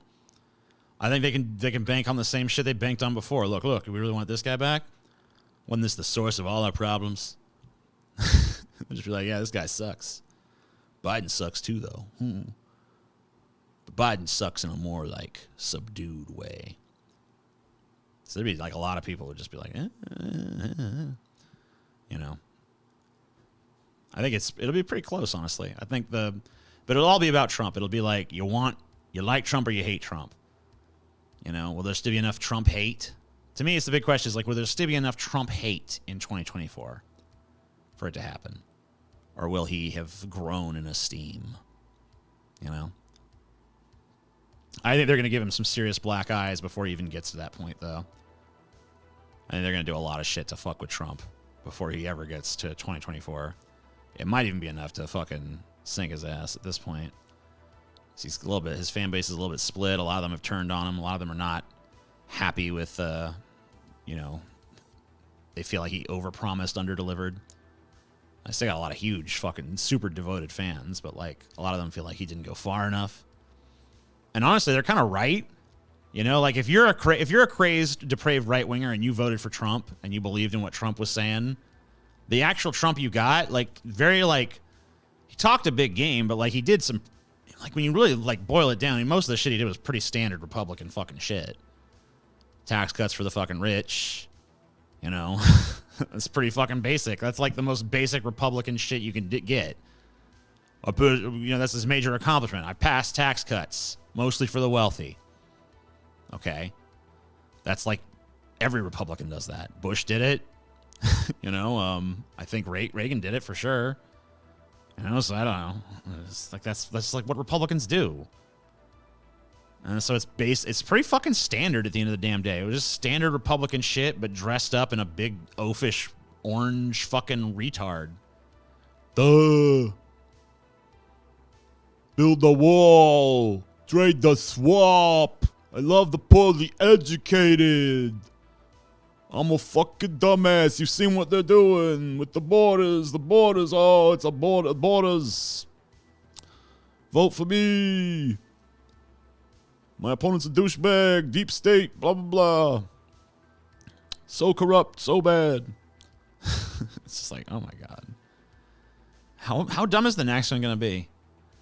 It just seems like they keep, I mean, like, you ask me the dumbest Republican. Like, you ask him, who's the dumbest Republican? Like, oh, it's George W. Bush. Well, before that was Dan Quayle. Dan Quayle, he's easily the dumbest. Oh, George Bush, he's way worse. He's even dumber. He's the president, too. It's fucking, oh my God, he's so stupid. Sarah Palin, oh my God. She can't even talk. Holy shit, she's fucking, she's an imbecile. Trump, oh my God, he's like a caveman. He's like a monosyllabic caveman. It doesn't even make sense when he talks. He literally doesn't make sense. He just rambles. This is the guy. What's next? The next Republican is just literally going to fucking not even be able to speak. The next Republican president is literally just going to fucking bang the podium and go, they'd be like, I like him. Seems like a good guy. Oh my God. Oh, this ain't going to work. This ain't going to work. This ain't going to fucking work, bro. John Voight's too smart to be next. He's too articulate. Get him out. I can't even fucking. I don't know how much more dumb the president can be before America literally just implodes from its own stupidity. Okay, I thought Trump. I mean, maybe I don't know, dude. And even Biden really is not that much of a upgrade. He's just like. I mean, like, yeah, he's a little smarter, I guess, on some base level, but he's, like, dementia-addled. Doesn't know where he is, like, fucking at least half the time. So, like, we went from a fucking president that was a fucking kind of insane and a total idiot to a president that's fucking kind of an idiot and totally insane.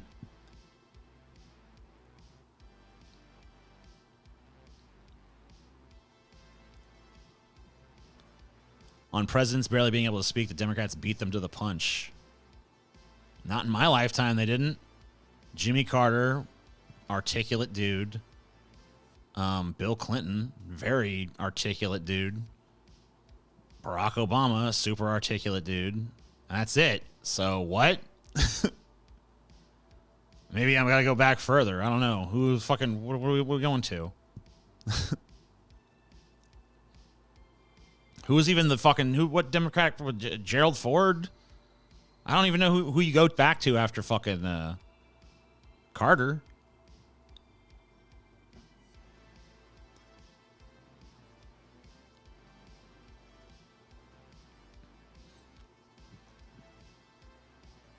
By the way, in case she tries to run, I'd like to apologize on behalf of my state of Georgia for Marjorie Taylor Greene. Biden? I mean, he can speak. He just sounds like a fucking... He's dementia-addled, so it's like it's ramblings of a grandpa. Biden's just making it as Trump. He just has his wranglers keeping it together. Trump wouldn't work with the handlers because of his ego. Dude, if Trump wouldn't work with his handlers, even though they knew it was best for him, then that makes him a bigger idiot right there. Even if Biden is fucking halfway gone, the half of him that's there knows to listen to the fucking wranglers. So still smarter than Trump, sorry.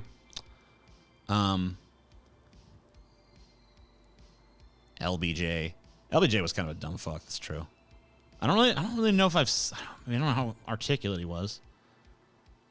Kennedy was a good. I mean, most of our history, our presidents have been able to fucking talk. Okay, like this whole like the president can't get through a sentence. That's new. Okay, this is a new feature for America. We used to fucking have like at least presidents that could convey information with words. We no longer have that. And it seems like it's just like we no longer want it. I don't know. We've literally twice now been like, maybe the president should be a mush-mouth fucking buffoon. That'd be a cool idea. Let's do that. So, I don't know. Like, I don't know what we're doing. I just don't even know what we're doing anymore, guys. Like, can we... I mean, if the whole thing... Like, here's why... I don't necessarily. This is one of the fucking. It's a cynical ass reason, but this is one of the most the cynical reason I can't completely buy Paul's "it's all a fucking show" narrative. Because I feel like if it was all a show, it'd be a better fucking show.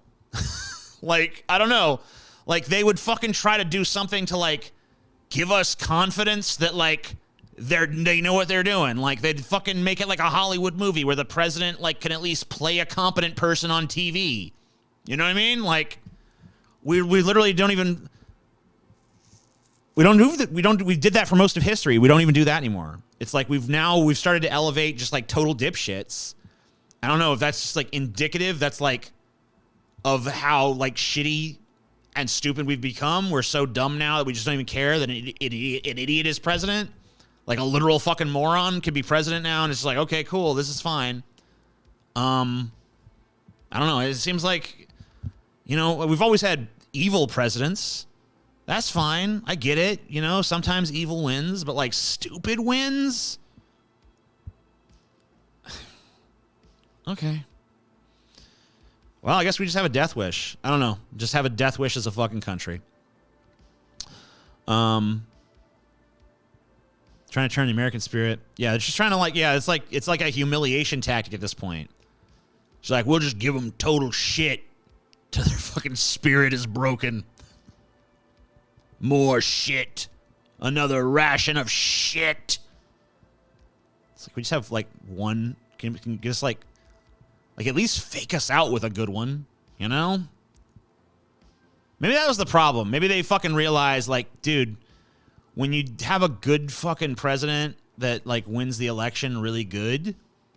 Like Obama with like a mandate, and then he doesn't do the shit that he said he was going to do. It's like people get really fucking pissed. So what we need now is we need presidents that come across as like totally bumbling and incompetent so that, you know, all of our fucked up shit will just be blamed on their incompetency, right? That'll be like our new cover for all our fucking criminal enterprises that we do as the real rulers of the country. I guess that could be the fucking explanation.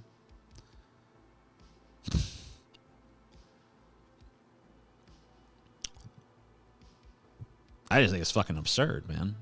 Why is it so horrible? Holy Adderall, this man is still going. Yeah. I never stop. I'm like the Energizer fucking bunny. That's probably why I want to fuck Lola. I wish BDSM won the fetish competition. BDSM wasn't even an entry, was it? Like, I split up the different parts of BDSM and made them different things. But yeah, I mean, like, well, I was doing it with two fucking goddamn vanilla motherfuckers, all right? They about as fucking kinky as a goddamn, I don't know, whatever's the opposite, fucking straight razor. You know, it's like, well, that could be kinky in a different context. I mean, like, just like little straight line motherfuckers.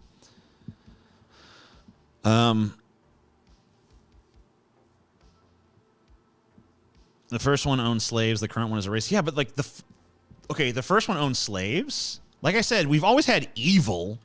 I'm not saying like, yeah, evil. I can take evil. Sure. I mean, president's evil. That's normal. Okay? That is par for the course in America. But what's not par for the course is how fucking dumb these motherfuckers are getting. It's concerning how dumb they're getting. Here. Let me read you some excerpts of a fucking goddamn George Washington speech, okay? Listen to this motherfucker talk.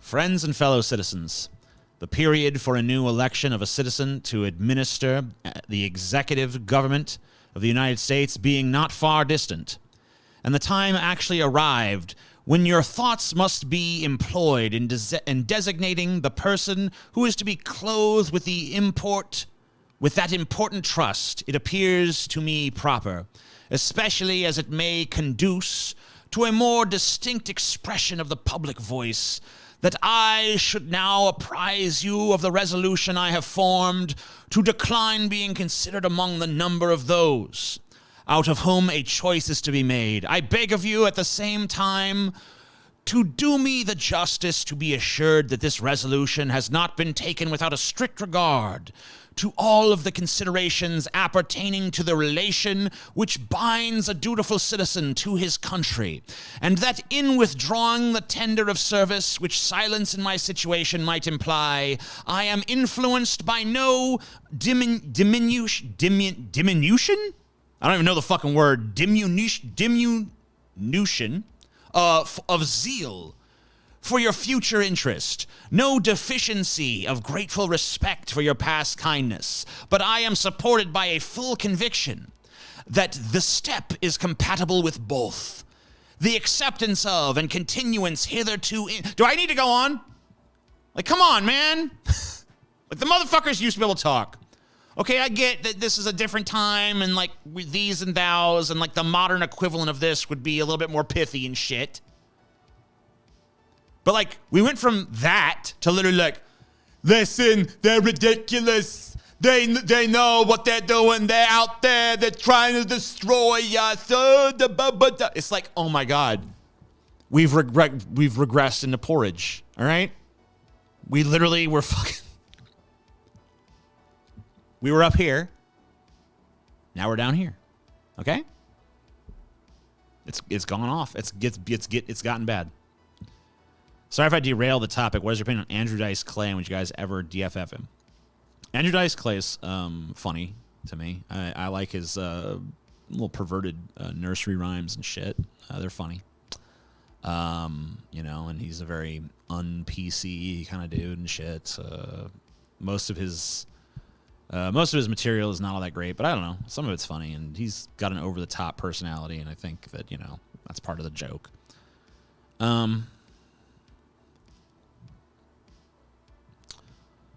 Were people generally dumber back then, too? Yeah, I mean, you would think. I don't know. Like, you hear that, but it's like, I don't know. Yeah, I don't know. Maybe the common people were less involved in the process then, or whatever, or I don't know, maybe, I don't know. It's like, it seems like we used to like want the president to be smarter than your average motherfucker. Like, we're like, we should let the smartest person lead. Like, we might not have been smart, but we were smart enough to know, like, let the smart person lead us. That's probably a good idea. He seems smart. Let's elect him. Now it's like, we hate smart people. Smart people suck. Bunch of wussies. I want a stupid president that just fucking doesn't care. Just says fucking stupid bullshit that I agree with. It's like, all right, man. Like, if Trump was a stand-up comedian, I'd probably be like, he's a fucking pretty funny guy. I don't know. It's like, you know, just like some fucking guy gets up on stage, is like, yeah, yo, fucking loser, you know, fucking piece of shit. I don't like you. You're fat and you're stupid and you look ugly and blah, blah, blah. Like, it'd been pretty base and shit. Like, pretty stupid humor, but like, you know, you might get a fucking chuckle. I definitely liked him fucking throwing a monkey wrench into the goddamn Republican debates. But, you know, he's not a good fucking leader for the goddamn country, fucking clearly. Neither is dementia-addled Uncle Joe.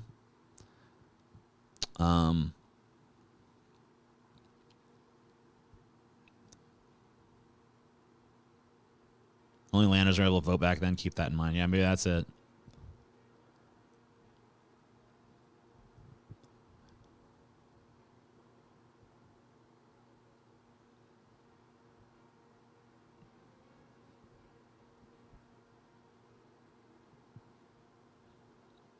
I feel like calling people dumb back then is a bit unfair because it's not like they've had access to as much information as we do by now. Yeah, I mean, I was more talking about like the studies that show like IQ test scores of, gone up since then and stuff like that. Anyway, I guess I've been doing this for a minute. Might want to I want to take a break on this shit. Yeah, I've been doing this about 4.5 hours, so I'm gonna go find something else to do. Thank you guys for watching this. I'll see you motherfuckers later. Have a good evening or morning, whatever the case may be. Rock on.